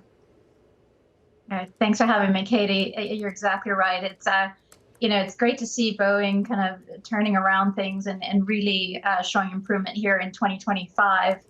There is a lot of kind of uncertainty around the tariffs, and where components are made, and hopefully we'll kind of stick to the policy that was there before, which is that kind of global aviation supply is kind of tariff-free. But from an airline perspective, what we've been hearing is kind of Boeing has been delivering on time relative to new schedules and sometimes even faster, which is encouraging after several years of delays and mishaps. So, overall, a good setup here. If, the airlines that you cover, Savi, for example, Delta, which announces earnings tomorrow, they use Boeing. They're never going to switch over to Airbus, or have they been doing that? Thanks. But if you look at Delta, they fly both operate both Boeing and Airbus aircraft. So the largest carriers, American, Delta, and United, they fly both types. Southwest is another big carrier in the U.S. They're solely Boeing. So it's in their interest to kind of see a successful Boeing, but also have a kind of a tariff-free environment overall. And focusing more specifically, of course, on the airlines, we got Delta kicking us off tomorrow. It just feels like demand hasn't been there. It hasn't returned to really robust levels. Occasionally we get these bursts of optimism and you see shares pop, and then we go right back to this sort of sideways chop that we've had for the past couple of years. Are you expecting something different here, or maybe more of the same? Right now, we're seeing just more of the same, unfortunately, Katie, because, if you look at, you're quite right. You're seeing some, green shoots that maybe we'll see demand at least progressing closer to where it was at the end of last year, early this year. But then some headlines will hit and you'll see a reversal again. What we'd be looking for, at least post-summer is there a change in corporate travel behavior? If we have more clarity around government spending, how stimulus is working, how tariffs end up, is there more comfort or certainty in for some of that corporate travel to come back? So that's what we'll be looking for. But right now, there's no change that we can discern. All right, Savi, great having you on the program. Thanks for joining us. Savi Sith there of Raymond James talking to us about airlines after Boeing deliveries came out, and tomorrow we get earnings from Delta. Now, NVIDIA is really in our focus. It is the first ever $4 trillion company. You're here for an historic moment as the company crosses over that $4 trillion mark. It is, of course, the most valuable company in the entire world, and we're going to continue to focus on it. Coming up in the next hour, Goldman Sachs Chief U.S. Equity Strategist joins us, David Costin, as well as White House Council of Economic Advisors Chair Stephen Miron. Technology is embedded in every aspect of our lives and laying the foundation for the future. from finance to defense, AI to entertainment, And from the road to the stars, Bloomberg brings you the latest stories from the people and companies pushing the tech sector to new frontiers. and the politics that shape global tech markets. I'm Annabelle Drulers in Hong Kong. I'm Sherrian in Tokyo. Watch Bloomberg Tech Asia. New episodes every month, only on Bloomberg Television.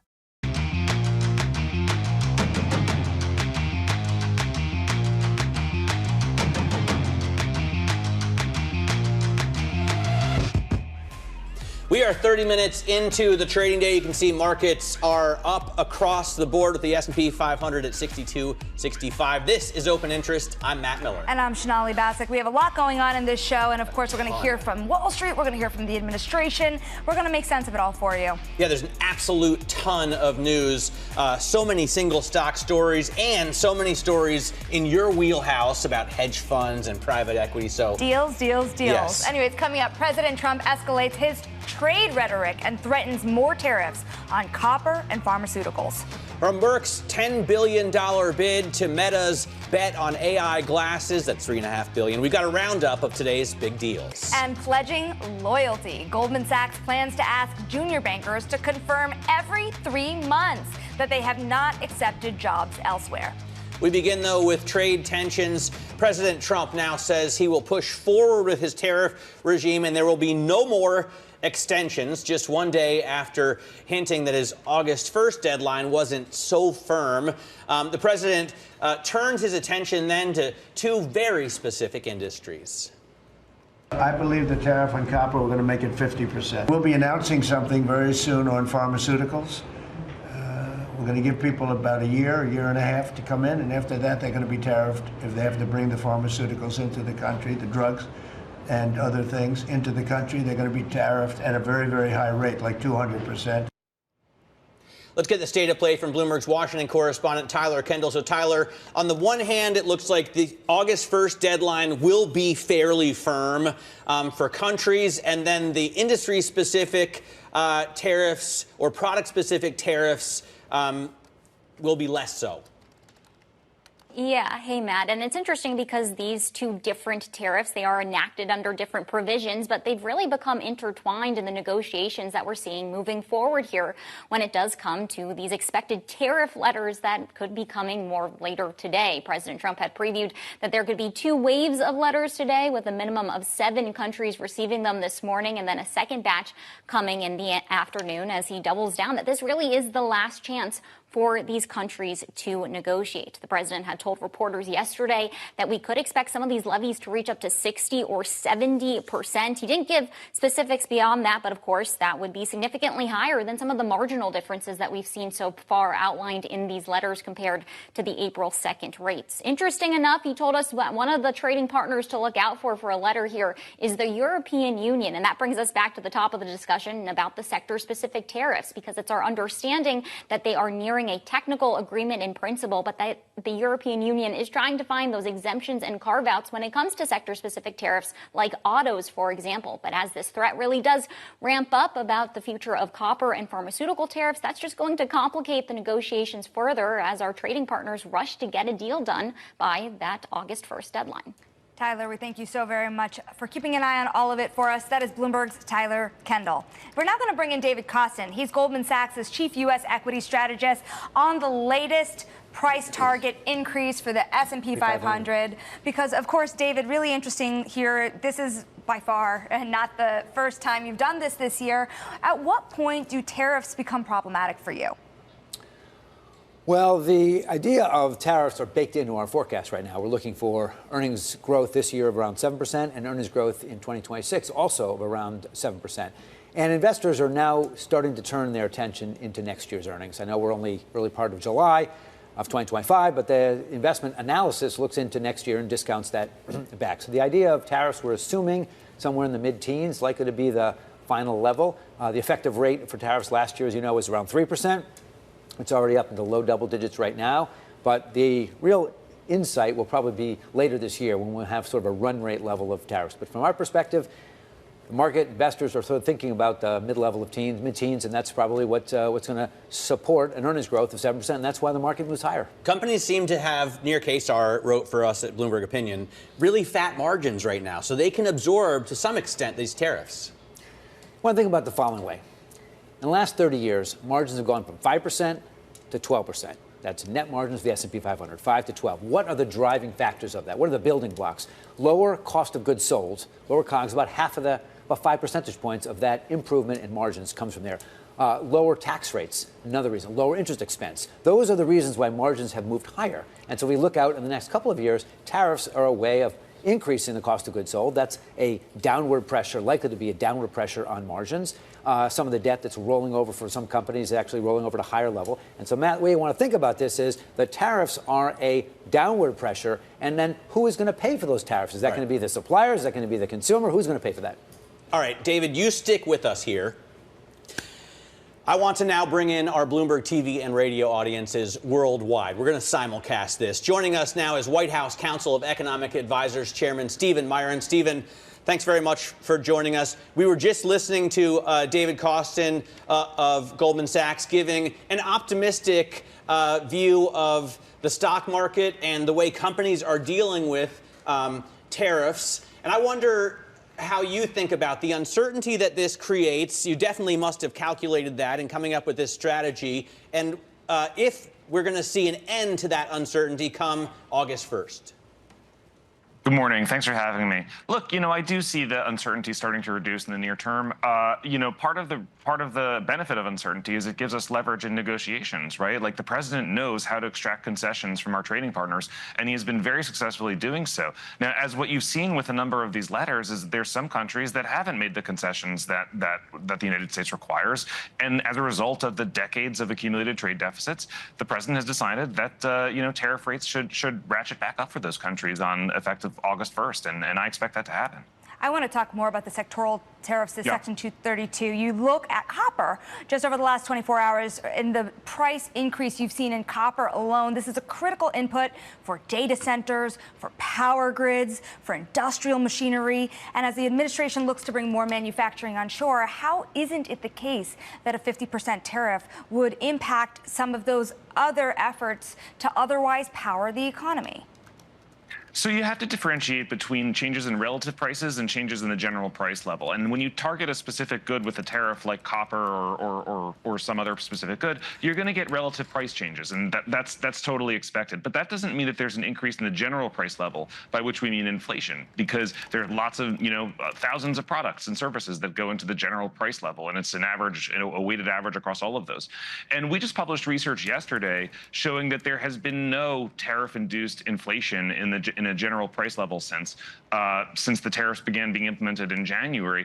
Quite to the contrary of all of the Cassandras that were shouting that it was going to be extremely inflationary. There's just no evidence of that thus far. Just Stephen, like in 2018, 2019. Yeah. Listen, I read the research, and we'll get back to it, but on copper, I want to read this note from Jefferies. They say that the U.S. does not have nearly enough mine smelter refinery capacity to be self-sufficient in copper. So then why target it?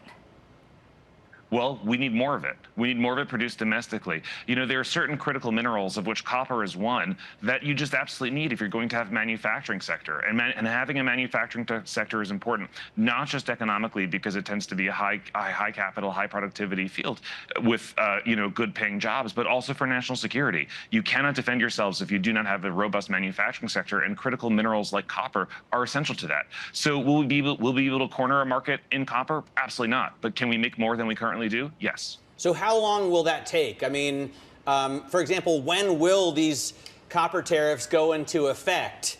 Or is this just a stick rather than a carrot that you use to try and motivate the industry? No, well, the president said we're going to do copper tariffs, and I think the president, and I think the president follows through on his promises. So I would expect them to happen.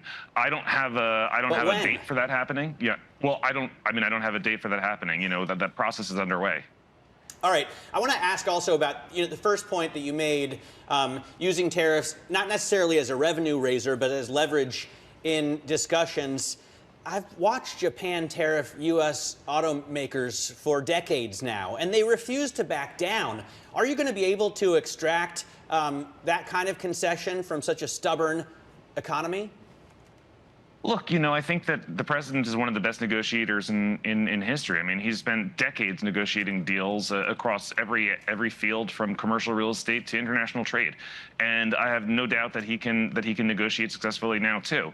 But in order to negotiate successfully, other countries have to know that you're serious and that you're willing to do what it takes to get there, and that's what these letters show, that we are absolutely serious. So I hope that a country like Japan comes to its senses and does make the concessions they need, because it'll be better for them if they do.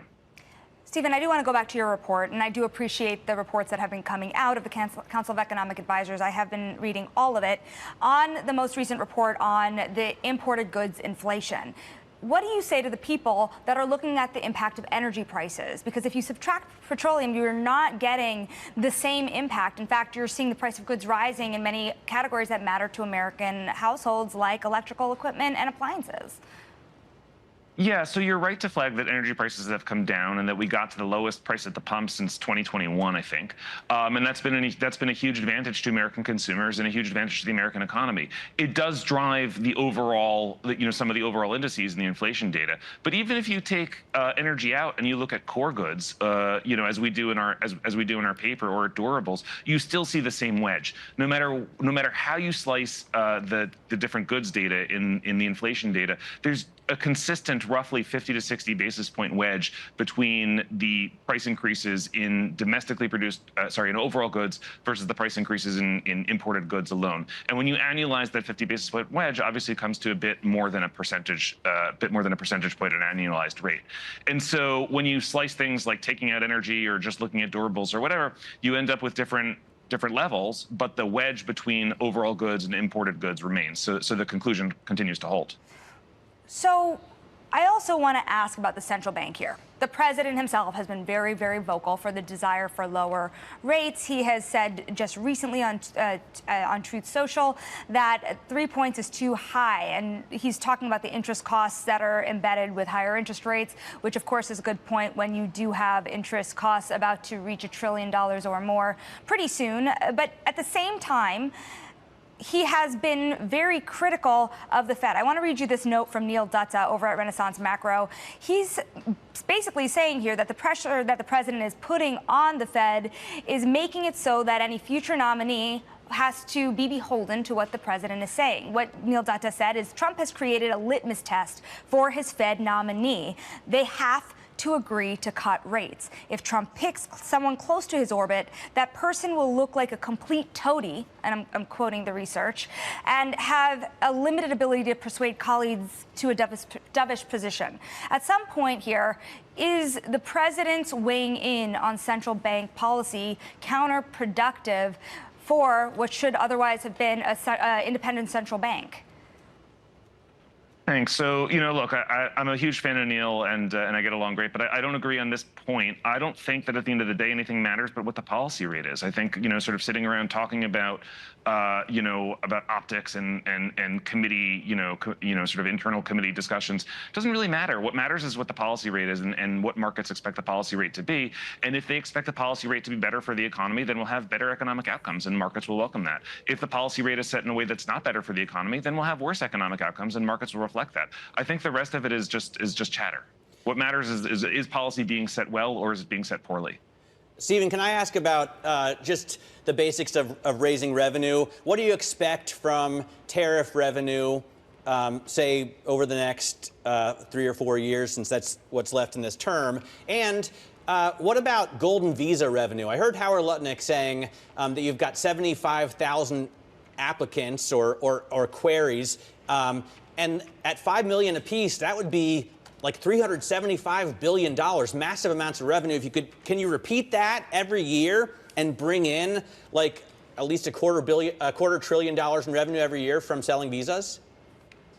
Thanks. So I expect the tariff revenue to be substantial. And in the research we put out about the deficit implications of the One Big Beautiful Bill and the rest of the administration's policies, tariff revenue played a substantial role in thinking about where the deficit would go in future years. We had about $3 trillion over a decade from it, which works out to obviously about $300 billion a year. And that's pretty close to where CBO ended up to when CBO got around to scoring it. So that's a number that I think is a reasonable baseline expectation. Given tariff rates are going a little bit higher now, the number might actually be a bit higher than that. So, I think it's such a fantastic thing to raise money from tariffs that are ultimately, the incidence of which is ultimately borne by the tariffed country, and use that money to finance lower marginal rates in American families and American firms to encourage more investment and more work here and encourage reshoring. I think that's just a fantastic common sense policy combination. With respect to the golden visas, I mean, look, I think that Howard has enormous demand for these things. He's created an amazing product. Howard and the president have created an amazing product that has attracted enormous amounts of interest from foreigners abroad, and I think we're going to see that huge demand materialize. However, I think you're right to point out, I don't expect that demand to reproduce every single year. It's not going to replicate every single year. I think you'll see a big demand up front. All right.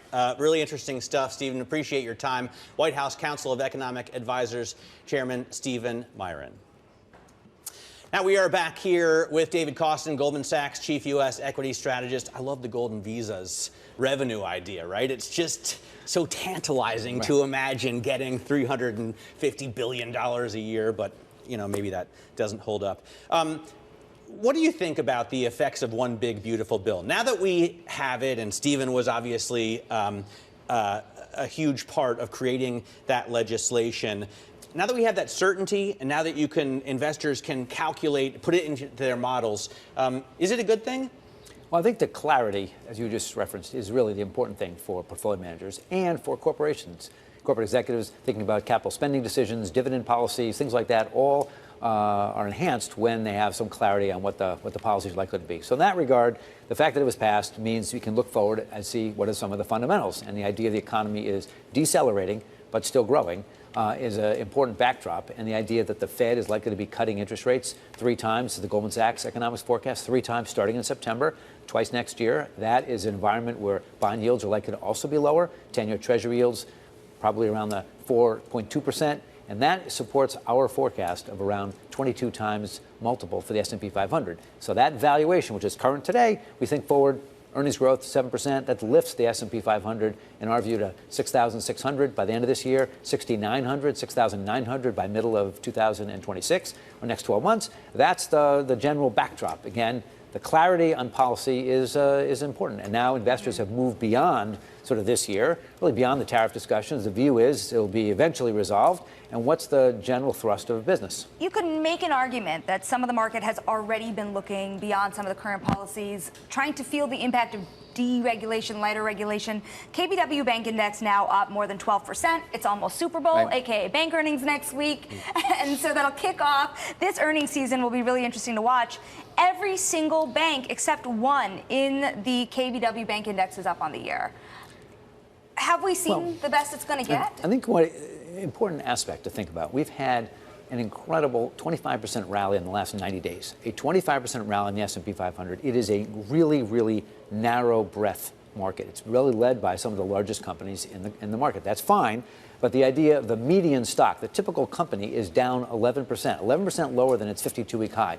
If you look at the mid-cap stocks, you look at the Russell 2000, these stocks are down basically 10%, or they're trading 10% lower than their on the 52-week high. As a consequence of that, the idea of some opportunities in these other sectors are where we are focusing our discussions with portfolio managers.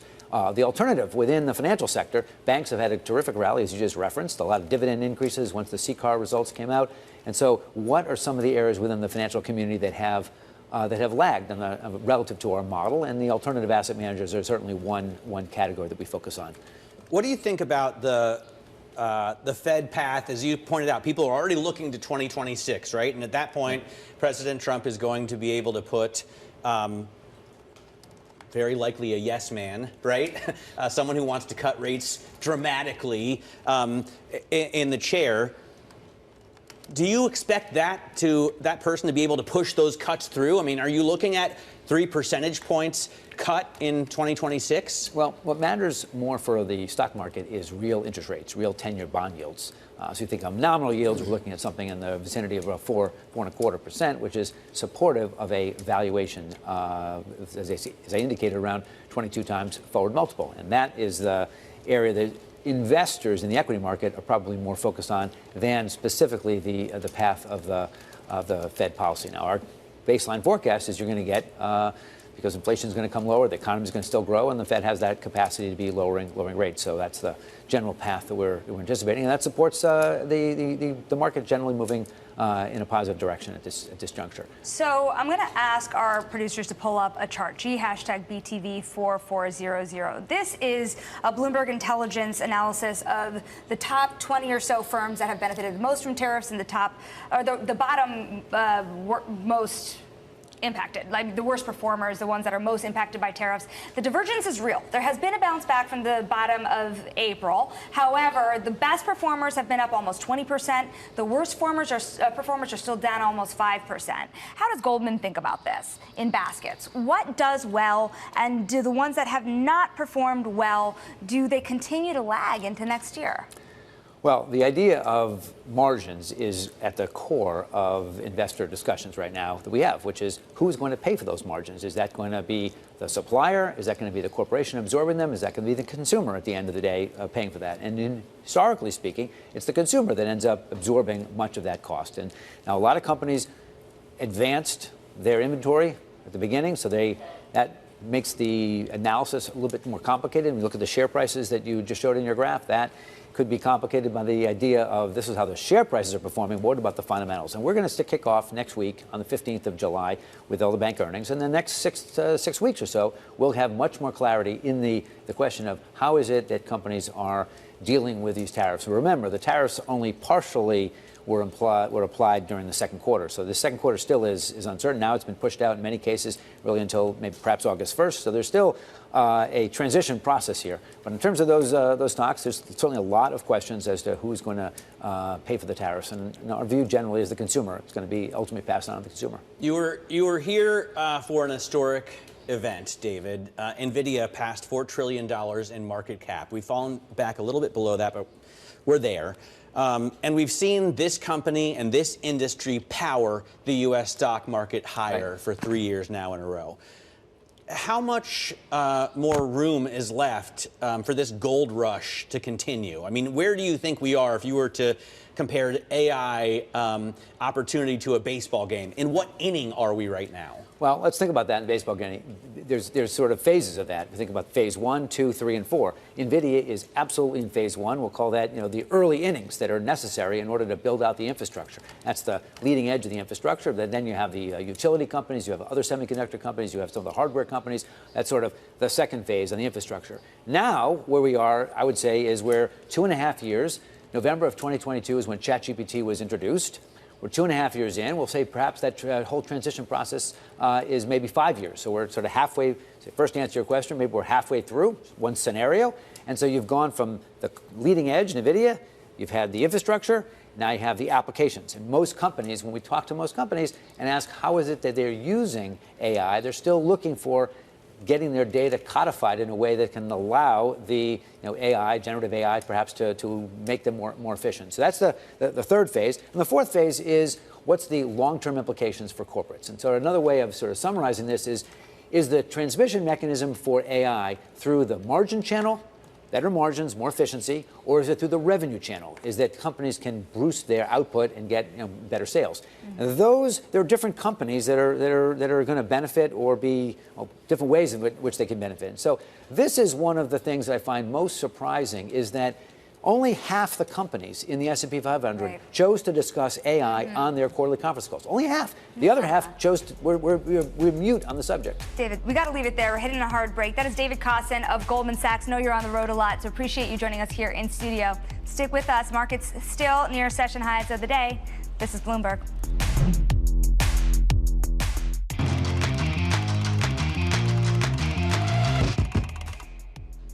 Let's get a check on the stock market right now using the move screen. I think this is the most dynamic way to look at an index, in this case the S&P. You can see we're off our session highs now, but still up on the day with the breadth about 3-2. 283 stocks rising, 218 are falling. NVIDIA adding the most points right now, almost 10 points with a 2% gain. It eclipsed a $4 trillion market cap, but has now under that a little bit. I'm going to take a look now at the sectors. You can see communication services. These are the hyperscalers as well as IT. These are the biggest gainers as we watch the Allen & Co. conference in Sun Valley, Idaho. Coming up, President Trump upending the global copper market. We'll take a look at that with John Wobensmith of Genco.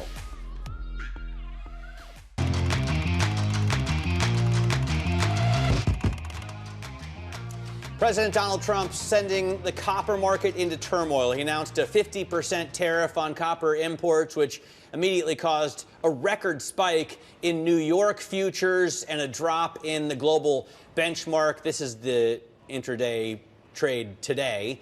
It would have looked very differently yesterday. Companies across the world are racing to get copper aboard ships before the tariffs kick in. Joining us now is someone who owns a lot of those ships. John Wobensmith is the CEO of Genco. They own 42 dry bulk vessels around the world. And John, we were just talking, you have ships that bring back in one fell swoop 55,000 metric tons of copper from Chile.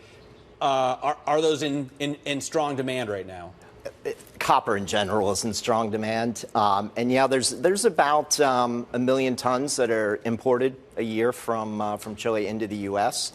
And I will say it was a little surprising to see a tariff put on copper, but when you start to think about it a little bit more, 25% of what the U.S. uses is actually produced here. And there is a brand new mine that is sponsored by Rio Tinto in Arizona that just got regulatory approval. So you have to wonder if there are some other pieces being moved around here. That is interesting, but you look at also the amount that we import. You mentioned Chile. The other place that Chile exports a lot to is to China. Yes. How do these routes change? How does the equation for trade change if the U.S. is putting a 50% tariff on copper imports and China is not? Yeah, so China is really interesting. They clearly, as you said, they import from China or from Chile. But they also have mining projects, particularly in the Congo, that are copper focused. So there are alternative sources for China. And it's one of the things China has been doing over the last 5 years in particular, and that is investing in other mining projects, particularly in West Africa, bauxite, iron ore, and then the copper that I mentioned in the Congo. These tariffs, both the country tariffs and sectoral tariffs, have they been great for your business because of people pulling demand forward? There's definitely been demand forward on soybeans, particularly out of Brazil. And we all know that the Chinese have gotten very close with Brazil, going both ways, but soybeans in particular. And so what we've seen is U.S. soybeans down 35% for this time of year. Now, we are not in peak season. Peak season really starts in September, and so that will tell the tale. But I do find it interesting, the last trade negotiations during the previous Trump administration, when they settled with China, they had a per ton, or tons of soybeans and ag products that needed to be moved out of the U.S. That didn't happen in this negotiation. As you know, it was more about rare earths than actual agriculture. So remains to be seen. You tend to see things before the broader American public does, just the way that things are being brought into the country. Now, where else are you seeing that front loading? Where do you begin to get worried about inflation, if at all, with certain types of goods? And where are things slowing down? Yeah, so it's interesting. Not our business, but we obviously follow a lot within shipping. And if you look at the container rates, there was a lot of front loading into the U.S., China into the U.S. So those rates were, moved up quite a bit several months ago. The opposite is happening now. So container rates, China to the U.S. have actually dropped, but they've increased in Europe. Some of that has to do with the Red Sea hostilities again, but it's also because of a lot of the front loading that happened and the scarcity of tonnage available to go to Europe. We were talking during the break about what's going on in the Red Sea, and there's a lot of very bad stuff happening there. Crews kidnapped and essentially terrorism, right? You're avoiding that by going around. So what does that add to a shipment in terms of cost? Obviously, it's worth it in terms of safety, but... Yeah, look, it probably adds 10 days, and we build it into our freight model and our freight pricing. It's very upsetting what's happening now, because I think a lot of people felt that tensions were cooling down. Though we haven't put our ships through there since December of 23. That's when we made the decision not to go through there. But there have been 2 very recent attacks on dry bulk vessels. Fortunately, not ours. Again, we're not going through there. But it seems to be getting more lethal and more dangerous, because we're actually now having crew members, unfortunately, being killed. And it's... the pride needs to be solved. And what's the answer to that, John? I mean, we have already launched a ton of attacks on the Houthis, right? Everybody got to read it in the Signal chat. Yeah. But it doesn't seem to have solved the problem. It doesn't. I think we need more military assets actually there and patrolling. You know, we had that situation. We had a global force when there was piracy off the coast of Somalia. Indian, Chinese, U.S., I think we need more of a presence there, because what the Houthis will tell you is you can go through, just don't call Israel. If you call Israel, then we're going to come after you. Now, you mentioned you've been not going through the region since 2023, and that just goes to say there's been years of geopolitical conflict. When the broader American public is looking at the news, they're looking at kind of the worst of the worst happening. But realistically, there has been a lot of bad stuff happening for years, to the point you've been making. So what is the risk geopolitically moving forward? And perhaps how could that create inflation spikes that are unwanted, right? It wasn't long ago that we were concerned about the closure of the Strait of Hormuz. For sure. And I think, look, that probability has dropped significantly, which is good news. But that doesn't mean it's necessarily gone away. I mean, we find out, tensions flare, on a weekly basis. So I think that's much lower probability now, but you can't rule it out. The Red Sea situation is definitely adding to freight costs on the container ship side in particular, but also to some degree in our business. John, it's really great to get such valuable intel from you, and really appreciate your time. John Wobensmith there is the CEO of Genco. Let's get a check right now on what's going on in these markets, because there is so much to talk about, right? In terms of single stock stories, you've got a flurry of deals, you've got potential deals, you've got share sales. A lot going on under the surface. So yes, today the animal spirits are out to play. Even the 10-year has a little bit of a bid in it. We're going to talk about those deals that have been coming out this morning. We're going to bring in Bloomberg deals reporter Liana Baker, leads the team here in the United States. They've been breaking a lot of news. But talk to us first about perhaps what's going on with Merck. It's a really interesting move that they made with a patent cliff coming around the corner. What did you make of the price? So there wasn't a huge premium here for a biotech, but it's a company that, for us at least, sort of came out of nowhere. It wasn't worth, this $10 billion valuation just a few months ago. So, but for Merck, this is a big deal. It's their biggest deal in years. They'd been sniffing around a lot of assets, so it's exciting to see them finally do something. But you mentioned the patent cliff with Keytruda, their top cancer drug, 2028. A lot of investors are watching that, and apparently this is just going to be a drop in the bucket. For Merck, it's only going to bring in $1 billion more of revenue. So while it's a step in the right direction, it's definitely not going to replace Keytruda, and we'll have to see more deal making to fill that gap. And we mentioned this is a $10 billion deal for $1 billion in annual revenue for Verona. Right. One of the stories we haven't talked about a lot today is the Meta investment in EssilorLuxottica. Of course, they already have been using those brands. Ray-Bans. What's the story? Ray-Bans, Oakleys? So not a takeover per se, but definitely interesting to see Meta investing up to more than $3 billion in this company. We did see Google a few months ago invest in Warby Parker, a smaller investment. So all eyes are on this space. It's unclear, the exact terms of this, but it had been in the works, I think, a long time. There have been reports back in 2024 that Meta was looking at this. We're interested in Meta doing all these deals. The Scale deal a few weeks ago was also big, so they really seem focused on the future, and they're trying to invest in different companies to sort of fill out, what's next for them. And Mark Zuckerberg's in Sun Valley, apparently. Maybe more deals where that came from. Also in Sun Valley, Ed Ludlow breaking a scoop overnight with our team. SpaceX inking a new valuation with a planned offering of insider shares being sold, $400 billion. What do you make of that? I think it's even more, and it's crazy and hard for any deals person or investor to understand these valuations. I know there's a lot of attention on SpaceX, the Starlink satellites. I'm interested to see if they raise a primary round. That was mentioned in the report. That would be new money coming in. But in terms of a SpaceX IPO, what would that be worth? When would that happen? So our team is trying to figure out these sort of longer term. And do they need it? Right, with so much insider money, but at some point, some of these valuations, you have to ask: is it sustainable? I know it's Elon Musk, SpaceX is sending these rockets up, sometimes successfully. We've been asking that question about Tesla for 15 years, Leanna. 15 years of that's an insane valuation.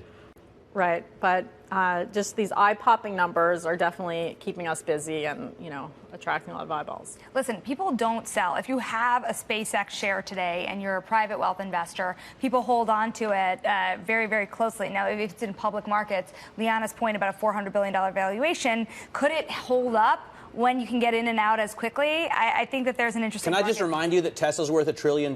So the answer to your question, could it hold up, is yes. Good. 100% yes.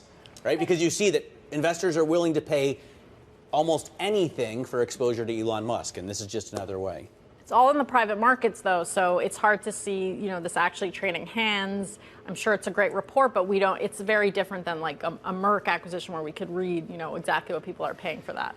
Great to have you on set with us, Leanna. Thanks very much. Leanna Baker runs our deals team. Coming up, Goldman Sachs has a new plan to help stop private equity firms from stealing its talent. They're going to make you promise, if you work there, that you haven't got a job lined up somewhere else. We're bringing the details next. This is Open Interest.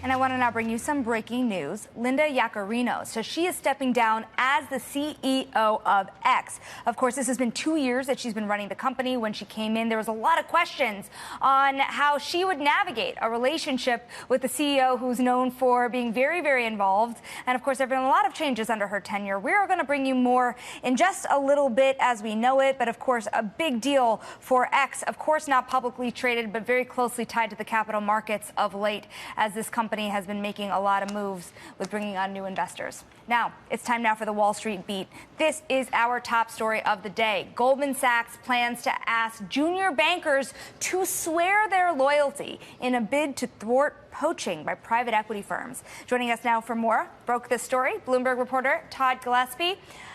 So we know that private equity firms have been going earlier and earlier to talent. We've heard as early as sophomore year of college.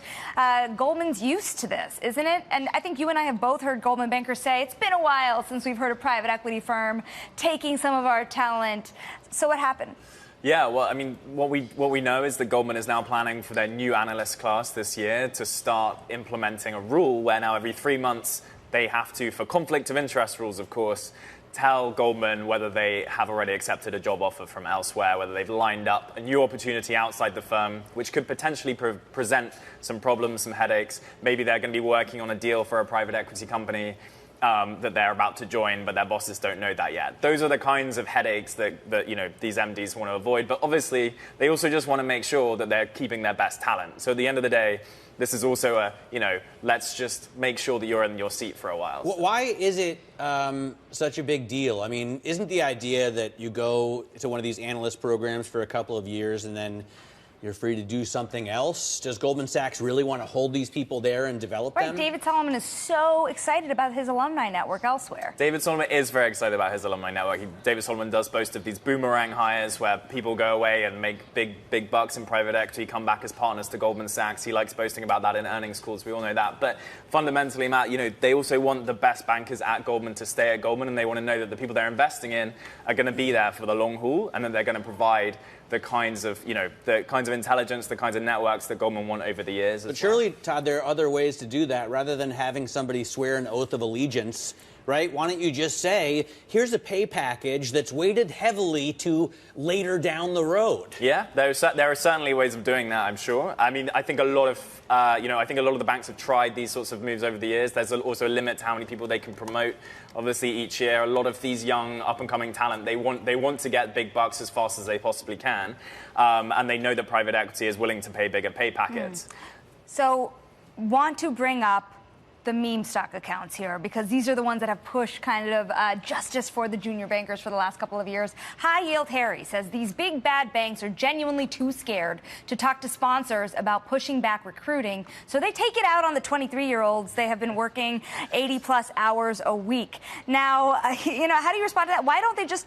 It's true, right? Didn't Apollo just come out with a note very recently about how they were going to stop poaching for the banks and stop pissing them off? And I mean, that is one thing, but I don't think it's actually just about pissing them off, to be fair. I did speak to one banker a little while ago who told me, just a couple of months ago actually, and they were saying that a lot of their own private equity clients, their sponsor clients, had told the banks, look, we know we've pissed you off for a few years now. We're gonna ease off, partly because the talent we're getting from you actually isn't as good as we want it to be.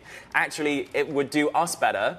It would serve us better if you train them up for just a little bit longer, maybe 3, 4, 5 years before we poach them, just so that they've learned all the skills that they need. Because a lot of the young folk that they were getting into these PE firms just weren't at the level that they thought they were at, because they were hiring earlier and earlier and earlier, and these people didn't have the experience, hadn't proven themselves and got those skills that they really needed at PE firms.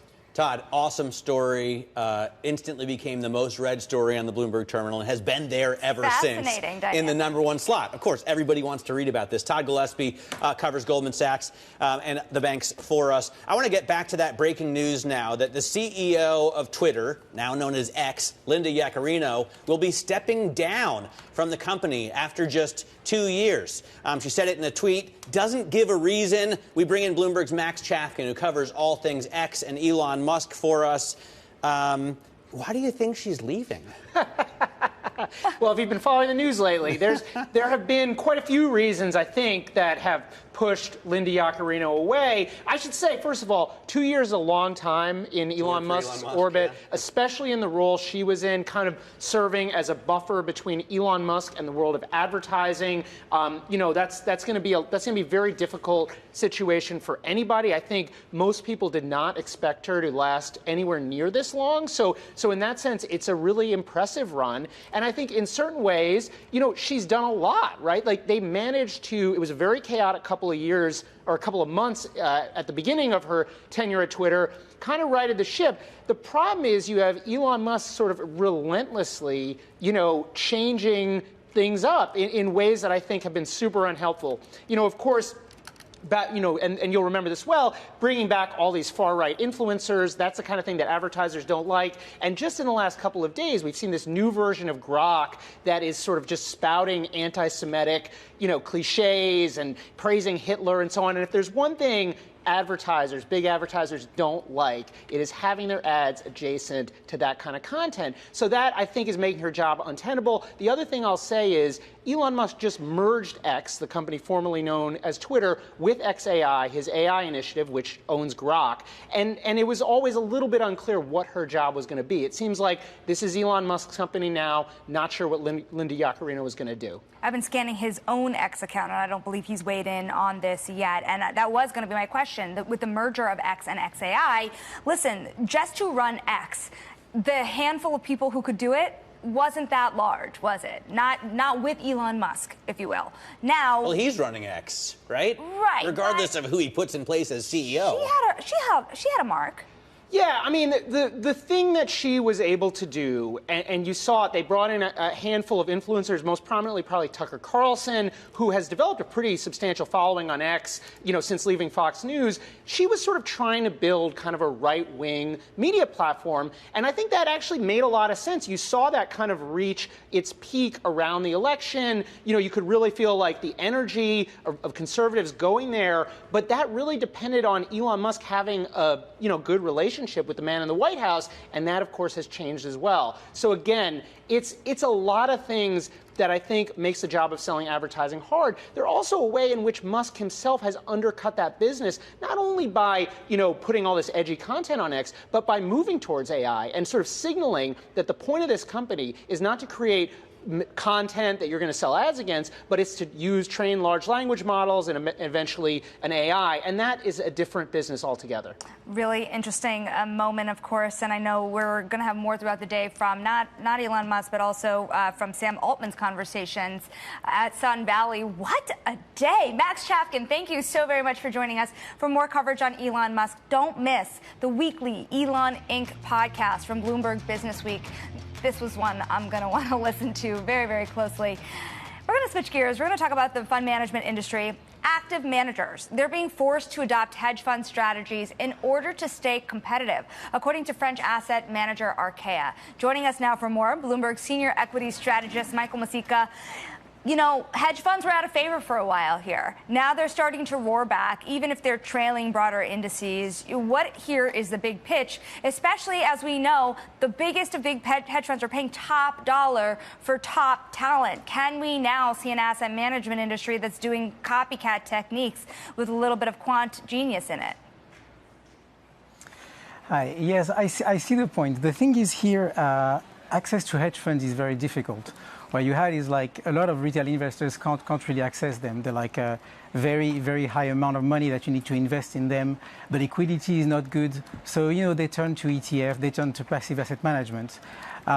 So here is the thing. With regulation evolving a little bit, now you have access to funds that have daily liquidity that can protect your portfolios with what they call an overlay, which are like a bespoke derivatives. And that's new in the industry. And I think that's what's interesting here. That's the story that's interesting. It's like giving access to hedge fund style without being a hedge fund.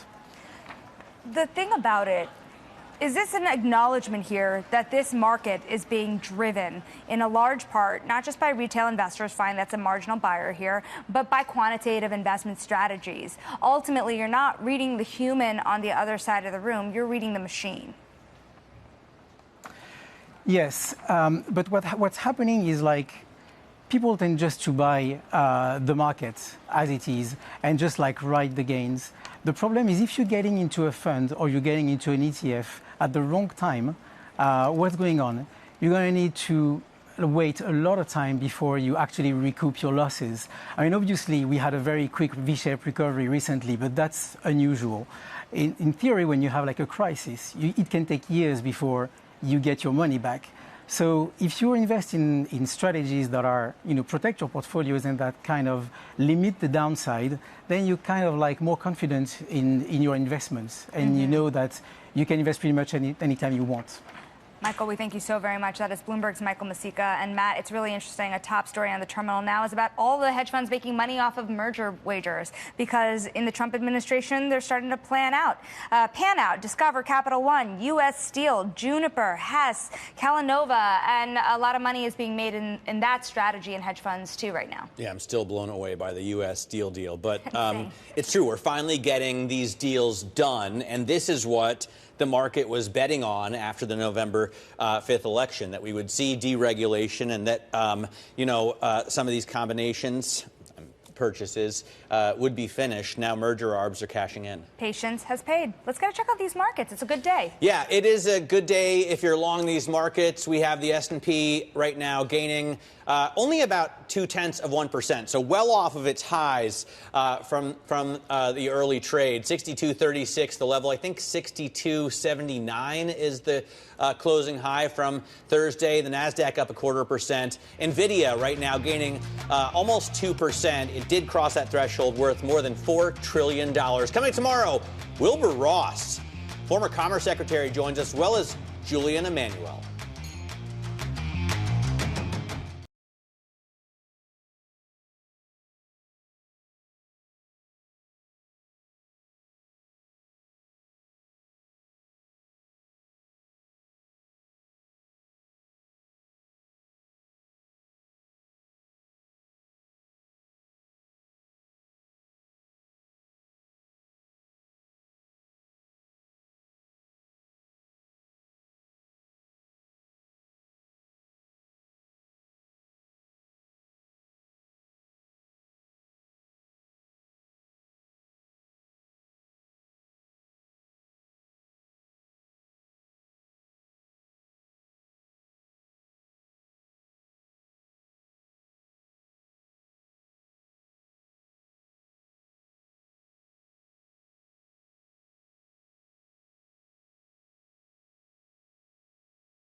In a world of seismic change, will your business shape the future or be?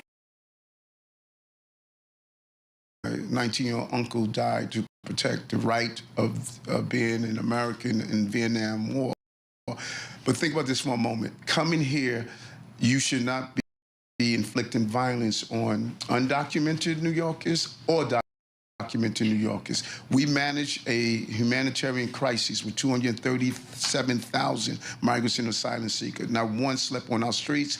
Every one of those children were educated in our school system. And I'm going to coordinate with federal authorities to go after those who are dangerous, like the Venezuelan gang members we took down that were selling drugs, forcing women into prostitution who were undocumented.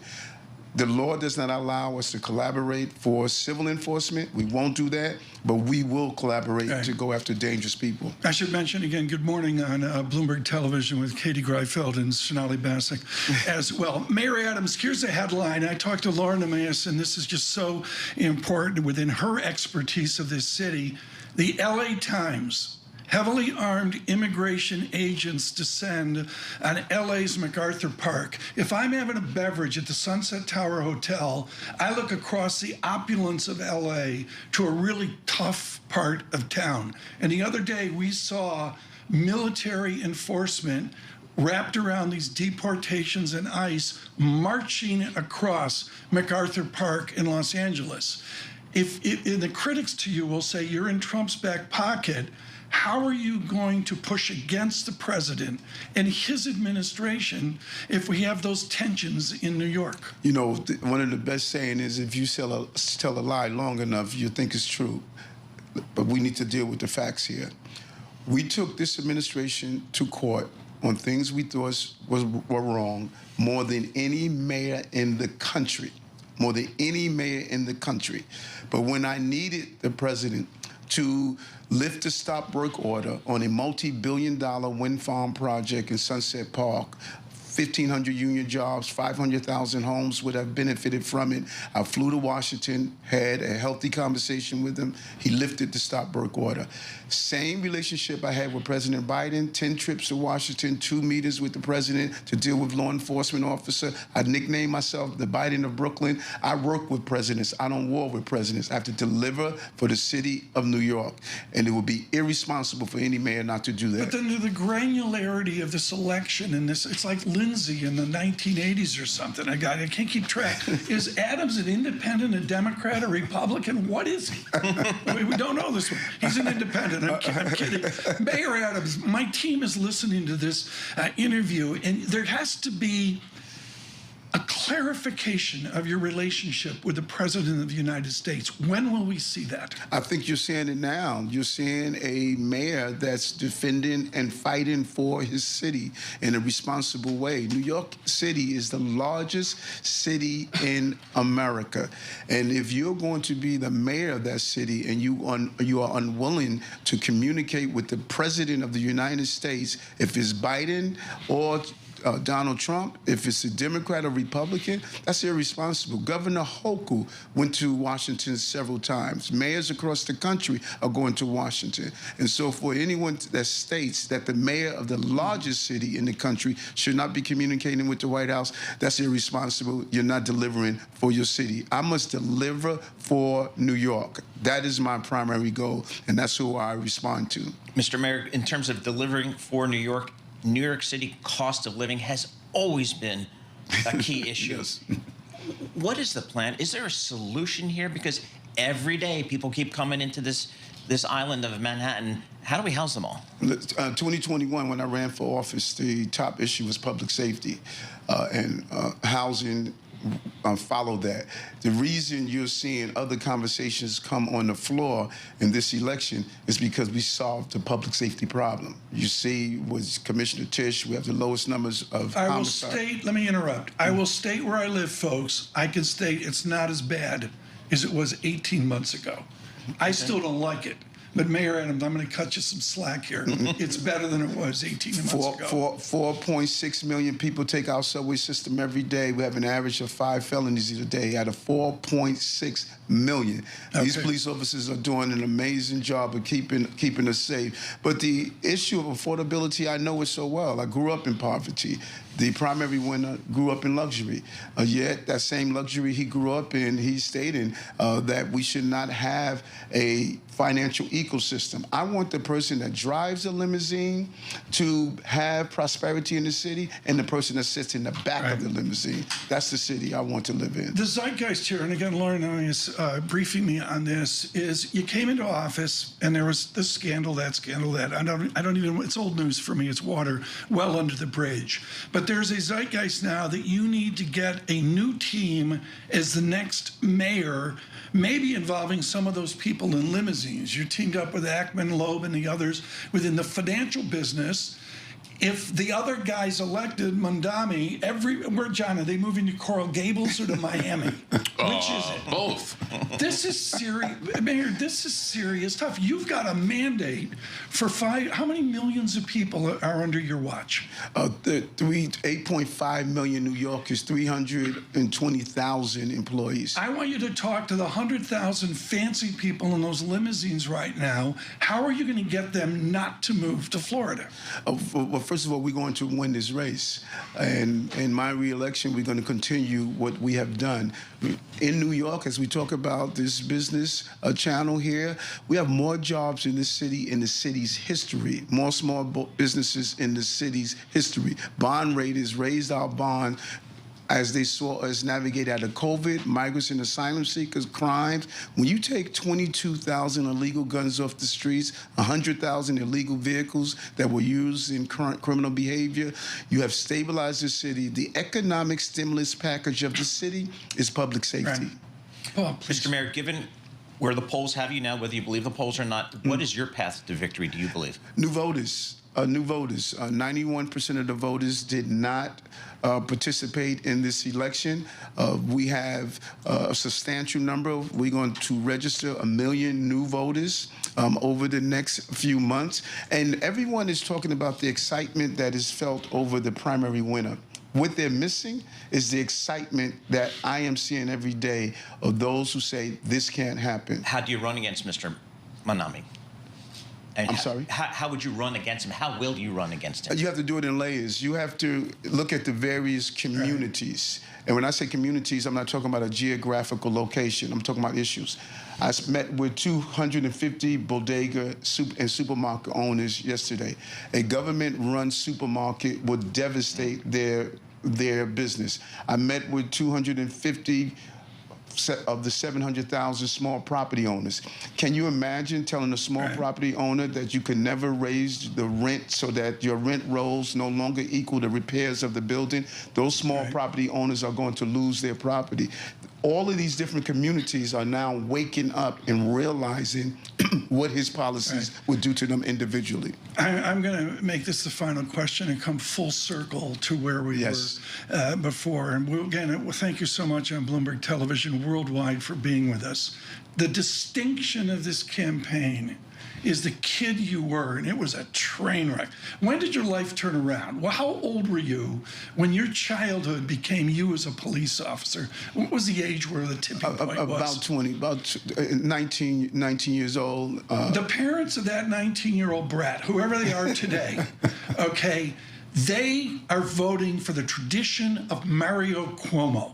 How do you get them to shift from Mario Cuomo's son over to Eric Adams? How do you get that conservative, black, public safety electorate to turn and vote for you? Well, they voted for me in 2021. And remember this, as we reflect on this election, of, you know, my first job at 12 years old as a paper boy, then becoming a... gas 7 PM already हो चुका है. 8 PM US market के बाद natural gas की inventory है. ध्यान रखना forecast berries है. लेट्स सी एग्जैक्टली कितना आता है. क्रूड ऑयल में एक न्यूज आई थी, उसकी वजह से सडनली थोड़ा सा वॉलेटाइल हुआ, बट अभी भी सपोर्ट है नीचे. थोड़ा सा फेक ब्रेकडाउन देने की कोशिश करिए. लेट्स होप होल्ड करें, बट ज़्यादा ऊपर जाने के चांसेस नहीं है. ऊपर वापस वो level as a resistance automatically create हो गया. जो ओपेक प्लस कंट्रीज़ हैं उन्होंने जो ऑयल प्रोडक्शन इंक्रीज करने के लिए कहा था, वो उसको अब रोक देंगे, ऐसा स्टेटमेंट है. करेंगे नहीं करेंगे we don't know, but from October जो ओपेक प्लस कंट्रीज़ का ग्रुप है, they are evaluating, you know, उनकी जो स्ट्रेटजी है उस पर चेंज करेंगे. सो अगर वो ऑयल प्रोडक्शन जो इंक्रीज करने की सोच रहे थे वो नहीं करेंगे, तो उसका एक इम्पैक्ट देखने के लिए मिला है क्रूड ऑयल पे. लेट्स सी कितना और मूव करता है उसके बेसिस पे. Up next, as President Trump issues another fresh batch of tariff demands, we're going to speak to his former Commerce Secretary, Wilbur Ross. Thank you, Katie, for bringing that in. And chip stocks, they keep on rallying after NVIDIA becomes the first U.S. company with a $4 trillion market cap. The first U.S. company, but first company ever as well. About $1 trillion more, I think, than the GDP of France. Just incredible. And Blackstone strikes a deal, signaling a private credit partnership with LNG with the goal of growing up to $20 billion in the next 5 years. We'll see how it all shakes out. We're going to bring you more of that. But for now, the Trump administration is counting on tariff revenue to make up for the tax cuts. We spoke with the White House Council of Economic Advisors Chairman Stephen Myron yesterday on how that math would work. I expect the tariff revenue to be substantial. And in the research we put out about the deficit implications of the One Big Beautiful Bill and the rest of the administration's policies, tariff revenue played a substantial role in thinking about where the deficit would go in future years. We had about $3 trillion over a decade from it, which works out to obviously about $300 billion a year. And that's pretty close to where CBO ended up to when CBO got around to scoring it. So that's a number that I think is a reasonable baseline expectation. Given tariff rates are going a little bit higher now, the number might actually be a bit higher than that. Now, our next guest says tariffs have been a policy distraction, but they are unlikely to generate substantial revenue. With rising inequality and fragile political consensus, the only choice continues to be to keep spending. Joining us now, Alberto Gallo, CIO and co-founder of Andromeda Capital Management. It's a perfect place to start with you. You look at the administration's policies, you look at the 10-year yield as a barometer, and you have seen the yield come down quite meaningfully, but it's been kind of sticky, hasn't it? Around 4.4%. What is it telling you? Good morning, Sonali. So I think here the story is governments continue to spend, especially the US, but not only that, the UK, Europe, and they're trying to maintain a range in the 10-year yield, in the cost of funding, with a variety of stratagems, and one of them is issuing shorter-term paper, for example, in the U.S.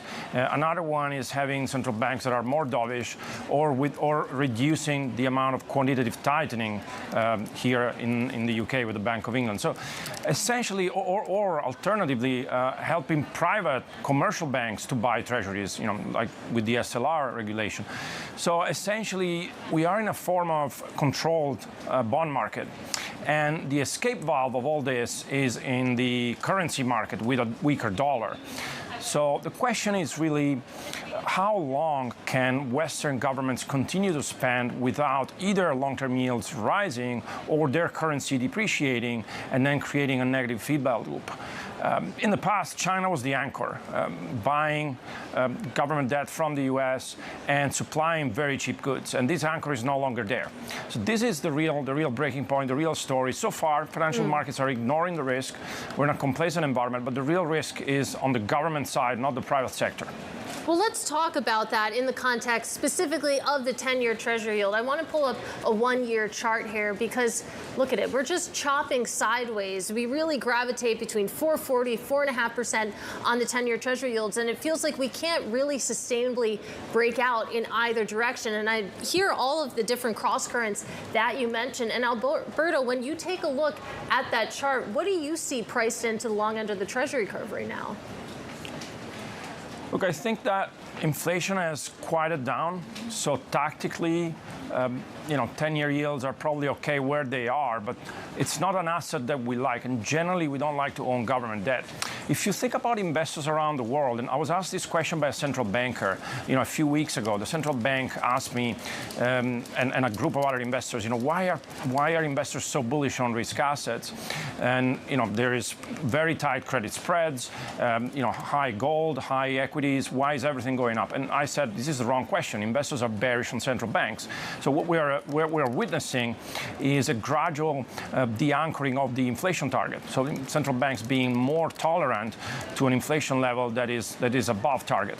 Obviously, the last few prints have been positive, and the Fed will probably cut later this year. But I think that there are markets where this is fully priced. So we would not want to own duration here. We would not want to buy and hold credit. Credit is a very interesting asset class to be active in, but not to buy and hold right now. And probably in equities we'll have more melt up because investors want an alternative to cash. There's $7 trillion in money market funds, and April has created a big scare. So people are underinvested. To your point on the government debt aversion, you do see treasuries falling ahead of that 30-year auction. Longer dated debt has been a little scarier for investors, if you will. You mentioned the dollar a little bit earlier. I want to pull the one-year chart up of that as well, because it's not been sideways, it's been straight down since you've seen the heights. What is this telling you, and what are the ramifications?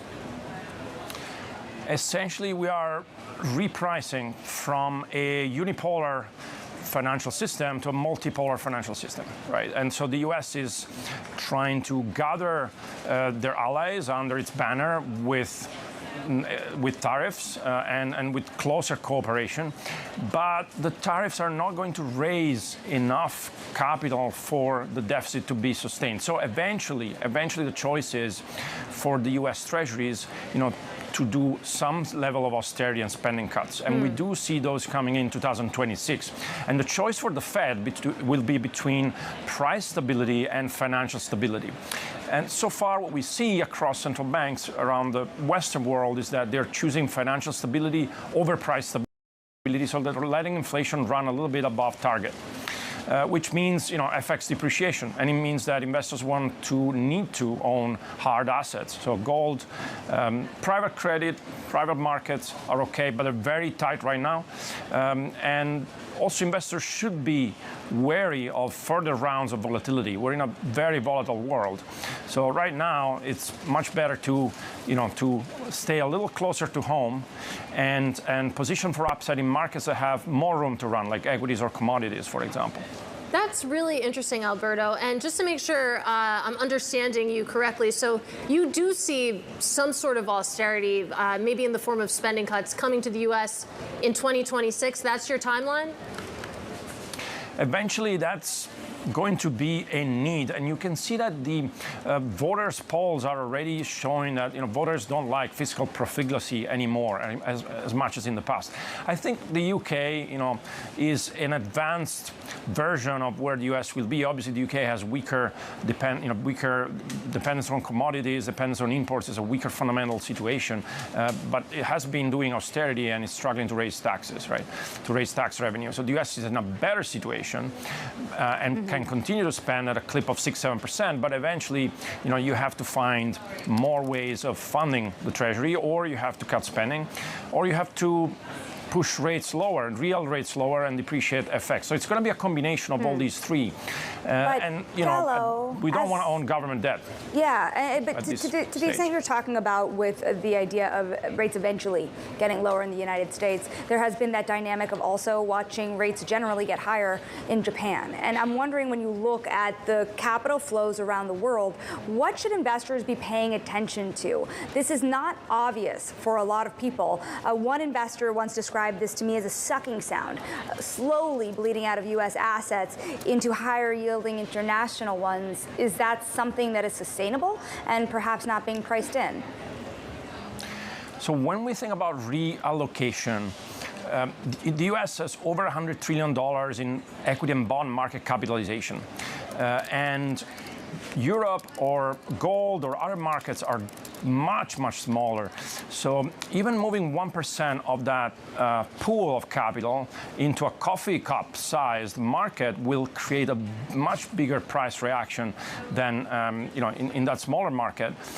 So for example, European equities are just a fraction of the Mag 7, right? And gold market cap is around 20 trillion, not even. So in words, there's been a lot of discussions about the reallocation of assets and capital from the U.S. to the rest of the world. But in practice, we see that flows are still very muted. In the credit market, we still have record long, for the last 15 years, record long allocation to U.S. credit and record short allocations to European credit. So there's a lot of room for that reallocation to happen. Alberto, we have less than a minute left, but I do want to stay on the credit markets for a little bit, because you're talking about public credit, you're also talking about private credit. And I wonder, when you compare those two asset classes, where do you see more opportunity right now? I was speaking to JP Morgan Asset Management CEO George Gatch a couple of weeks ago. He said that private credit actually looks a little frothy to his view, and he would rather stick to publicly traded junk. I wonder where you fall in that discussion. There's only opportunity in liquid credit right now. The reason is that actively trading credit, especially when you start at the tights, can give you a lot of opportunity. Or in other words, the opportunity cost of locking your capital for 5 years is extreme when you start with very tight spreads. So you want to capture those dislocations. You want to be able to lend to companies when they need capital, not right now. Right now, capital is plenty available, and the Fed is cutting rates, and we're in a Goldilocks, blue sky pricing of risk. But things can change very quickly. So I would say that, in this situation, you want active credit, you want active management. And we can show that over the last 10 years, a very simple actively managed fund can outperformed by 50% compared to the return of a buy and hold strategy. So this is a time where you want to be careful. You want to pay for a manager. Private credit is great for the managers that lock in those fees, but it's not great for investors. Yeah, that is a really interesting note to leave it on. Hope to speak again soon. That is Alberto Gallo of Andromeda Capital Management. Let's go back to these equity markets. We're about 40 minutes into the trading day, and we're taking a look at Delta shares continuing to jump after the airline restored its full-year earnings guidance, now up over 13%. Yeah, that brings you to a year-to-date decline of roughly 5%. They're getting there. They're getting there. They're climbing back up. It is their best day since the first week of April as well. We're also looking at ConAgra falling, the packaged good companies posting a disappointing profit outlook. They are really an acknowledgement here that tariffs are boosting costs. Yeah, absolutely. And it's going to be hitting some of those companies that really make physical things and have have to package them as well. But let's go back to the M&A landscape as well, because Kellogg absolutely flying after Ferrero announced a deal to acquire the cereal maker for about $3 billion. Shares up about 30% at the moment. Yeah, my favorite thing about that deal is such a stunning gain for Kellogg. Consumer M&A has been running pretty hot. There's probably a lot more where that came from. It's a company that has looked at spinning off assets and now selling a more streamlined version of itself. An international company looking for a North American footprint, getting bigger. You'll see more of that. Also funny, enterprise value and equity value. They're not the same thing. I think a lot of people were thinking an equity value of $3 billion, not enterprise value for we're learning a lot. I will say the thing that I learned was that Ferrero was big enough to buy Kellogg. I thought it was just Rocher's. I didn't realize it was Nutella too. Apparently wasn't paying enough attention to Italian companies, but still ahead. We're going to head to Sun Valley as the biggest names in tech and media are in town for the Allen & Co. conference. We'll take you to Idaho next. This is Open Interest.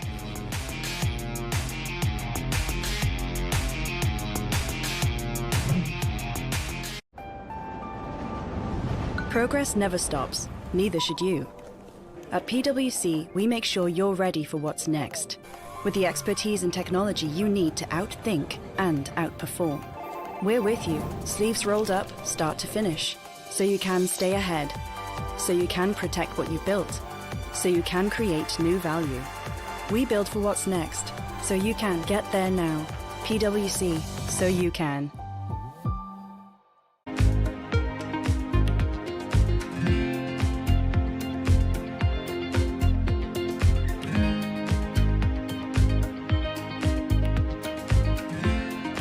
As Bloomberg's global financial correspondent, I get to meet the people shaping the way money flows around the world. And I want to bring you with me.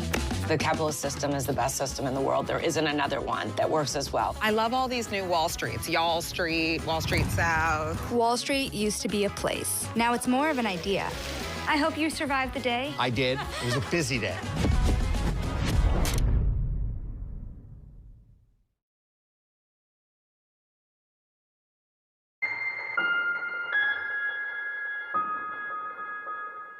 Join me each week on Wall Street Week for stories of capitalism from business, markets, economics, tech, and climate.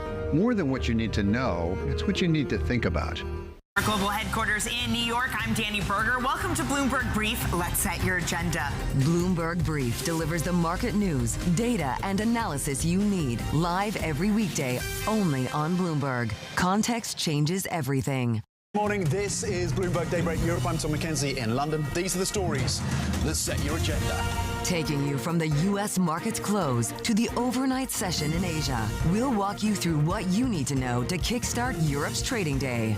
Live from our European headquarters, we bring you the day's top market-moving stories, unmatched expert analysis, and on-the-ground reporting from across the continent. Tune in to Daybreak Europe, only on Bloomberg Television. Context changes everything. Good morning. This is Bloomberg Surveillance. Welcome back to the opening trade. Watch Bloomberg Tech. This is the Asia trade. This is Wall Street Week. Welcome to Balance of Power. This is Bloomberg Television. U.S. jobs numbers are released. Bloomberg has the report under surveillance with crucial data and expert analysis at terminal speed. Nobody covers Jobs Day like Bloomberg.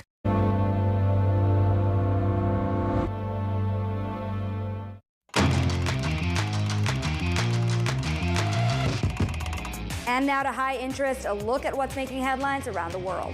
CoreWeave is getting another downgrade today on Wall Street. Needham is cutting its rating on the company in the wake of its deal to buy Core Scientific for roughly $9 billion.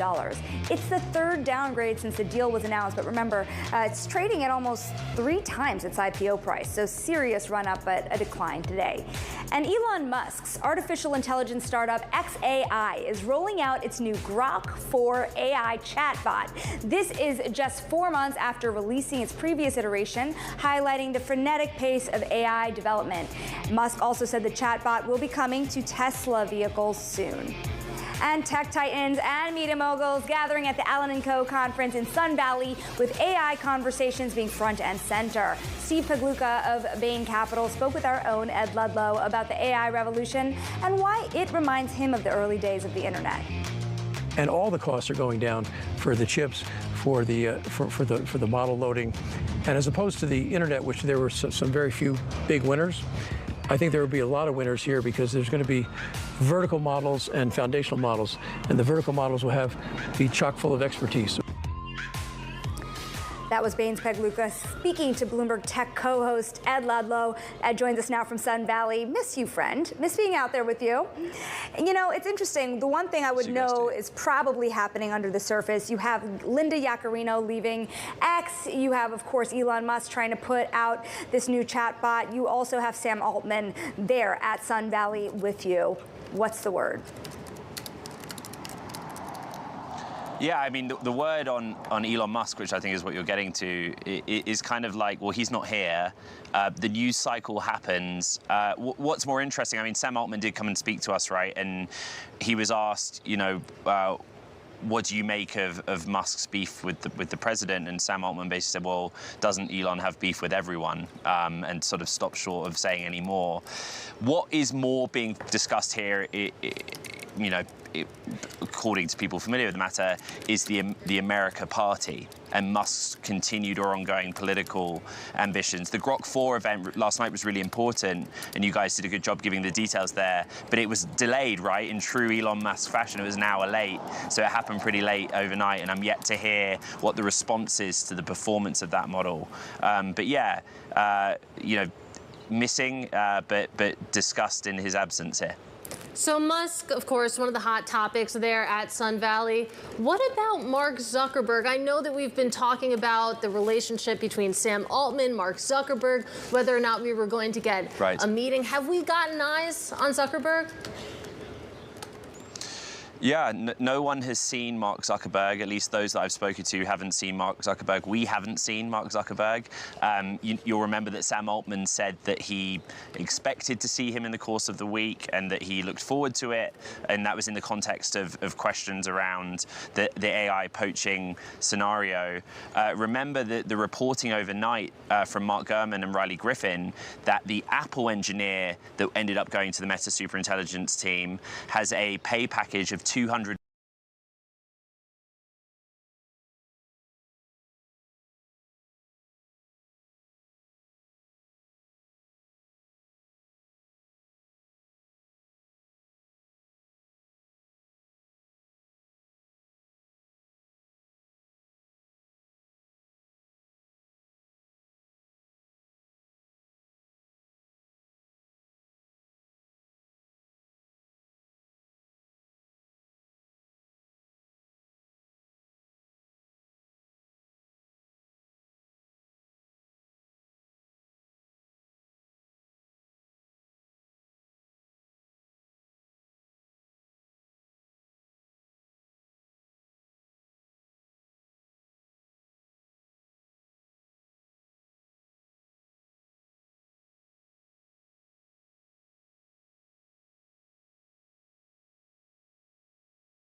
This is an iHeart podcast.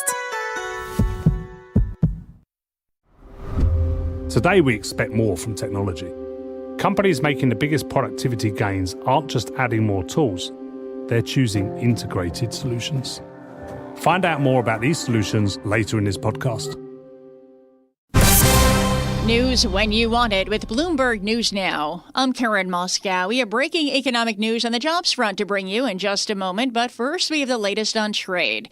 President Trump is threatening a 50% tariff on imports from Brazil, not because of its trade balance with the U.S., but due to how its government is treating former President Jair Bolsonaro. Bloomberg's David Gura has more. So there was this flurry of letters that the White House has sent out over the last few days to a number of countries, more than 15 of them, and this one to Brazil.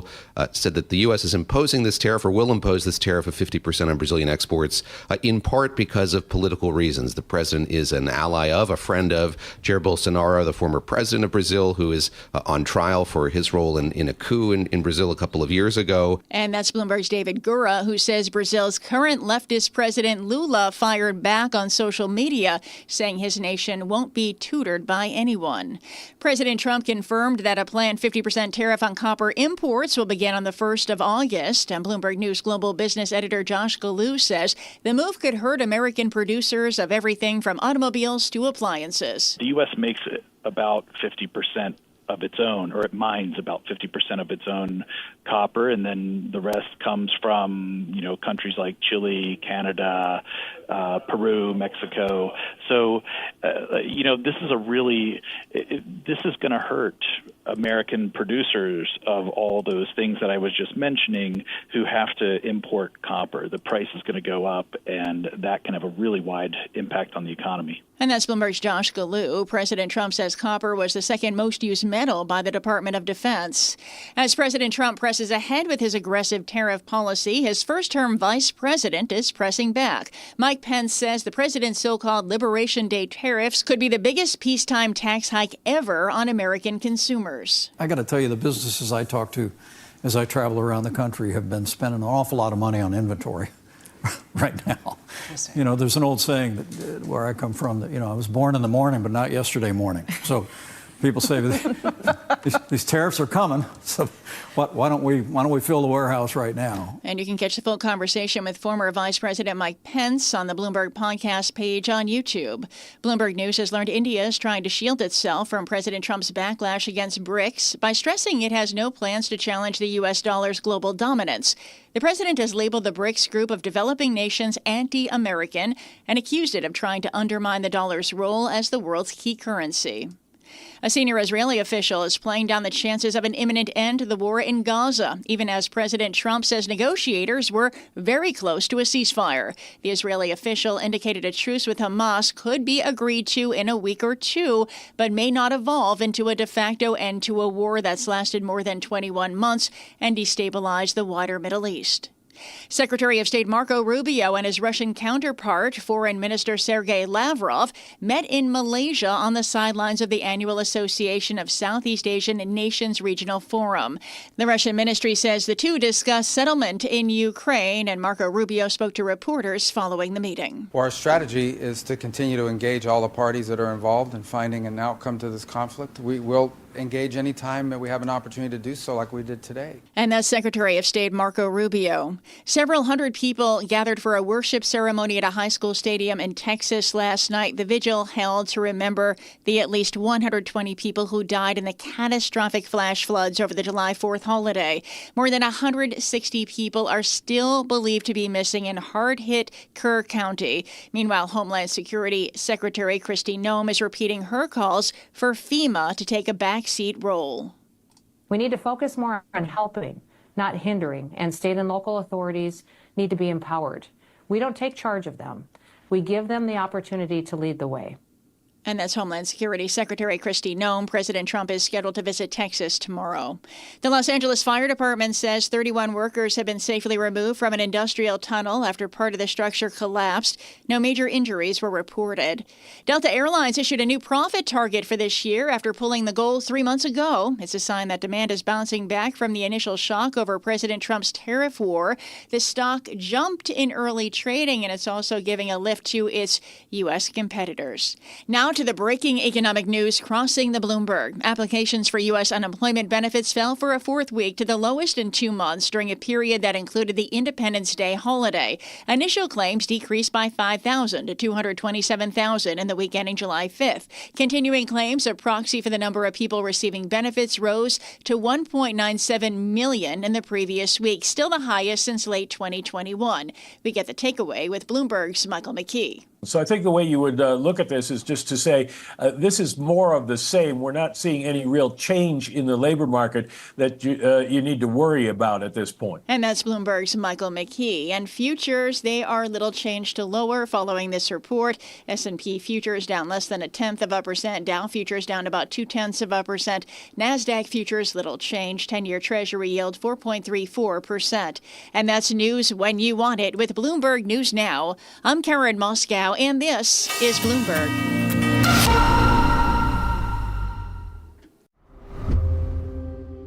Remember when a single technology glitch could bring an entire workday to a standstill?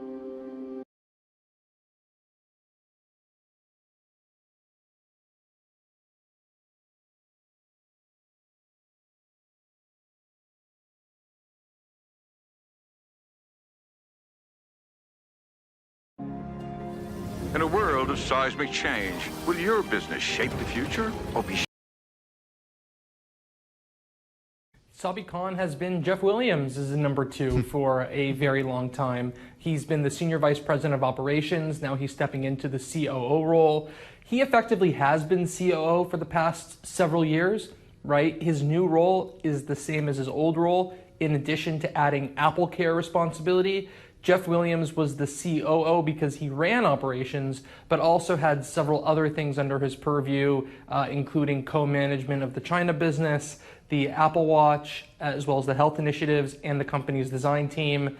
Apple said yesterday that the design team will move under the leadership of Tim Cook, which is a bit of a head scratcher, but I can get into why they're doing that. The Apple Watch hardware was actually moved 3 years ago to John Turnus, the head of hardware engineering. And the health initiatives are probably going to move to the services organization, given that they're going to a more subscription focused on health. And so a slew of different changes. Operationally, Apple is not going to miss a beat, but this is another big exit for Apple. We've been talking about this potential for the past couple of years. So there's going to be a stream of senior vice presidents and top VPs at the company exiting. They're all in retirement age.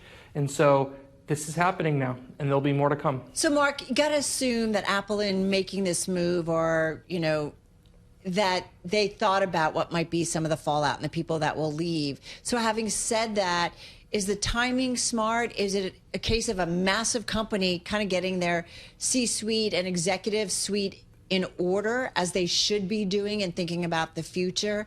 Or is it something more of a sign of instability?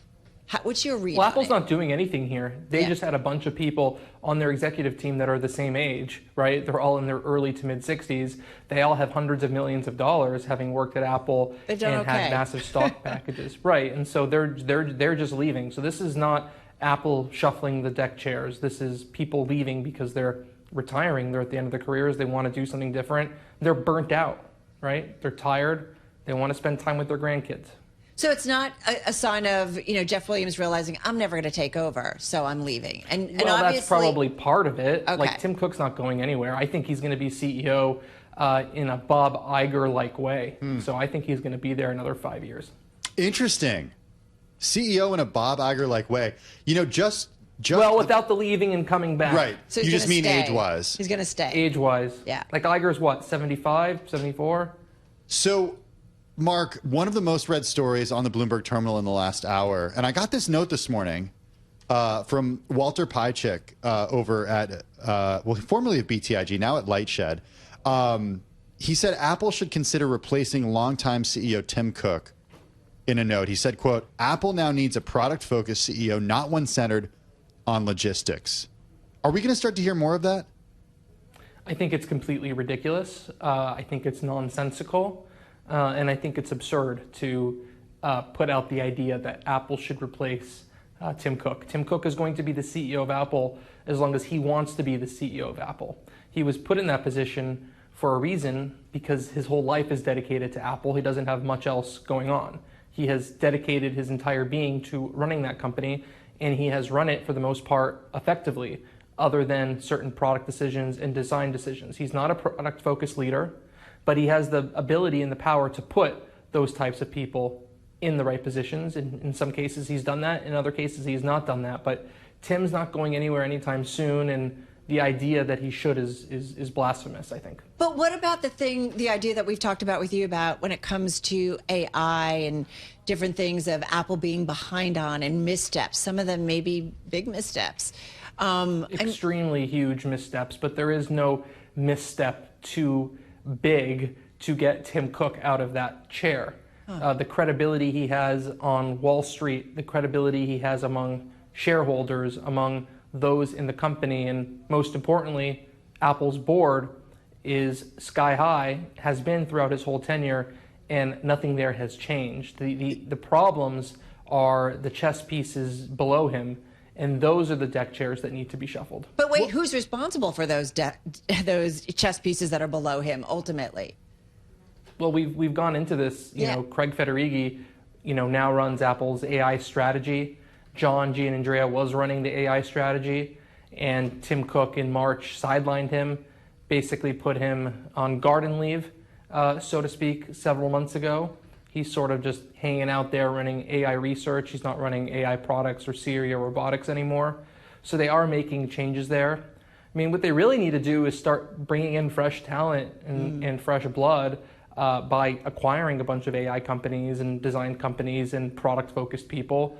The next CEO after Tim Cook will be John Turnus, the Senior VP of Hardware Engineering. So he's a product-focused person, but there's a lot of business acumen that he'll need to learn.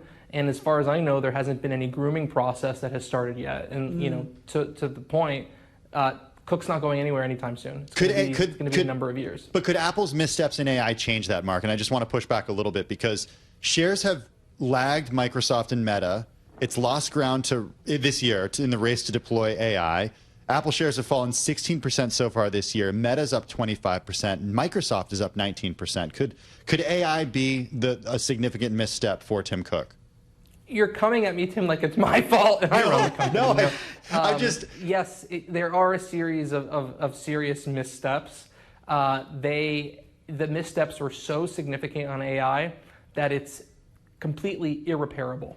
Okay. Right? The only way out of this mess is to strike a partnership with Anthropic or OpenAI and rejigger all the AI to be based on models from other companies, right? I think Apple internally has been very clear that they're going to be shifting to a third-party open source model environment because, you know, as we've discussed, their technology is completely not up to snuff. So that certainly needs to be fixed, and I strongly believe will be fixed. They're in a very precarious position, but replacing Tim Cook is not the solution. That would just create a lot of instability.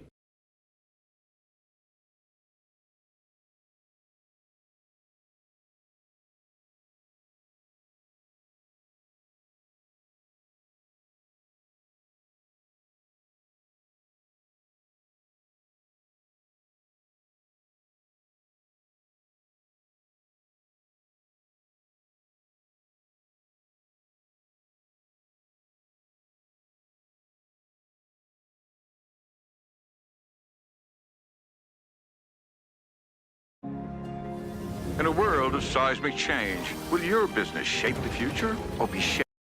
I am curious about how much we've actually seen the use of AI, not so much with your customer base, but internally within Salesforce itself. Yeah, well, Romain, thanks for having me. Look, the moment of the digital labor revolution is upon us. When we think about this is 41% of all time for workers are spending on repetitive or low-value tasks, and organizations need a new labor model that unlocks AI and humans working together. And so we are, like every business, going through this massive transformation together. You just heard Mark talk about some of the impacts that's happening for us. And I can tell you that this is kind of down the line. So we think about service for us. We serve our customers at help.salesforce.com with agents from Agentforce, and we're seeing last week we hit 1 million service requests coming in from that with an 85% resolution rate. Also, it's 65% faster time to resolution, so our customers love it. That's really helping us really think about what are we doing with service in the future now that we have those kinds of tools. It's not just service either. Yeah. We think about engineering, 25% of code is being written by AI at this moment. And as far as impact in Q1, we thought about all the jobs that we filled at Salesforce. Over half of those jobs were from internal. So this is about creating new mobility inside the company where we're asking ourselves, what is the best use of our new hybrid workforce together in terms of unlocking value for our customers? Also, can you kind of explain, too, when we talk about what is actually being offered to customers? Because as part of this marketplace, if you will, I mean, there really is kind of a buffet of options for customers to choose from. And I'm wondering why you chose that direction, which is different than some of your peers who have gone with things that are maybe a little narrower and more proprietary. Well, look, I mean, we see digital labor as kind of the next thing. I mean, think about these massive breakthroughs, the internet, mobile phones. How have these breakthroughs transformed business? It's incredible. And AI is scaling faster. We just look at the market opportunity alone for digital laborers is $6 trillion for CIOs, for builders, for partners. And they know that it's significant. In fact, a survey of CIOs, 4 out of 5, actually 84% of them came back and said that they see AI as being more significant in as far as the impact on their business as the internet. So we know this is the right place to go with digital labor, and that is what Agentforce is. It is the platform for digital labor for the enterprise. So, Adam, as this continues to roll out, and we should also just start, I mean, you obviously have a long history with Salesforce. You left to start your own company, and then Salesforce bought it and brought it back. And I know AirKit is kind of the foundation of a lot of these, at least the current iterations of this agentic AI move. It gets to the question about the scalability, but also the affordability for your customers. And I am curious as to how you balance that out. Yeah, well, there's a lot of things there. I mean, 25 years ago, we were having some of the same debate where customers, we showed customers that they didn't need to build their own cloud, right? And we're having kind of that moment again as you think about building up your digital workforce and your digital labor that's a hybrid workforce together. How do you build this? Agentforce is built from the ground up with that in mind, right? And so, for example, last week we introduced Agentforce 3, and one of the key tenets of here is we call Command Center. This is now giving Agentforce the tools to help you manage your agents like you would your workforce, having monitoring, observability, being able to explain their decisions and help them be self-optimizing as well. These are the kinds of tools that you really need to scale up agents for all kinds of different workflows and industries. Talk about the actual customers. I mean, I know in the past, we've seen usage of this platform, London's Heathrow Airport. I think more recently, we learned about the partnership you guys have with Pepsi and a few others. How exactly do large enterprises like that actually deploy it? What is the practical application? Yeah, so I mean, look, we have over 8,000 paying customers on Agentforce already, and that list is growing. You mentioned Pepsi; it's a great example. They're streamlining more of a business-to-business, application, streamlining process and customer service, leveraging Service Cloud, Data Cloud, Consumer Goods Cloud, and more. But it's not just limited to CPG. We see things, for example, in healthcare. University of Chicago Medicine is using it to change the way they interact with their patients, from everything from non-clinical questions like scheduling appointments and finding, where to park as they're coming into their appointment, to things in Latin America. Grupo Globo is a large media company operating in Brazil, and they're using Agentforce to help with customer retention. So when you call in to maybe change your plan, they're seeing a 22% lift and an increase in retention of customers. I mean, these are all applications across different geographies, different industries that we see real benefit to the bottom line already. I do have to ask you, of course, the doom question, Adam, which, of course, when everyone hears this, the first thing they start to think about is, okay, is this just going to destroy a lot of jobs? Is this going to make a lot of the functions, at least the functions that humans had been in charge of, obsolete in some way? Or is this truly going to be something that is complementary to the current human workforce out there? Well, like I said, every company is going to be able to think about how to take these technologies and apply them to their business. So they're going to have some decisions to make. Just as I mentioned at Salesforce, we sourced 50% or more of all of our jobs from internal. There's a lot of mobility. If we go back to that, our help.salesforce.com that just had 1 million conversations last week, that's a significant operational change just from 1 year ago. And we have a lot of people in our service centers that know our products inside and out.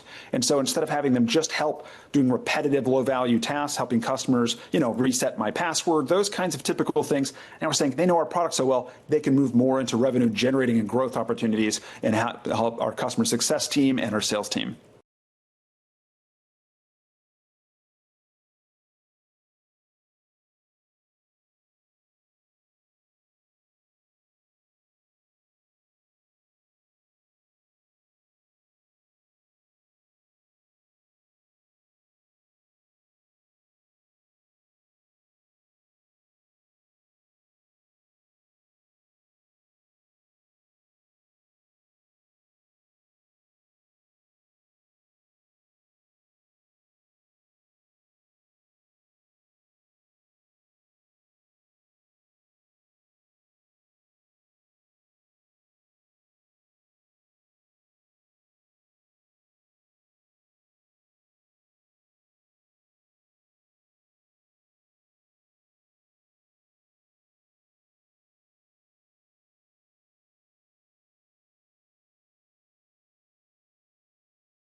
In a world of seismic change, will your business shape the future?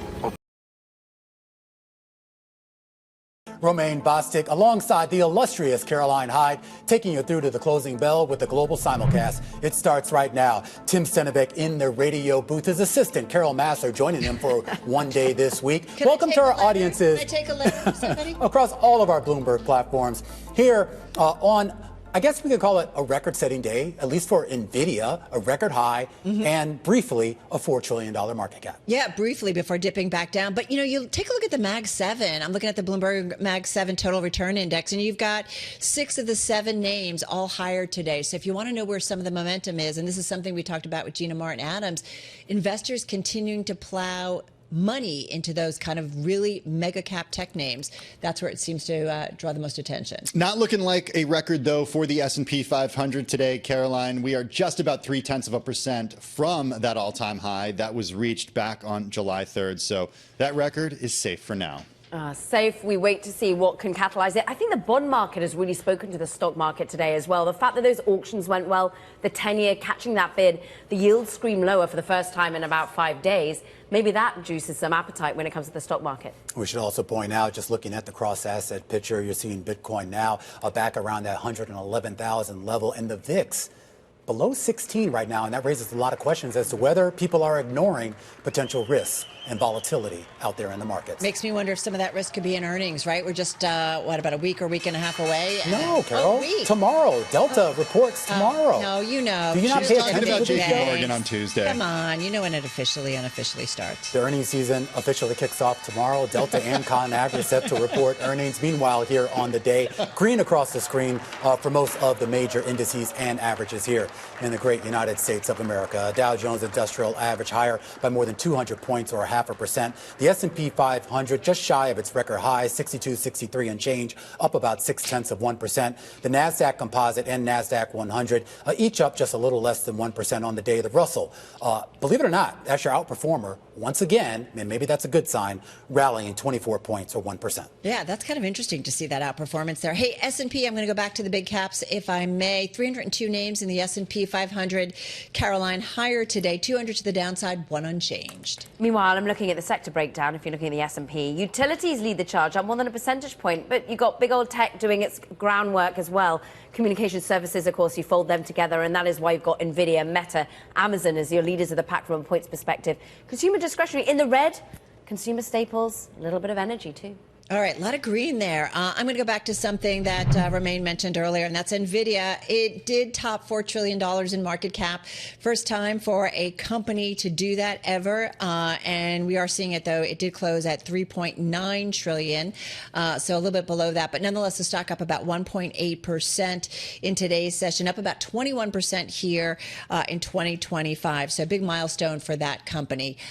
Meta Platform, another of the Mag 7. This went up about 1.7% in today's session. This was a top gainer in the NASDAQ 100. The company buying a minority stake in Luxottica. We've talked about this before, that relationship. Yeah, we talked about it yesterday. You weren't here. Sorry. Something's never changed. It's like how it's just like. Are you getting flashbacks, Caroline? I gotta go. Now you know why she left the clothes and went to Bloomberg Tech. She's come back. He's right? going to mention your boat in a minute, Caroline. Oh, I forgot about the boat. Caroline, come on.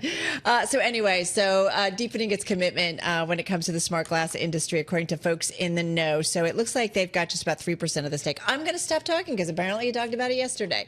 But I am going to the number one gainer in the S&P 500. That's AES. And this company up about 20% here at the close. So pretty much closing at its highs of the session. Bloomberg News, an exclusive reporting this morning that the company, it provides renewable power to tech giants like a Microsoft, exploring options including a potential sale amid takeover interest. And this is, again, according to people with knowledge of the matter. So a lot of speculation, but nonetheless, investors definitely taking note of AES. Again, up about 20% in today's session. Investors also taking notes of cocoa prices. Have you guys seen cocoa prices? Yes. They are high. Cocoa powder is in short supply. I've got a little bit of a food theme with today's decliners. Hershey, the second worst performer in the S&P 500 today, down 4.7%. Cocoa powder used in everything from baking mixes to protein shakes. It's now in short supply. Prices for the ingredient surged about 16% in the past year. They're now trading near a record. companies such as Mars and Hershey, they have different tactics to try to reduce their reliance on cocoa powder, reduce bar sizes, add things like nuts. They've even promoted non-chocolate products altogether. Nonetheless, shares of Hershey down 4.7% today. We should note that yesterday shares fell 3%. The company did name Wendy's CEO Kirk Tanner as its CEO, replacing Michelle Buck. That's going to take place effective August 18th. On to beverages. Monster Beverage down 3.3% today. This after Rothschild & Co. Redburn analyst Charlie Higgs cut his recommendation on the company to neutral from neutral to buy, citing valuation and gross margin pressure from tariffs, an increase in prices on aluminum. So some concern there. Shares fell 3.3% today. And how about some conveyor belt sushi? This is a close to $1 billion market cap company. Shout out to Carol Masser for sending this one my way. Kura Sushi fell as much as 16.5%. This is a company, they've got 78 locations in the U.S. They've got 9 of them on the way. There's actually a location in Flushing that we can go to try it out, do some research. Trip. Let's do it. Sweet shrimp, octopus, squid, salmon, tuna, snow crab. Okay, so you already TES page. Wow, you already know what you were going to order. Shares fell even after the company raised its sales guidance for the full year. Maybe not. Citi says that the longer track record of earnings outperformance is needed to justify its lofty valuation. Shares are up more than 500% since the company IPO'd back in 2019. Hey, just real quickly here in the crypto space, we're just now seeing Bitcoin actually retop that $112,000 level. Of course, that was the record high, falling back below that just now. But again, still trading at that level as we talk about risk sentiment coming back into this market with that big push higher. And I mean, obviously, apparently, I'm missing out here. And now crypto back to the top.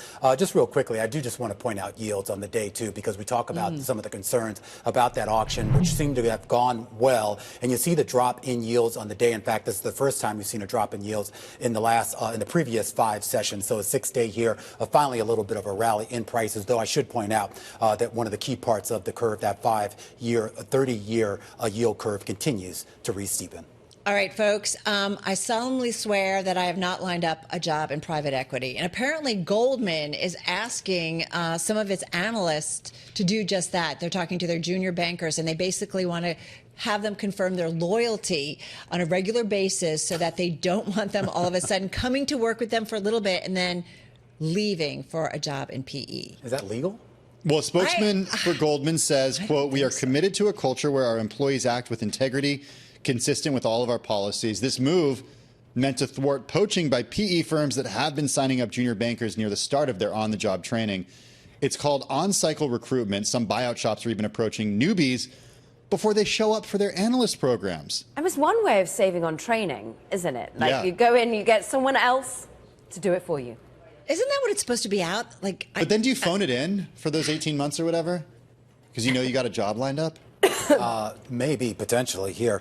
Sorry, guys, to break up the conversation here, but we're actually getting some news on Kellogg here, actually rallying about 40% in the after-hours trade. Are now learning that Ferrero is nearing a deal, a $3 billion deal to buy WK Kellogg. Of course, this is the cereal company. Remember, they kind of split in two here. You have the snacks business, and then you have the cereal business. I believe WK Kellogg, that's still the cereal company. This is according to people familiar with the situation, and say that a deal announcement could come as soon as this week.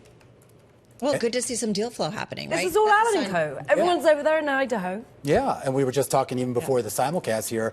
There was that report about Autodesk looking to buy out one of its competitors, PTC. That would be a deal of a few $1 billion as well here. So a lot of activity, a lot of cash being splashed, Caroline. Apparently that's a British phrase. I never knew.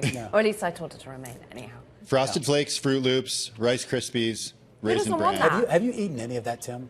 Have your kids? If my kids, this would be bad news if my kids knew about some of these. Yeah, these were not allowed in the Stenevec house. Some of these were not allowed in the Stenevec household growing up. You are a healthy guy. Corn Pops, though, I have a soft spot for Corn Pops.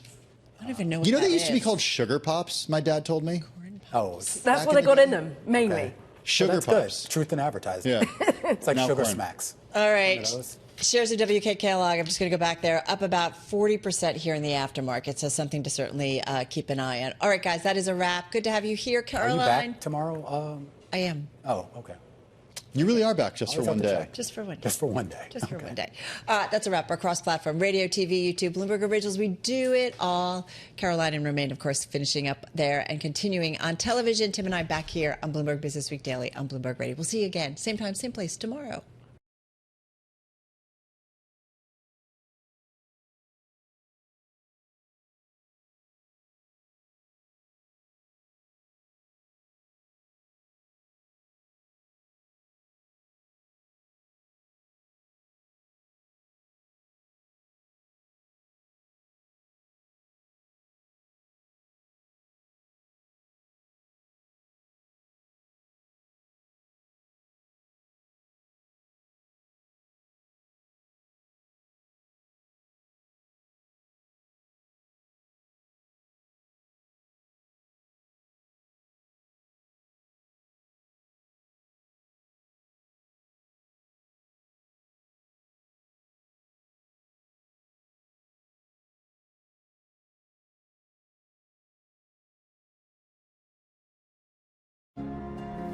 In a world of seismic change, will your business shape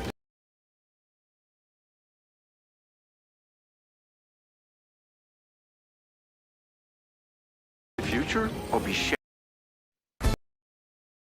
The way that these trade discussions are taking place, remember, other nations that have already been sent letters include South Africa and Malaysia, as those letters keep coming out of the White House. Let's bring in Sean Donnan with Bloomberg News to break down all the change we are seeing, because, of course, it is coming fast and hard. We have some companies, or some countries, rather, Sean, that are seeing lower rates, but many that are seeing some that are actually higher. Where's the brunt of the pain? Yeah, look, I mean, I think broadly this is in line with the April 2nd liberation tariffs that Donald Trump unveiled in the Rose Garden. Then, if you remember him holding up that big board, at that time, Japan was at 24%. The letter today came in at 25%. It's, we see a similar pattern with Korea, South Africa, Malaysia. They're all around the levels there. This is essentially Donald Trump, it seems, saying we're done negotiating and these tariffs are going to go into place August 1st. As we know, Donald Trump often likes to raise the heat before he gets some kind of deal. Yeah. We know that Japan and South Korea had officials negotiating with the U.S. through the long holiday weekend, and we're hopeful of getting somewhere. We haven't seen some other countries there that are interesting. India, a big economy in the European Union, that doesn't seem to be getting a letter. So, we'll see. But, we went into today expecting both letters and deals. Yeah. So far, we've only seen letters. I am curious as to what the end game is. We're talking, Sean, right now about an average tariff rate in this nation that has more than doubled since he took office. And even if the base case tariffs go into effect, that number would go up even further. What are we negotiating here? Are we actually negotiating trade deals, the contours of what our trade relationship is going to be? Or are we simply negotiating what the tariff rate, what basically the payment these countries are going to basically be on the hook for, or at least more importantly, what we're going to be on the hook for if we continue buying stuff from them? Yeah, look, based on these letters and what we've seen in the past almost 90 days, it looks like we're negotiating tariff levels. It feels like these are tariff deals, or, that these letters are imposing tariffs. And when we think back to the UK as well, that was essentially a negotiation of a 10% baseline tariff, a significantly higher tariff than UK products had beforehand. The context for all of this is Donald Trump is putting a tariff wall up around the United States. And so far, as we've seen, that move from an average applied tariff rate of around 2.5% in January to somewhere around 15% today, possibly higher than 20% in the coming weeks. That's the biggest increase in U.S. tariffs we've seen since the 1930s. And we can't lose hold of that. That's going to come with economic consequences at some point. We haven't seen many of those yet, but we sure hear a lot from businesses who are starting to feel some pain. Sean Donnan helps lead our economics and trade coverage there as we continue to await on more signals out of the Trump administration as to what comes next. As we watch the downdraft in U.S. equity markets, a big question as to whether credit markets are actually being affected by this at all. Winnie Caesar joins us now, global head of strategy at Credit Sites. And Winnie, just before today, I was taking a close look at credit spreads, and there wasn't much spread there, about as tight as they've been, certainly in the 2000s. I think I had to go all the way back to 97 to find anything tighter than where we are right now. Any chance that those spreads start to widen? Well, we hope that there's a chance because we've been a bit cautious on the outlook for credit. Spreads widened out significantly in April, but I think that the pullback has been fast and furious and much sharper than a lot of people anticipated because of the strength of technicals. One thing that people got wrong in 2022 was the liquidity still in the system as the Fed began to hike rates. And I think that there's a lot of questions about how much liquidity is still there. And if there's still cash on the sidelines, should we be all buying credit because all-in yields are still quite attractive? Now, that dynamic does change when you start to introduce the conversation of a recession or economic slowdown or labor market weakening. And the reality is we just haven't seen enough of that concrete, fundamental negative impact yet. But it's still very much an evolving economy, both on the consumer side and on the tariff side. Do you think that this is a market that has gotten comfortable with the idea of uncertainty? The narrative coming into this moment, Winnie, was that if you have an uncertain macro environment, then companies can't make decisions, yet you've seen companies kind of barrel through. Are the whipsawing of tariff rates okay as long as the economy holds up?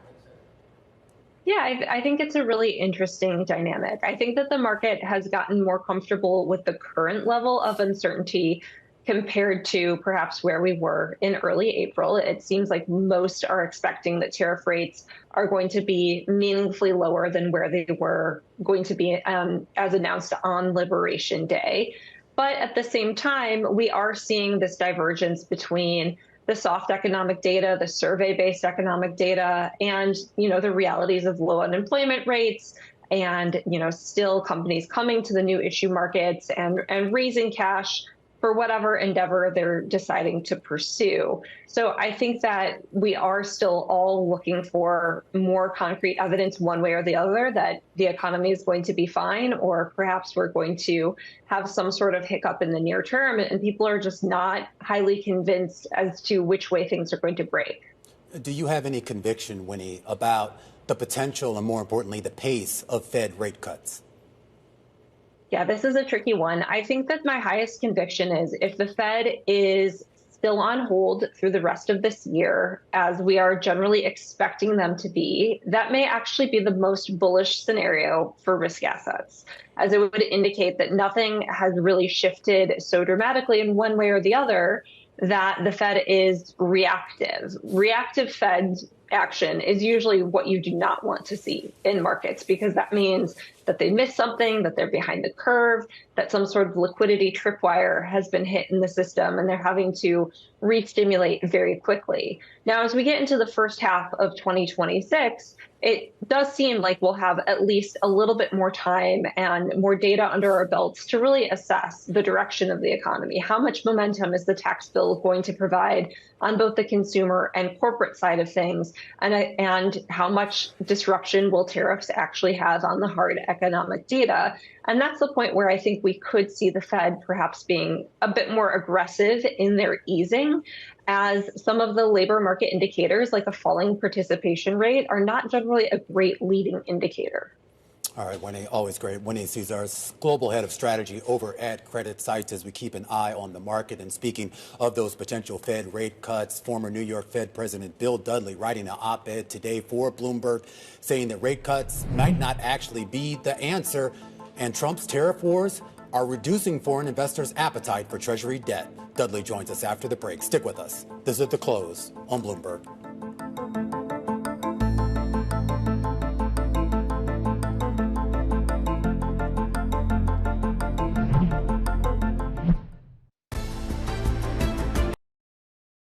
Connecting the dot between what's at stake and what is possible.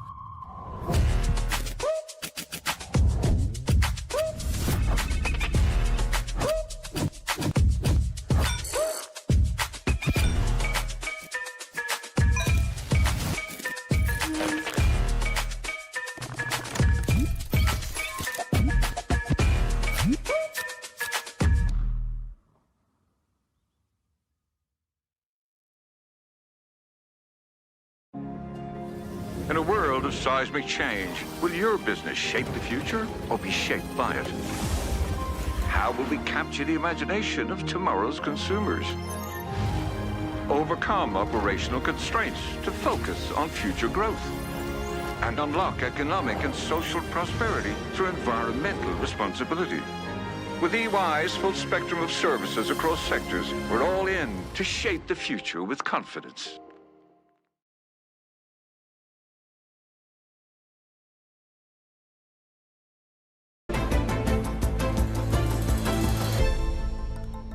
Now, the Trump administration's push for lower rates may have the opposite of its intended effect. That's according to former New York Fed President Bill Dudley, who argues in a new Bloomberg op-ed, warning it could force the Fed to keep rates higher for longer and push debt service costs higher over the long term. And if you look at this chart, this is also as interest payments balloon to more than $1 trillion.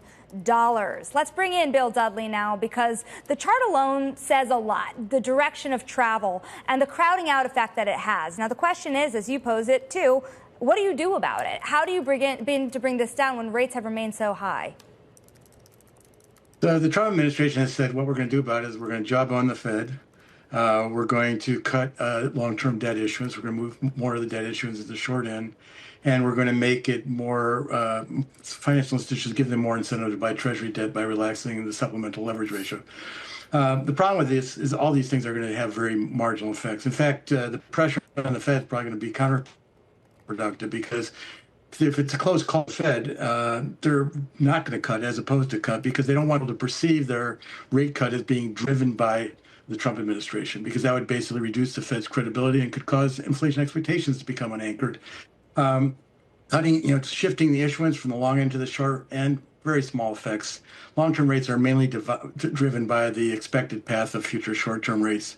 And same things with the supplemental leverage ratio. I mean, to really get interest rates down, what you have to do is something about the fiscal outlook. And the big, beautiful bill does not do anything positive in terms of the fiscal outlook. It adds about $3.5 trillion to the 10-year budget deficit. Obviously, if you get interest rate down, it would have a very powerful effect. 1% reduction in interest rates over the next 10 years would save you $3.5 trillion, about what the big, beautiful bill cost you. But pulling that off, in fact, is very, very difficult. I think what the Fed should do, what the administration should do, is, one, be more serious about fiscal consolidation. Number two, be more clear on what tariff policy is going to be, because I think that uncertainty ends up being embedded in higher bond yields. Stop attacking the Fed. That's just counterproductive. Doing more to improve the resiliency of the Treasury market. There's a bunch of things you could do to make the Treasury market more attractive. And if you did all those things, you'd probably have some positive effects on interest rates. But the fiscal thing is the biggest thing that they need to address. I am curious, though, Bill. There's been a lot of discussions about some of the fiscal policies, as well as some of the policies coming directly out of the Treasury Department in terms of how it plans to issue debt, the shorter end duration of focus, as well as other statements that the Treasury Secretary has made that almost seems to suggest that the Fed's impact by using rates as a mechanism to steer the economy might not actually be as effective as it has been in the past. I don't think that the Treasury can sort of undo what the Fed wants to accomplish by changing their Treasury issuance program. Maybe makes the Fed's job slightly more difficult. But at the end of the day, the Fed sets short rates, sets the path of the short rates. That determines the path of long-term rates. That determines what's happening in the housing sector. It determines the valuation of equities versus bonds. So I think the Fed still has quite a bit of control. I think what's counterproductive on that point, though, Bill, I'm sorry, if I can just interrupt, though, on that point, on the short end of the curve, though, I mean, if the Treasury does put more pressure with regards to short-term bills and the amount of the supply that's out there, meaning if they restrict that supply to a certain extent, does that not give them maybe some modicum of control of the short end of the curve? Well, I think the short end is really based on where the Fed sets short-term interest rates. The market, I think, has tremendous elasticity. In other words, if you increase the supply of Treasury bills by $1 trillion, I think the market can absorb that quite easily. In the long end, I think investors are much more segmented. So I think if you take away issuance in the long end, it can have a bigger effect. So I think at the end of the day, the Fed sets the interest rate they pay on reserves. That sets all money market rates. I don't think Treasury debt issuance makes much difference. I mean, we've seen that over the last last 6 months when the debt limit was binding, right? Debt limit was binding. Treasury issuance was falling. Was less robust because of the binding debt limit, and you haven't seen much effects on the yield curve. I'm glad you brought up the big beautiful bill, because there hasn't been a lot of discussion since it was passed regarding what the more immediate impacts will be. Is there anything inflationary about this bill to you, given the extent of the tax cuts? And do you see any other ramifications that are worth noting in the economy near term? Well, I think the big thing is that the bill is going to add to fiscal stimulus in 2026, because a lot of the household tax cuts are front-loaded in the bill. Reductions of taxation on tips, overtime, Social Security, all those things are going to happen relatively quickly. The hard thing to figure out on the fiscal outlook is how much are the tariffs going to be offsetting the fiscals in the big beautiful bill, because the tariff is not really included in the calculations that you see from the Congressional Budget Office. All right, Bill, always appreciate you taking time for us. Bill Dudley there has a new column out on Bloomberg today. Of course, former New York Fed president, a closer look, Shonali, at where interest rates go next, and more importantly, who has control over where they go next. Yeah, it's interesting. The 10-year has come down meaningfully since the heights earlier this year, but they have been drifting higher over the course of the past week, and it tells you a little bit about the anxiety that investors are still feeling. Absolutely. Well, speaking of anxiety here, we're going to take a look at some of the big individual movers in the equities space, and that includes CrowdStrike. Those shares down after Piper Sandler cutting their call on the cyber stock. We're going to speak to the analyst behind it up next on The Close on Bloomberg.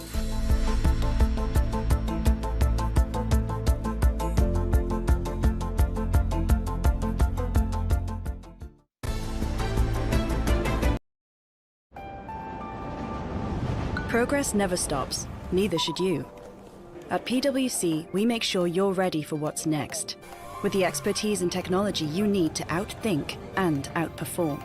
We're with you, sleeves rolled up, start to finish, so you can stay ahead, so you can protect what you've built, so you can create new value. We build for what's next, so you can get there now. PwC, so you can.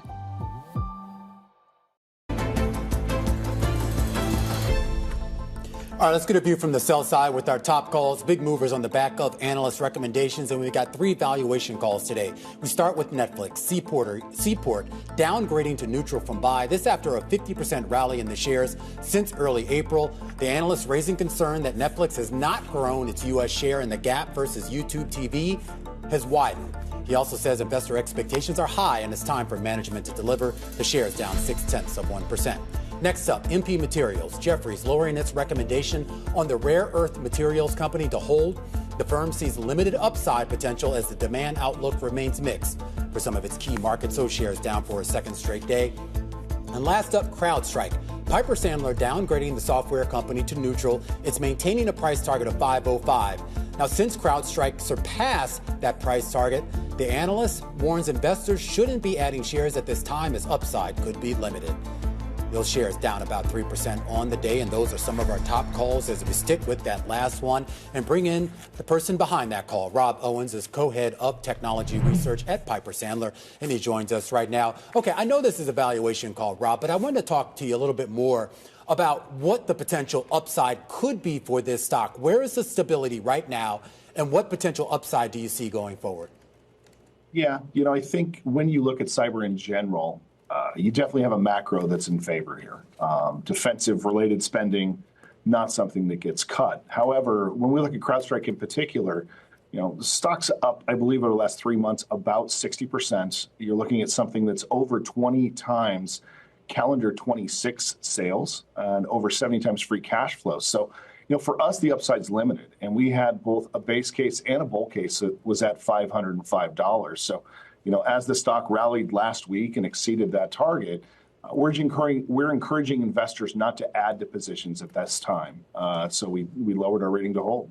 When we talk about the health of this company, or rather, I should say, the perception of this company, is the idea that that big outage that we had more than a year ago, I can't remember the exact month it was, more than a year ago, is that truly behind this company? Have they resolved that, not only with their investors, but more importantly with their customers?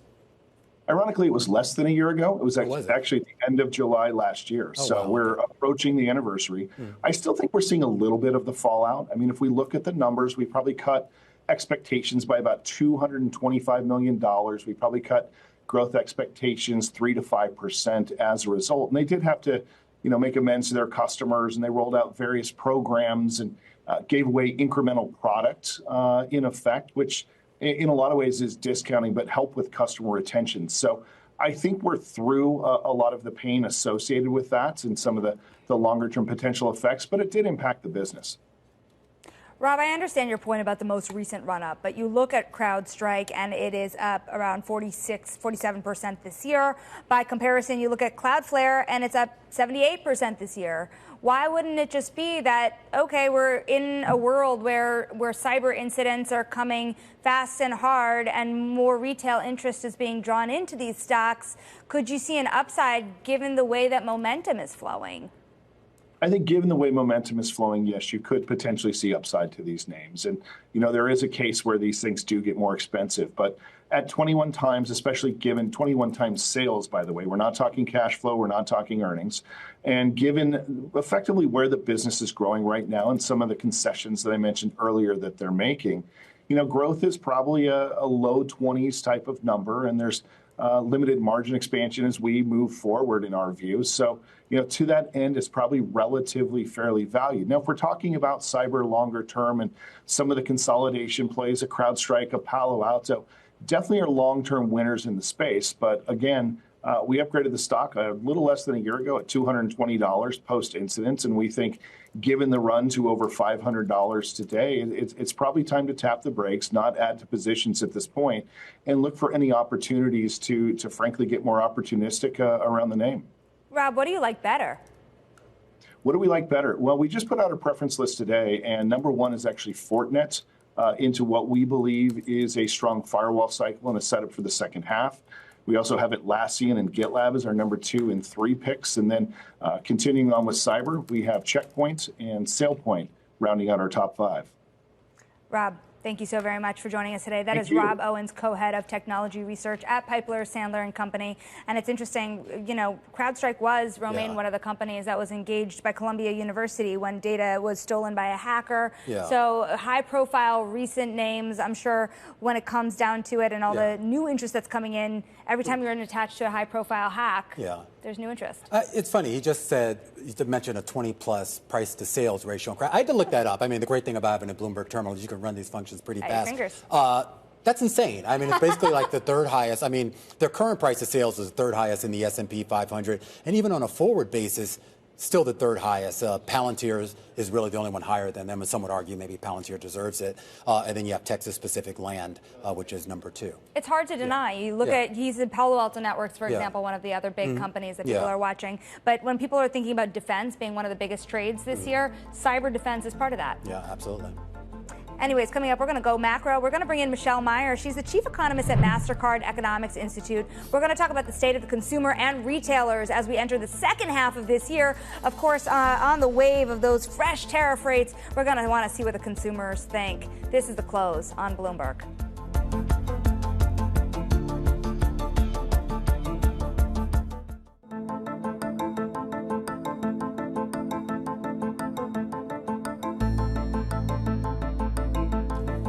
.30 p.m. here in New York.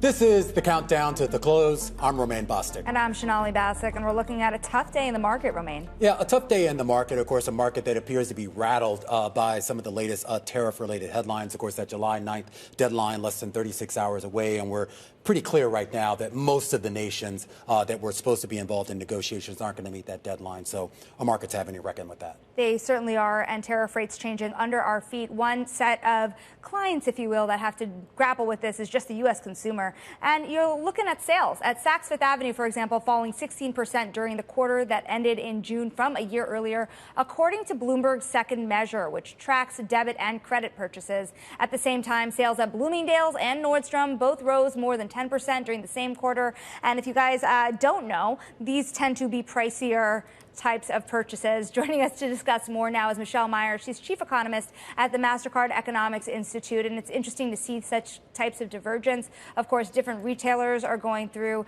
different strategy changes right now, but in order to capture the U.S. consumer, the types of people who are willing to spend right now, what kinds of uncertainties are they still facing as they put that extra dollar to work? Sure. So I think it's been a period of uncertainty, of heightened questions for consumers, for businesses, for policymakers since the start of the year, frankly. The headlines have come in fast and furious, and today's another example of that. But at the end of the day, I think what really is driving consumers is what they're seeing in terms of their finances, what they're seeing in terms of the labor market. And Friday's jobs report showed that stability is still here in the labor market. There's some changes in the sense of churn of the workforce is a little bit lower. We are seeing the hiring rate fall. We're seeing the quit rate fall. But generally speaking, we're still net adding jobs. We're still in an environment of a low unemployment rate. And we're still in an environment where wage growth is coming in pretty steady. So while there's headlines, while there's risks, I think the fundamentals have been actually remarkably stable. So at the end of the day, even if the unemployment rate has been quite stable, there are still concerns that there could be a fall off when it comes to jobs. There's also concerns that payroll growth is slowing as well. At what point does that start to create a dent in what consumers are willing to spend? So I think there's always the fear of the uncertainty that's out there. There's concern over the state of the labor market. There's concern over the health of the economy. We've seen that from surveys. And that could matter on the edges for certain households in the sense of, maybe there's a little bit more of an inclination for precautionary savings. There's a little bit more of a desire to get the best value, to make your dollars work the best in a world where you don't know necessarily what's around the corner. But we also very much know from the last several years that consumers are nimble. They adjust to the environment around them, and I think that they've done a very, very admirable job doing that in the last several months where the risks are there. There's lots of uncertainty, but at the end of the day, they're making decisions that work based off of the data they are working with at the moment, which is largely based off of what they're seeing in terms of trends of the workforce. In terms of what you're seeing, though, Michelle, in terms of spending trends, are you still seeing healthy spending on discretionary items? Yeah, we're seeing still a pretty mixed basket of spending. Now, part of, I think, what's helped is that gas prices are lower. So when it comes to essentials, consumers have a little bit more freedom to spend on some of those discretionaries if the price of essentials is easing or falling, particularly for gas. And I would argue that discretionary spending obviously is going to differ for each household, whether it's discretionary goods, certain big moments where, consumers will splurge, electronics, for example, new technology, areas where there's innovation always seem to be a big appeal.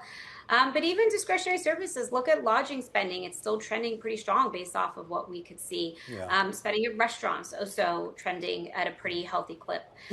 So I do think that consumers are out there engaging. They're doing it based off of what works best for them with, again, the information they have. So let me just flip that question around, because obviously that's from the consumer's perspective. I am curious about from the perspective of the sellers, the retailers and service providers themselves. I mean, we talk about being on the eve of this new tariff regime. We're also on the eve of the Amazon Prime Days, plural. And it really raises a question as to how companies like Amazon, Walmart, other big retailers positions themselves for an environment that is still relatively uncertain.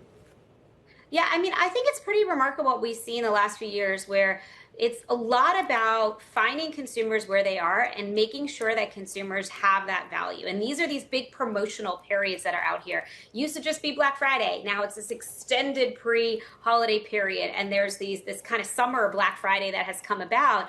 And I do think it really triggers consumers to engage when they feel like they have value and they're getting those promotions. In our own data, we looked at our spending pulse data for retail sales online, retail sales ex autos online over the last 3 years during this promotional period in the summer. Spending was 15% above the underlying level over the prior 4 weeks during this promotional period. So it really does highlight how consumers are going to choose to use their purchasing power when they feel like they're getting the best deal. And therefore, as a retailer, you want to be part of that. You want to be able to engage and figure out how consumers are going to choose you and to choose that item to use their consumer power. Michelle, I want to ask how the macro might impact the reality on the ground for Americans, because you look at the dollar, for example, it is still hovering near its lows. It is down almost 9% if you're tracking the Bloomberg Dollar Index on the year. And you can make an argument here of whether we're on the brink of importing more inflation. Do you think that the U.S. is really at great risk of having a prolonged inflation spike, frankly, if we see the dollar remain at these levels? So I would unpack that a little bit in the sense of a spike. I don't think we're on the cusp of a spike. I think it's more an adjustment that is now going to be underway for quite some time. And the dollar is one part of it, but the tariffs are even the bigger part of it, is that we know the cost of production is going to rise for a number of goods. Not everything, depending on those supply chains, depending on how the bilateral agreements end up with each country. But without a doubt, we will be seeing higher tariff rates, and therefore some of that will be shared with consumers. But it's a slow process, right? And I think that's what's taking a long time for the markets, and also for, some of the survey data as well, to realize is that you don't snap your fingers and tariffs show up in the economy because the headlines suggest they're coming. It takes time for that to actually be implemented and then for consumers to realize it. But I do think that's forthcoming. Michelle, the other thing I want to ask about, too, is how companies are being impacted. Romaine was asking about retailers. What about big versus small? Recently in the markets, you've seen an investor bid back into the Russell 2000. You're seeing that index harder hit on a day like today. These companies tend to be more highly levered. Interest rates have remained high. Do you see them continuing to weather the storm as well as they had, or are they showing signs of stress? Well, I think in general, at periods of economic stress, larger companies will overall tend to be better positioned because they have greater buffers, they have more cash on hand, they have access to capital markets, they usually potentially have more diversified business model. So I do think that's something to pay attention to and watch, but it really depends on the sector, and it depends on, frankly, how exposed each small business may be to tariffs. And this is not one size fits all when it comes to tariffs, as we're seeing very, very clearly. It depends on, as a small business, it's going to depend on what retail space you're in and who you're getting your supplies from, which country, and how well you can diversify. All right, Michelle, always a great conversation. One of the best in the business, the chief economist at the MasterCard Economics Institute. Michelle Meyer, as we continue to keep an eye, Sonali, on the markets. And, of course, that means an eye on the economy as well. I did my part to support the economy this weekend. I bought a new pair of shoes from Saks, of all places. Just still, looking forward to it. So. I'm not going to disclose how much I spent this weekend. Yeah, that's what boredom does to me. Okay, all right. Well, Sonali did her part as well. Meanwhile, we go back to the markets here, right around session lows for most of the major indices, and the biggest drag on the S&P and the Nasdaq right now is Tesla. Those shares down about 7%. This is CEO Elon Musk, who said he was done with politics, apparently getting back into it. We'll explain when we come back. It's our stock of the hour, and it's up next. This is Bloomberg.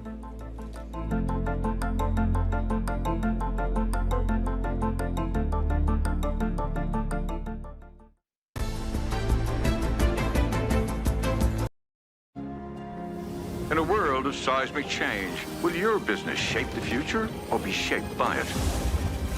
How will we capture the imagination of tomorrow's consumers? Harness technology and AI to shape the way we live our lives. And unlock economic and social prosperity through environmental responsibility. With EY's full spectrum of services across sectors, we're all in to shape the future with confidence. Time now for our stock of the hour. Taking a look at shares of Tesla nosediving after the CEO, Elon Musk, said he's going to form a new political party here in the United States called the, quote, America Party. And it plans to focus on the House and Senate races that are coming up next year. Investors a little bit of concern, of course, because Musk had recently said he was kind of out of politics, stepping away from the Trump administration in fiery fashion, and now apparently wading right back into it. Max Chafkin has been assigned the very envious task of covering things all Elon Musk here at Bloomberg. So you've been following this. I don't even know where to start with this. When we talk about a new political party, you can make an argument that, okay, probably a third party is maybe warranted in this country.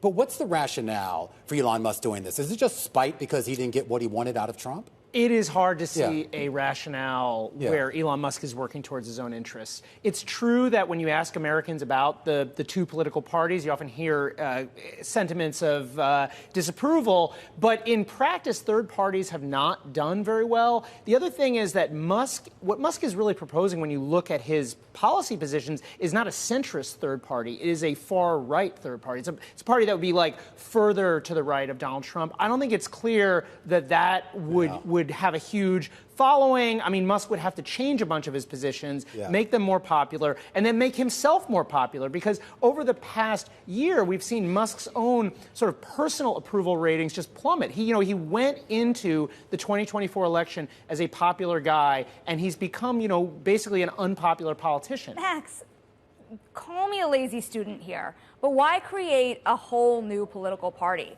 Why not just directly try to influence the midterms?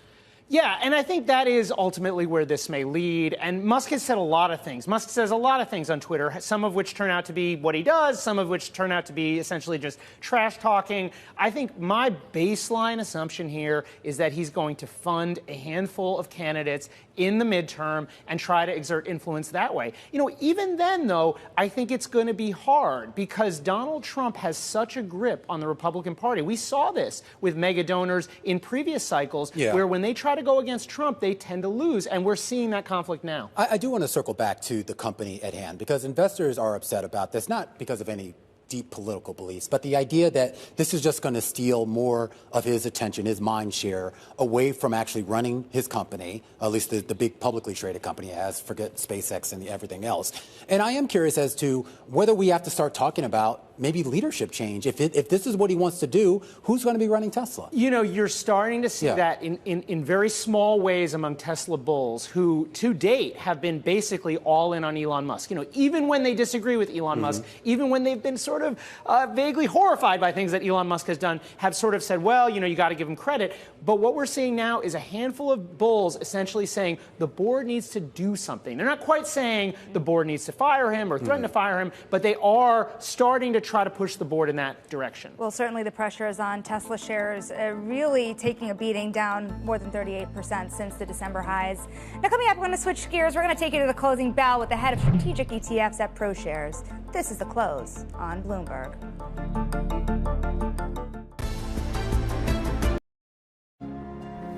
In a world of seismic change, will your business shape the future or be shaped by it? How will we capture the imagination of tomorrow's consumers? Harness technology and AI to shape the way we live our lives and unlock economic and social prosperity through environmental responsibility. With EY's full spectrum of services across sectors, we're all in to shape the future with confidence. Technology is embedded in every aspect of our lives and laying the foundation for the future. From finance to defense, AI to entertainment, and from the road to the stars. Bloomberg brings you the latest stories from the people and companies pushing the tech sector to new frontiers. And the politics that shape global tech markets. I'm Annabelle Drulers in Hong Kong. I'm Sherrian in Tokyo. Watch Bloomberg Tech Asia. New episodes every month, only on Bloomberg Television. What the administration should do is, one, be more serious about fiscal consolidation. Number two, be more clear on what tariff policy is going to be, because I think that uncertainty ends up being embedded in higher bond yields. Stop attacking the Fed. That's just counterproductive. Doing more to improve the resiliency of the Treasury market. There's a bunch of things you could do to make the Treasury market more attractive. And if you did all those things, you'd probably have some positive effects on interest rates. Former New York Fed President Bill Dudley kicking us off to the close just about 50 minutes ago, talking about his latest column on Bloomberg. Some big concerns here about where Fed rates go, and more importantly, what mechanisms are in place right now for the Fed to maybe blunt the impact of some of these fiscal decisions. Yeah, and a lot of uncertainty, maybe a little more clarity on the fiscal with that big, beautiful bill, but not with tariffs. And you're seeing that uncertainty feed into the markets. You're looking at the S&P 500 off of session lows as we head closer to the close, but still down about 0.9%, and even more pain when you look at the tech-heavy indexes. NASDAQ 100 almost the same, but the Philadelphia Semiconductor Index down almost 2% this morning, or today, rather, this afternoon, and the Russell 2000 down about 1.6%. Pretty amazing moves here. Yeah, I'm glad you put the Russell up there, because last week we were talking about the outperformance that we had seen by small caps, as a lot of people were starting to take a more positive view of the economy and the stocks in those indexes that would be affected by it. And of course, that's flipping now because of concerns about how trade might affect the bottom lines for some of those names. Mo Hagbin joins us right now. He's the head of strategic ETFs over at ProShares. Mo, great to have you here. We got to start off talking about trade, tariffs, this July 9th deadline, and more importantly, how consequential it could be for markets. Will it?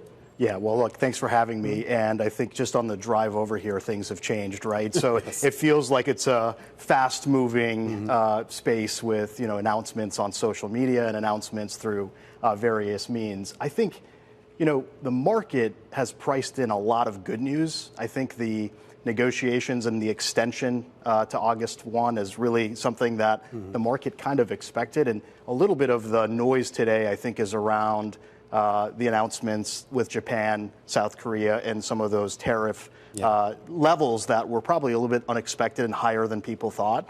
I think overall, many still believe that the negotiations are going to happen, and there is a little bit of a taco kind of feeling out there that, it's a lot of negotiation, but at the end of the day, we're going to find a way through some of the bigger trading partners. Well, you hope so, because that's what was priced into the market. And I think the reaction today is that all of a sudden, when you see our 25 in Japan, is South Korea, and he announced a few other second nations like Myanmar, Laos, you're talking 30-40% tariff rates. That's much higher than that 10-15% baseline that I think a lot of people had. And it raises the question right now that if we do start to see the higher end of that tariff scale come in, what does the market do, and what does the market buy if they are going to buy something to protect themselves from that impact? Yeah, well, look, I think a lot of that good news that's priced in exposes us to negative surprises, and it's a very headline-driven market. So if there are negative news implications from some of the negotiations, it will show up, and it will show up in equity prices. If you think about fundamentals, if you think about the greater macro picture, we have a slowing economy. We have certain things that we're not talking about that's not really priced in, and there is a lot of optimism right now. So I would say being a bit defensive, being up in quality, up in cap, maybe even a slight overweight to fixed income and alternatives at the moment is very, very prudent.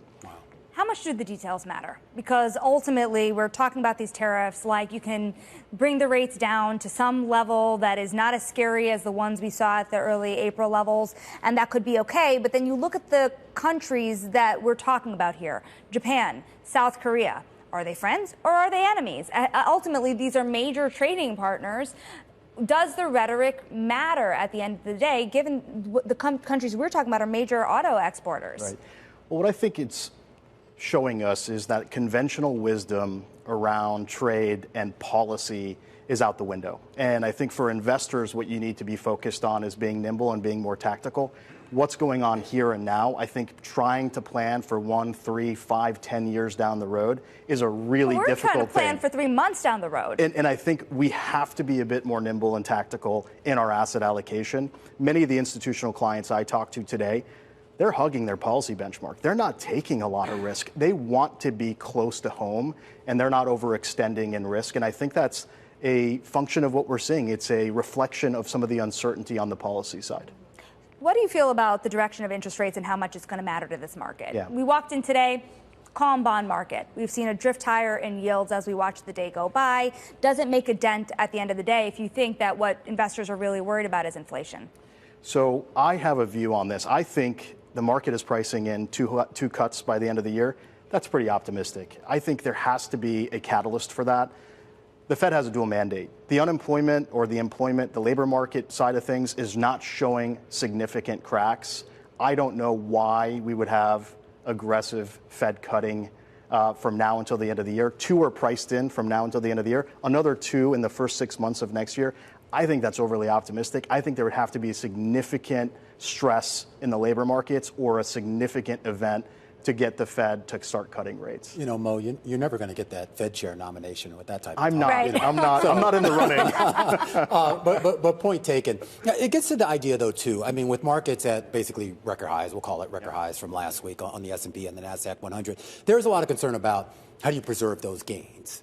There are some people, of course, who just say, okay, just sell your profits and take your profits and move on. But a lot of people either have to stay invested because of their mandates or want to stay invested. You guys introduced, I think it was back in June, right?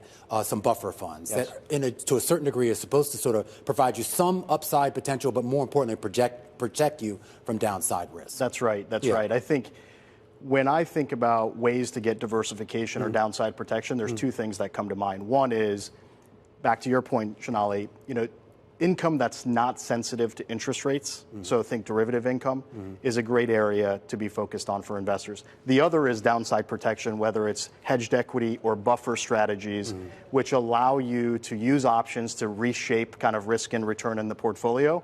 And remember, a lot of clients are tax sensitive, so buying and selling introduces short-term capital gains. So getting something that is more aligned to your risk tolerance and staying invested is a really, really good way of attacking an uncertain market, and our buffer strategies provide that. All right, Mo, always appreciate it.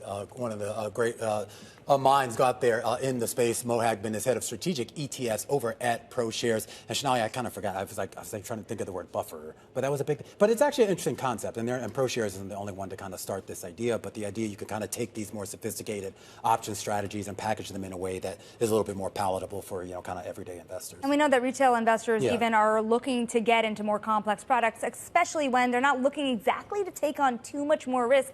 Hugging the benchmarks is what Mo says. Absolutely. Well, right now, those benchmarks are near session lows, off session lows, but still down significantly on the day. The S&P down 0.8% and a big downdraft in the small and mid-cap stocks. A full breakdown starts right now. The Closing Bell, Bloomberg's comprehensive cross-platform coverage of the U.S. market close, starts right now. And right now, we are 2 minutes away from the end of the trading day. Romaine Bostick alongside Shanali Bassick, taking you through to that closing bell with the global simulcast. It starts. Tim Stenovic joins us in the radio booth. Emily Garfeo in today for Carol Masser. Welcome to our audiences across all of our Bloomberg platforms, including our partnership with YouTube. On a decidedly down day, Tim Stenovic, that seems to revolve around uncertainty about the U.S. trading relationship with the rest of the world. We have certainty on Kazakhstan. We have certainty on Laos. You went straight there. We have certainty on Myanmar. We've got certainty on Malaysia, South Africa, Japan, and South Korea. Although, to be fair, maybe it's not certainty. Maybe those are just sort of opening salvos. That's what I'm trying to figure out. I think investors are trying to figure that out, too. And investors today, they were selling stocks. They were also selling treasuries. I will point out, though, that the dollar index, the Bloomberg Dollar Spot Index, was higher today. So that dollar getting a little bit of a bid. Yeah, I'm glad you brought up the dollar. It's becoming a talking point, isn't it? Because even though it's getting a big bid, it's still hovering near the lows of the year. And we're watching a worry here about whether there is an issue of importing inflation while this tariff strategy gets sorted out. Yeah, and I just want to point out, too, just for our viewers and more importantly our readers on the Bloomberg terminal and Bloomberg.com, there is really a great tracker, basically a tariff tracker that we've done, because it's kind of hard to wrap your head around it. Tim, you were rattling off a few nations there. I mean, I couldn't even remember which countries were still in play. I was looking at the live blog, though, to do that. Yeah. I mean, you can't remember this stuff. We spoke to the Trek CEO a little earlier. He said uncertainty. I mean, he doesn't know what's going on. It's uncertain. Yeah, no one does. And remember that a lot of the tariffs we're talking about today, these are those non-sectoral tariffs, basically the across-the-board ones. This doesn't necessarily impact those sectoral tariffs, the ones on autos, the ones on steel and aluminum, et cetera, et cetera. So a lot for investors to parse, and that's a big reason why a lot of investors may be looking for the door. The Dow Jones Industrial Average down more than 400 points, or 0.9%. The S&P down 49 points, or 0.8%. The NASDAQ Composite is going to close out the day down by 0.9%. And the big decliner on the day, that's the Russell 2000, a drop of 35 points, or 1.6%. A decidedly down day, as you mentioned, Romaine, in the S&P 500. Only 96 of these stocks did move higher today. 404 were decliners. Listen, we're looking at a broad-based decline as well in the S&P 500. Most major sectors were definitely in the red today, led down by consumer discretionary, which carries Tesla. So don't be too taken aback there, because we did see also very significant drops in materials, energy, financials, and communication services as well. Really only two sectors in the green: staples, defensive trade, utilities. Got to still buy those picks and shovels, guys.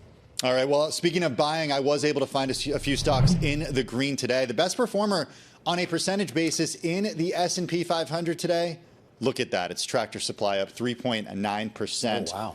Rose today, the highest intraday level going back to April. This is thanks to data from Bloomberg's second measure.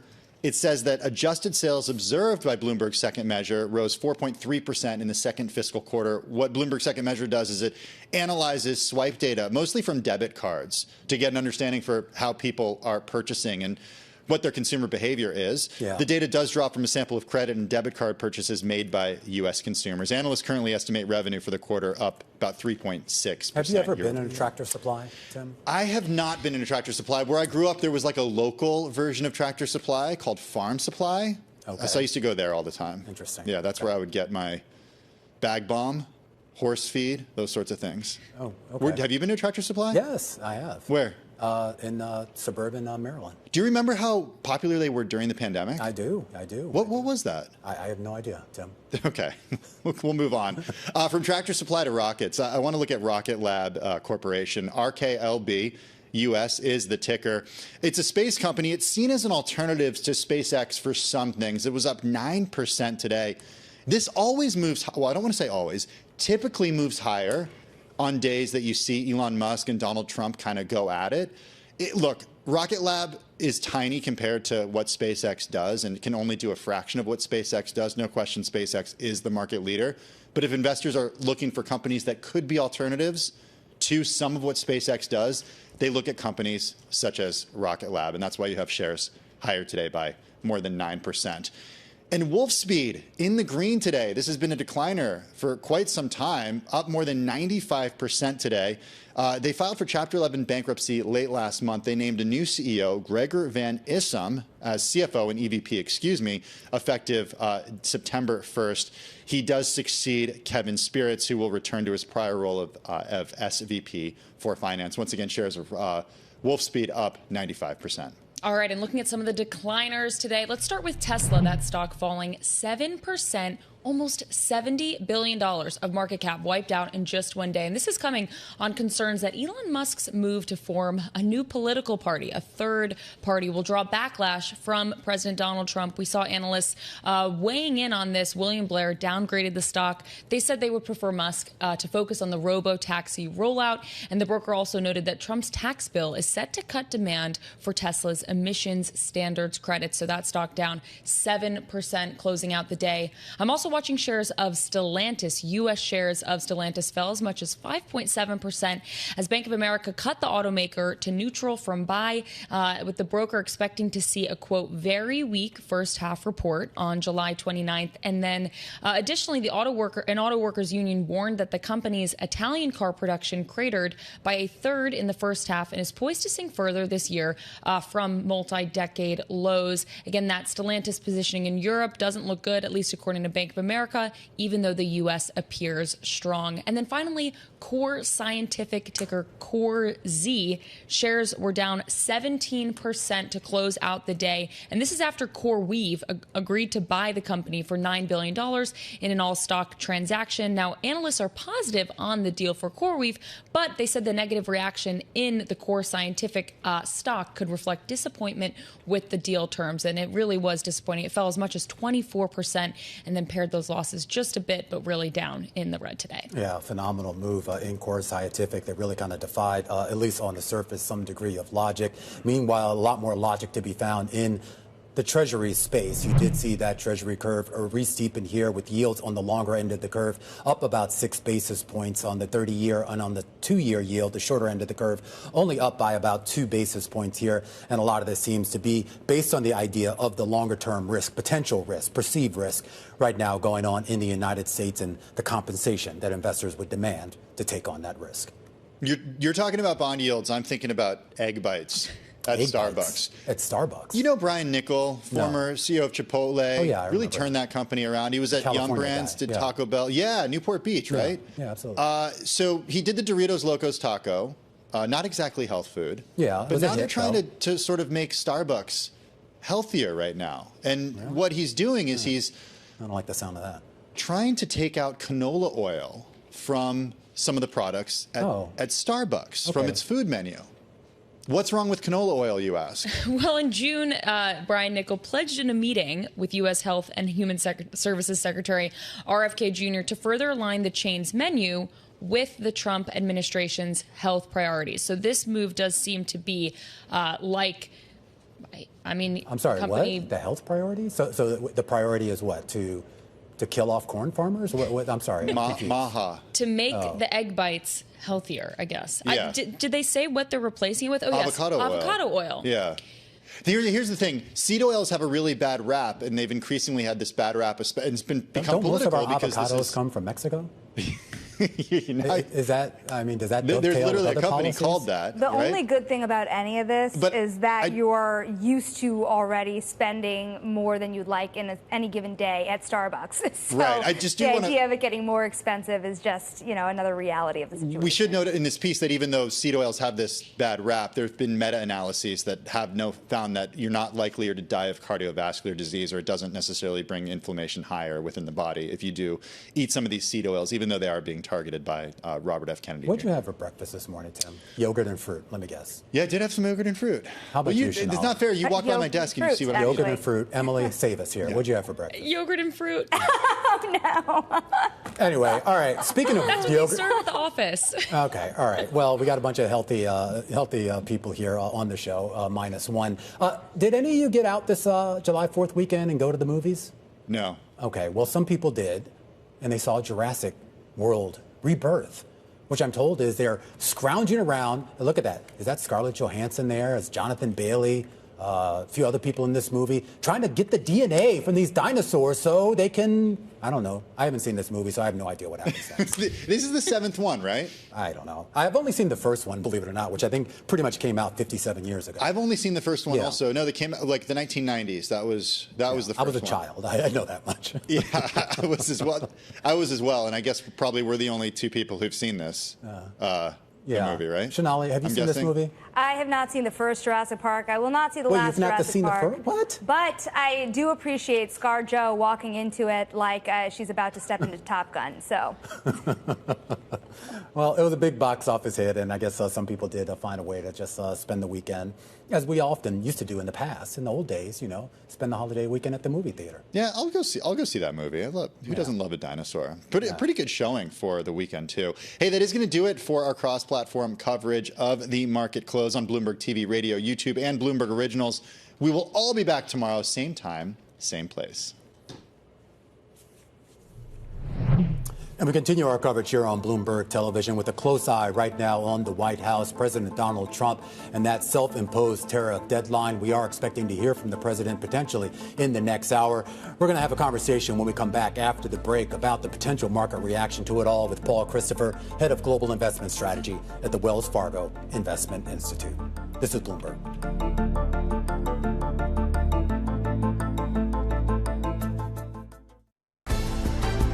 The countdown is on. Everything you need to get the edge at the end of the market day. This is The Close.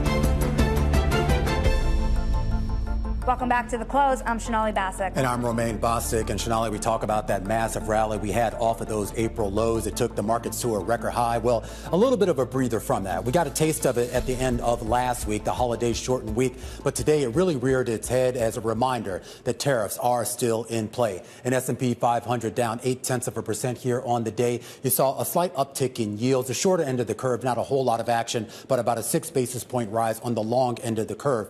And remember, when we talk about tariffs and whatever's going on with that July 9th deadline is not necessarily just about the big nations. The BRICS countries having a summit earlier today, weighing in on the tariff issues, saying that basically they did not necessarily appreciate the U.S. approach to that. That prompted the president to take to social media saying, well, watch what you say. You saw a huge downdraft in EM currencies. In fact, one of the biggest declines on a daily basis for that index going back to November of last year. And at the bottom of your screen, you see industrial metals having their worst day going back to mid to late April. A big downdraft in copper, aluminum, other prices that are tied to a lot of those BRICS countries. Yeah, I want to show you also, Romaine, some of the movers that had caught my eye throughout the course of the day. Tesla, of course, the political party in the U.S., the idea that Elon Musk wants to start a new one might put him at even greater odds with President Trump. And there are worries from investors that that's forming yet another distraction. Tesla was down more than 6.7% today, and you saw it, of course,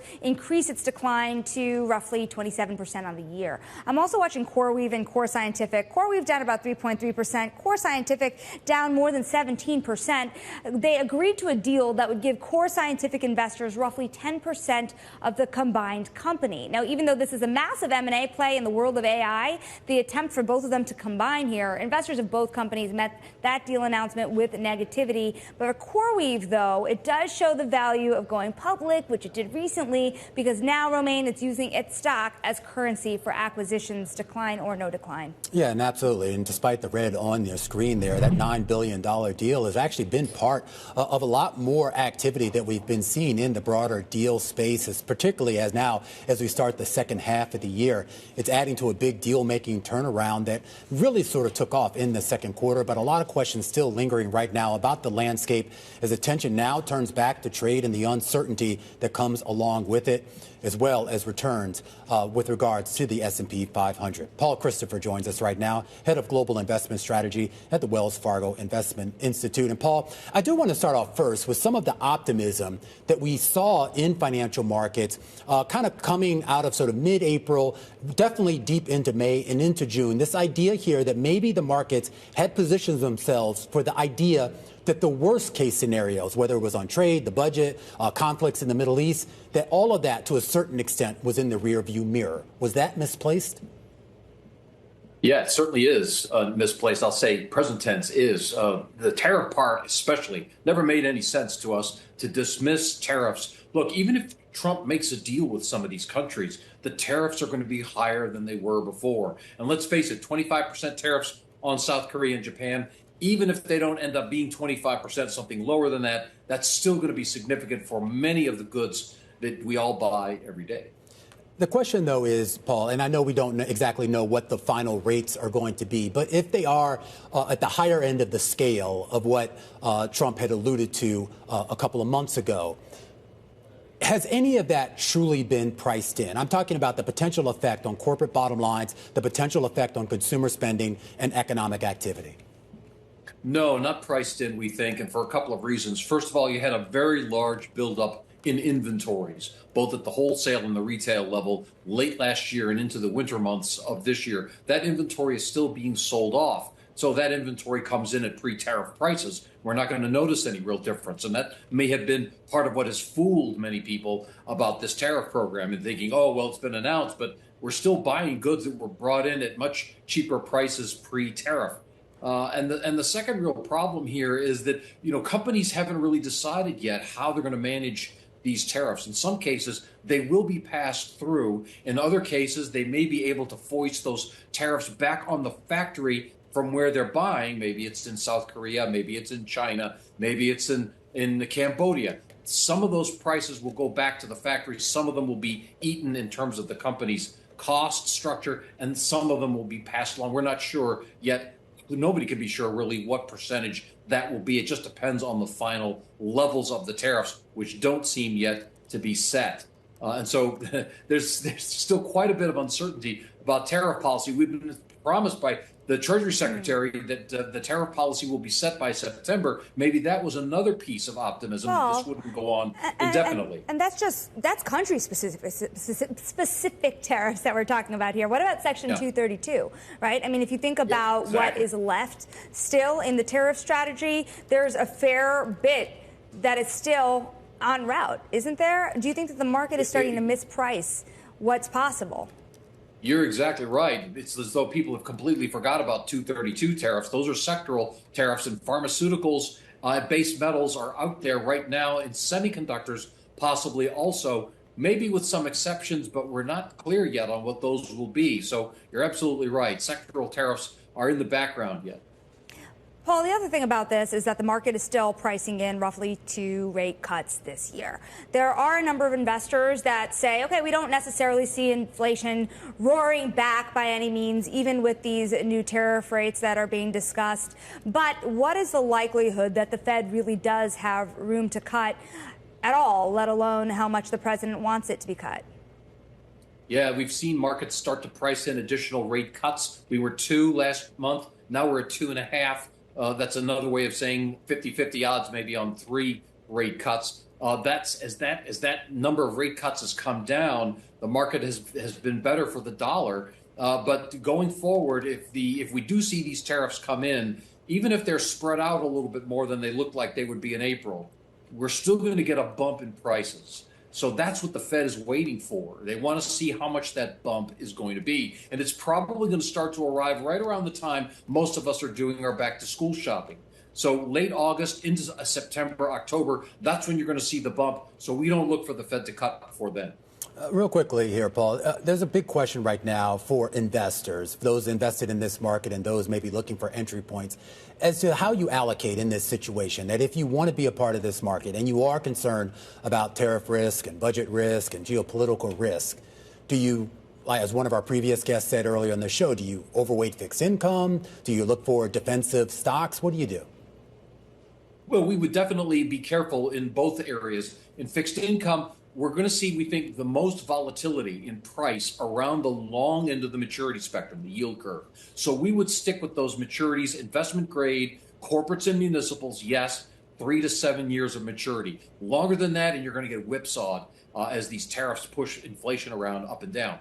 And then on the equity side, what you want to try to do is invest for the longer term, especially if you're already a long-term investor to begin with. Don't get yanked around by these markets. So we've liked tech, and we've liked communication services here. They're starting to get a little bit pricey. Maybe it's time to take a different angle on tech, maybe the energy angle. Energy as a sector and utilities as a sector. We like both of those as an adjunct way, let's call it, to play tech that's still cheaper.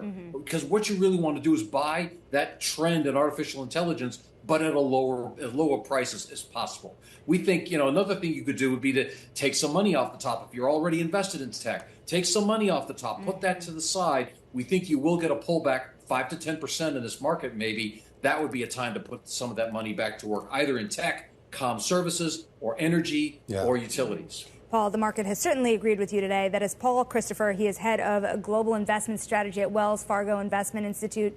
We appreciate your time. Now, coming up later this hour, Randy Schwimmer, vice chairman of Churchill Capital, joins the show to discuss his M&A outlook for the second half of the year. This is The Close on Bloomberg.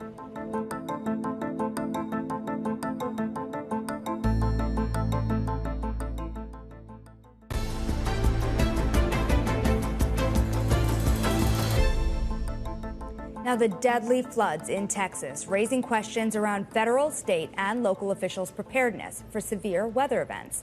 President Trump planning to travel to Texas later this week to survey the damage firsthand. We're joined now by Alan Gerard. He's the CEO of Balanced Weather and formerly holding leadership positions within the NOAA's National Severe Storms Laboratory. When you look at what had happened in Texas, devastating floods, the deaths exceeding 90, should there have been something different that officials were doing to alert the people in the course of the storm? Well, I mean, to me, the first place to start is with the understanding that this really was unfortunately, a worst case scenario as it developed. You had thunderstorms move repeatedly over the same area, this particularly vulnerable South Fork of the Guadalupe River, for 3 to 4 hours, and produced just incredible amounts of rain. In an area that is very flood prone. This region is known as Flash Flood Alley. the hill country of Texas, and there have been, catastrophic flash floods on this river in the past. So it was definitely very difficult to anticipate, more than a few hours, really before the rain started. It would be difficult to anticipate that this particular area was going to have such a catastrophic event. But we certainly would encourage people that are in these kind of, particularly flood-prone areas, whether you're talking about individual people or, businesses like campgrounds and stuff, to have multiple ways to receive warnings so that they can act when there's just a devastating event like this. I am curious, and we should just point out, too, of course, as they still search for people and try to start the cleanup there, we are expecting more rain, more heavy rains in that area over the next 24 hours. It raises a question, though, too, Alan. I mean, as someone who understands how these weather patterns unfold, there have been a lot of talk about the drought that was affecting this area prior to that and how that may have actually made this worse. Explain that in layman's terms. Essentially, the soil type in this part of the country is such that when it's dried out by drought, it almost kind of acts like concrete. It becomes very hard and impermeable. So when you get these sudden summer thunderstorms on top of this soil type, the water just runs off like it does in urban areas. And so that just exacerbates how much water actually gets into the river itself, and is part of the reason why you get these, these massive flood waves on these rivers in the hill country. I don't want to divert too much attention away from the loss of human life and the tragedy, but I am curious to get your thoughts. Having worked at NOAA and seeing the budget cuts that have taken place over the last few months, not just at NOAA, but at other programs that are designed to monitor hurricanes, monitor weather and patterns, especially now that we are in hurricane season or getting into the heart of hurricane season. I am curious as to whether the United States, in your view, is going to be prepared for future weather patterns of this type of severity. Well, I mean, it does appear like the Weather Service was able to provide the warnings and forecasts that one would typically expect for this kind of an event over the weekend. But having said that, there are a number of offices around the country that are significantly challenged as far as staffing because of some of the buyouts and firings that occurred earlier this year. So I'm definitely very concerned that as we go on through the summer, through the hurricane season, that the Weather Service is going to continue to be increasingly stressed. And, we don't know exactly how much impact that might have had on this event, but it's certainly a problem for future events. All right, Alan, we're going to have to leave it there. Alan Gerard is the CEO of Balanced Weather and has been a meteorologist for more than 3 decades as we continue to keep a close watch here on the conditions in Texas and, of course, the recovery process for both the loss of life and the loss of property. This is Bloomberg.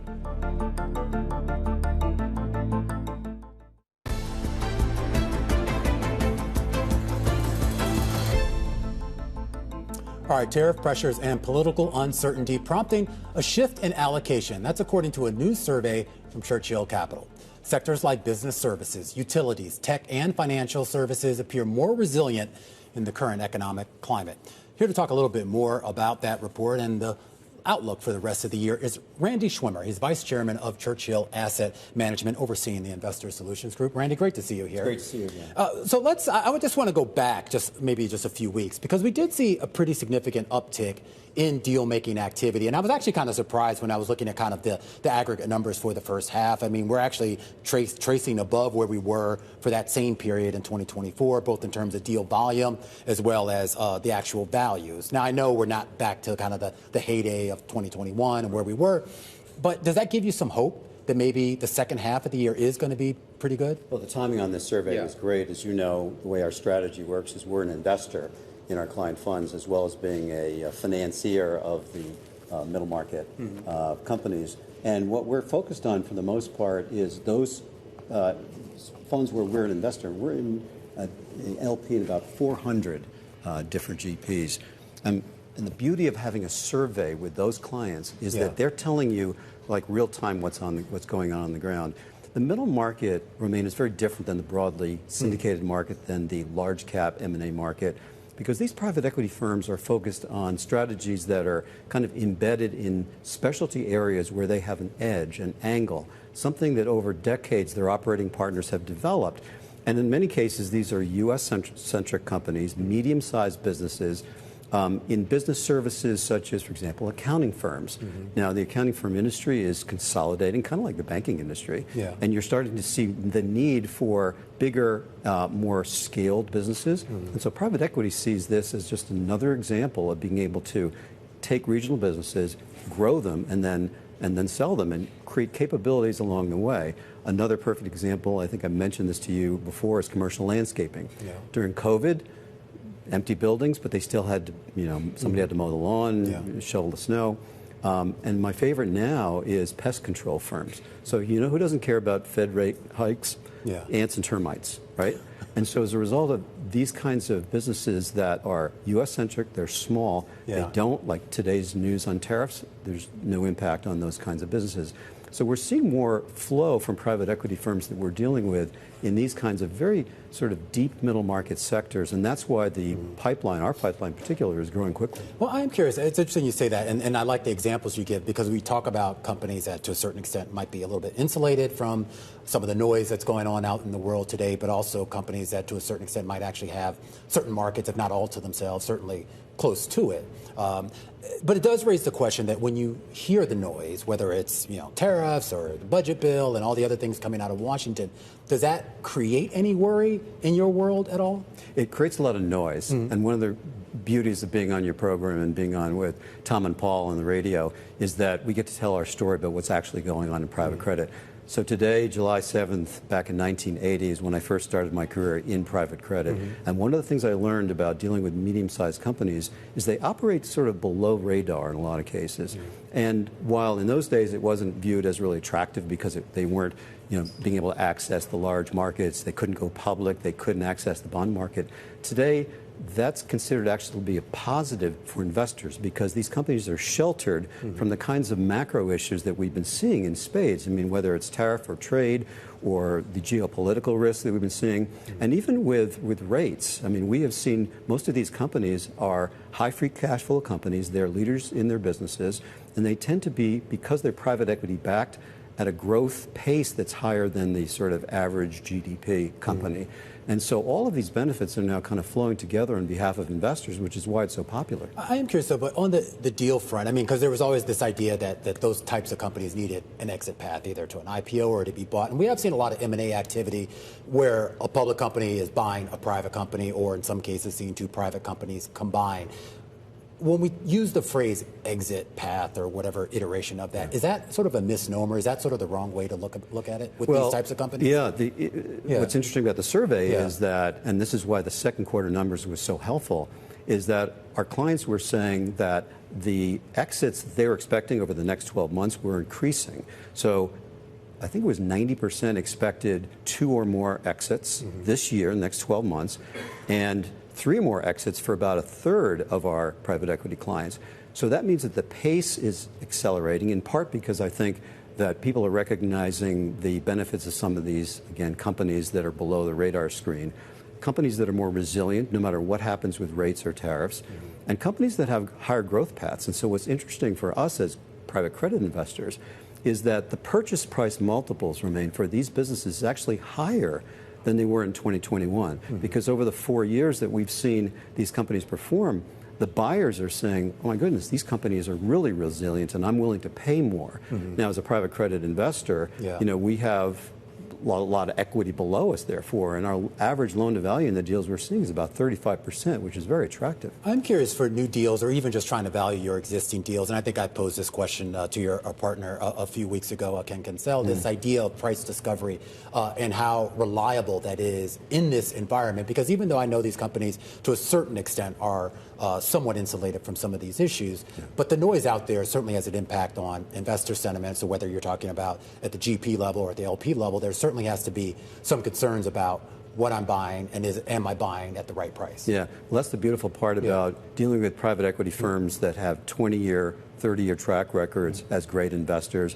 And they, in many cases, have operating partners that have identified these businesses not just because it looks attractive, but because they've actually got a relationship with the C-suite at many companies within that niche and have developed over time a thesis, an angle, an edge where they believe that they can invest in a way that is more attractive than, for example, a competitive business. So they've analyzed the upside and downsides of these companies in a way that provides them with real sense of certainty that price is going to hold off over the long run. Only about a minute left, but I'm curious as you look forward, I mean, not just the next 6 months, but really over the next a couple of years here, is there something, sort of that one big thing that you really have your eye on that could actually be a game changer, not just for your business, but really overall for the markets? Well, I think what we're seeing right now is the fact that the public markets are good when everything is in line. So we saw in 2022 and 2023, when that didn't happen, public markets sort of fell back. What we've seen is that the private markets are there regardless of some of these issues. So while we don't know exactly what's going to happen over the next several years, what are some of the pitfalls, what are some of the trapdoors that we can encounter, we're pretty confident that no matter what it is, we're going to fare better than the public markets and being there consistently through whatever cycle gets thrown at us. All right. Well, it's interesting. I mean, you talk about starting your career in 1980 or whatever 45 it was, years. but it's hard to believe. You don't look a day over 40. Anyway, it's been quite the evolution for your business and for private credit and private capital overall, and of course the relationship with public markets. Randy Schwimmer is vice chairman of Churchill Asset Management. All right, the markets did close down here on the day, and that was largely because of concerns here about those trade deals or the lack thereof and the tariffs that could be imposed, if not on July 9th, certainly on August 1st, with the president extending some reprieve for certain nations here, but some big questions about all of the others. Those 90 trade deals in 90 days, not looking like it's going to happen within the next 24 to 36 hours, and you see the market reaction there on your screen. This is The Close on Bloomberg.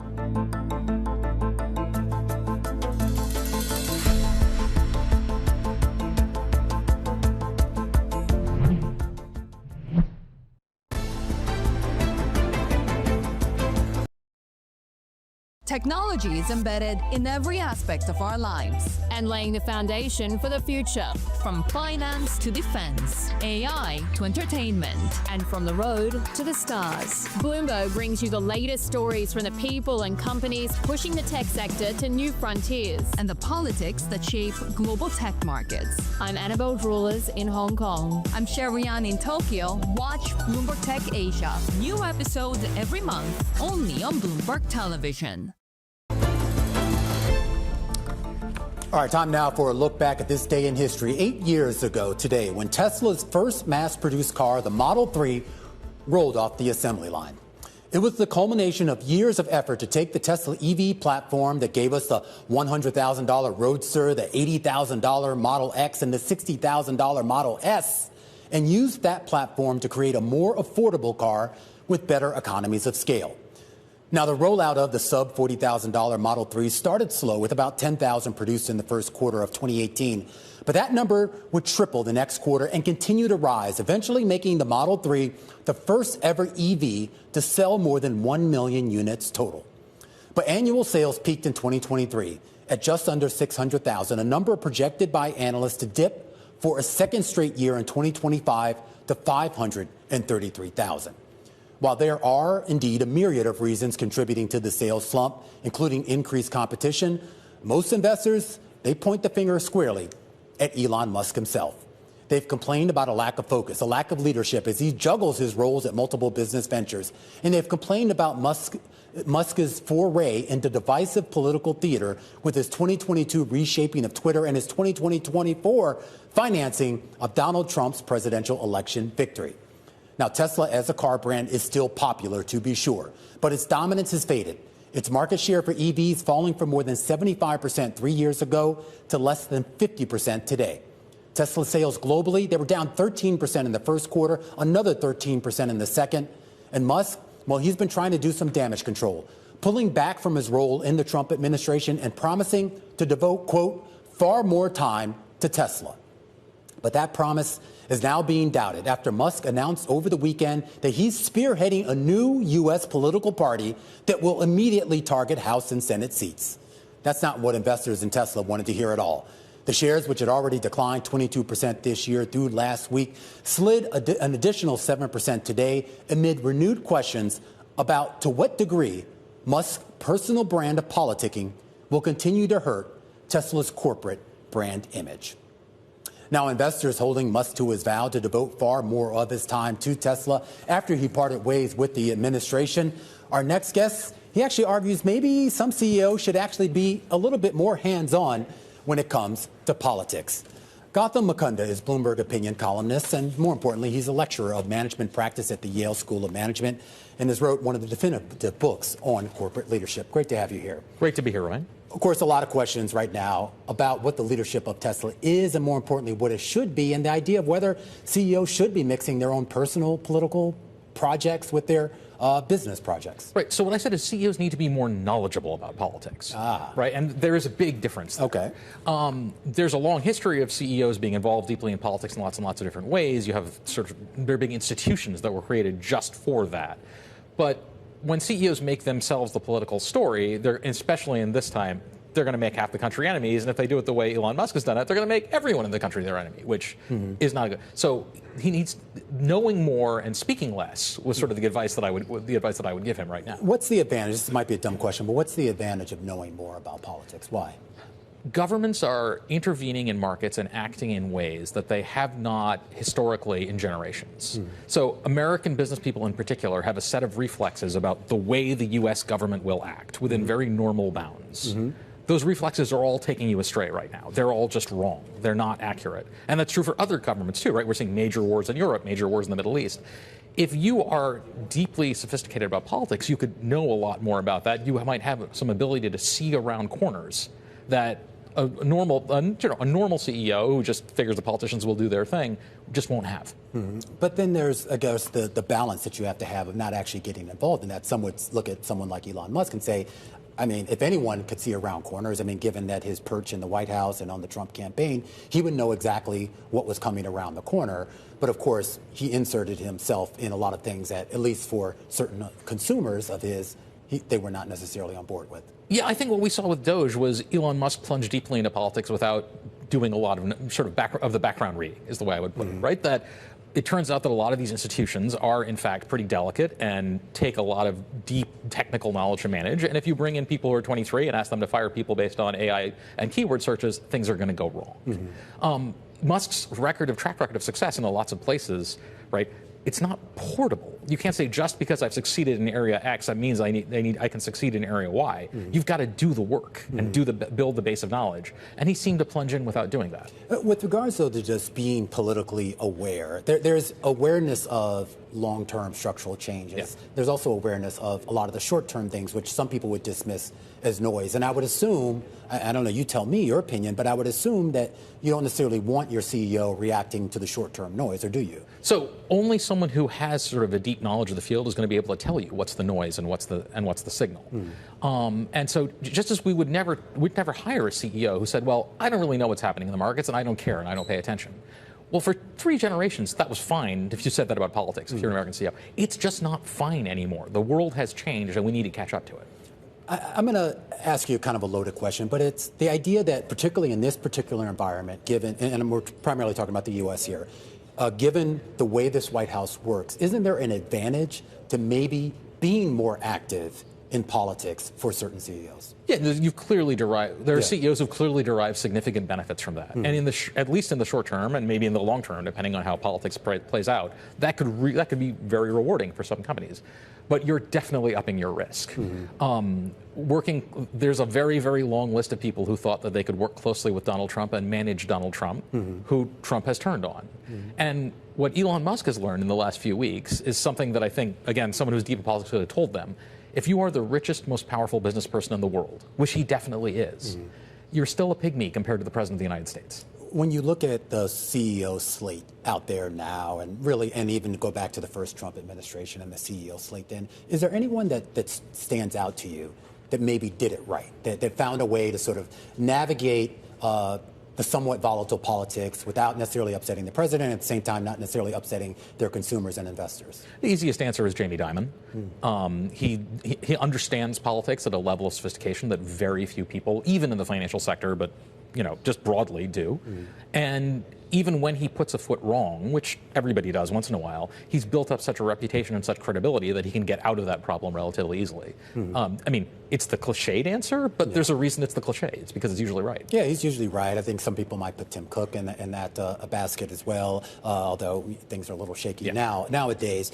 Go back in history, though, because, again, we talk about this idea in politics, and I think back to the CEOs that kind of came out of the Industrial Revolution, obviously the big titans, whether it's, the Carnegies or the J.P. Morgan, speaking of Jamie Dimon, they were political animals. They were. In a lot of ways. And somehow it worked for them. I don't know if maybe it worked for them because they were monopolists, but all joking aside, it did seem like there was an era of CEOs in this country where they were, maybe by mandate, just by the nature of what was going on in the world, they had to be very politically active. So they did, but step back, right? So if you go back to the Theodore Roosevelt administration, like the early 1900s, the president of the United States was first among equals among American leaders. He wasn't the dominant figure that you see the president as today. That is a creation, in fact, of Theodore Roosevelt.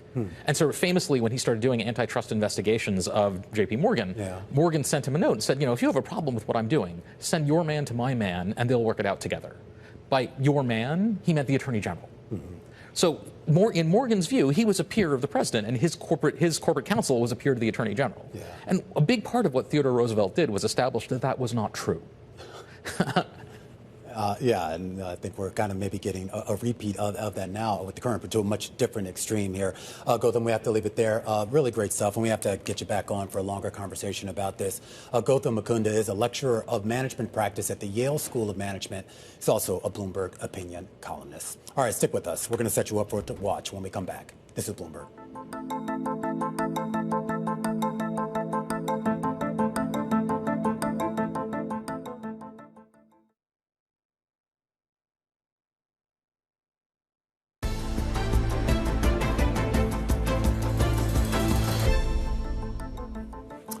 All right, well, Amazon's Prime Day is kicking off tomorrow with the event extending through Friday. Poonam Goyal, senior analyst over at Bloomberg Intelligence, is writing that Prime Day appears poised to drive record sales by embracing deep discounts, AI-powered shopping tools, and core benefits like fast delivery. Poonam joins us right now to talk a little bit more about Amazon Prime Days, plural. It's been plural for a while now, Poonam, and I am curious about the idea of exactly what Amazon is going to be pushing. Is this just basically about slashing prices, real discounts? It's about giving people deals. Consumers want deals today, especially as they're worried about price hikes across retail. So I think extending it from 2 days to 4 days just gives them an opportunity to give specific deals every day. So targeting, let's say, electronics one day, household another day, beauty another day. They're trying to be more strategic and span out the deals over a 4-day period versus a 2-day period. How did that work in the past? So like when they first started this, I forgot how many years ago it was, the idea was that it was 1 day, you basically had to get in. Then they kind of moved it to 2 days. And then I think at one point they have 2 separate Prime Days throughout the year. Is that a strategy that has actually worked for them? Yeah, I mean, look, when they went from 1 day to 2 days, it was bigger, it was better. They went from 2 to 4. We expect it to be bigger and better. You have to remember that Prime Day has now become a shopping event, not just for Amazon, but for the retailers that it competes with. So you see deals out from Walmart, from Target, from Dick's Sporting Goods, and really a lot of other retailers that span their deals beyond the 1 or 2 days that Amazon used to do it at. It's all week. So why is Amazon giving up that share? Why not compete for the longer period of time? You've been covering this company for a long time, and we're speaking on a day where a lot of people are concerned about the threat of tariffs. And anyone who's been on Amazon's website knows that there are a lot of products here originating from China and other nations outside the United States. Is there a material impact, in your view, longer term, assuming these tariffs do go into place, that Amazon would be affected, that its business model would be affected on the retail side? Yeah, so when you look at Amazon's business model, you really need to split it up into 2 halves. One is its first-party business, which is where Amazon houses its own products and sells it. That business is impacted, but then I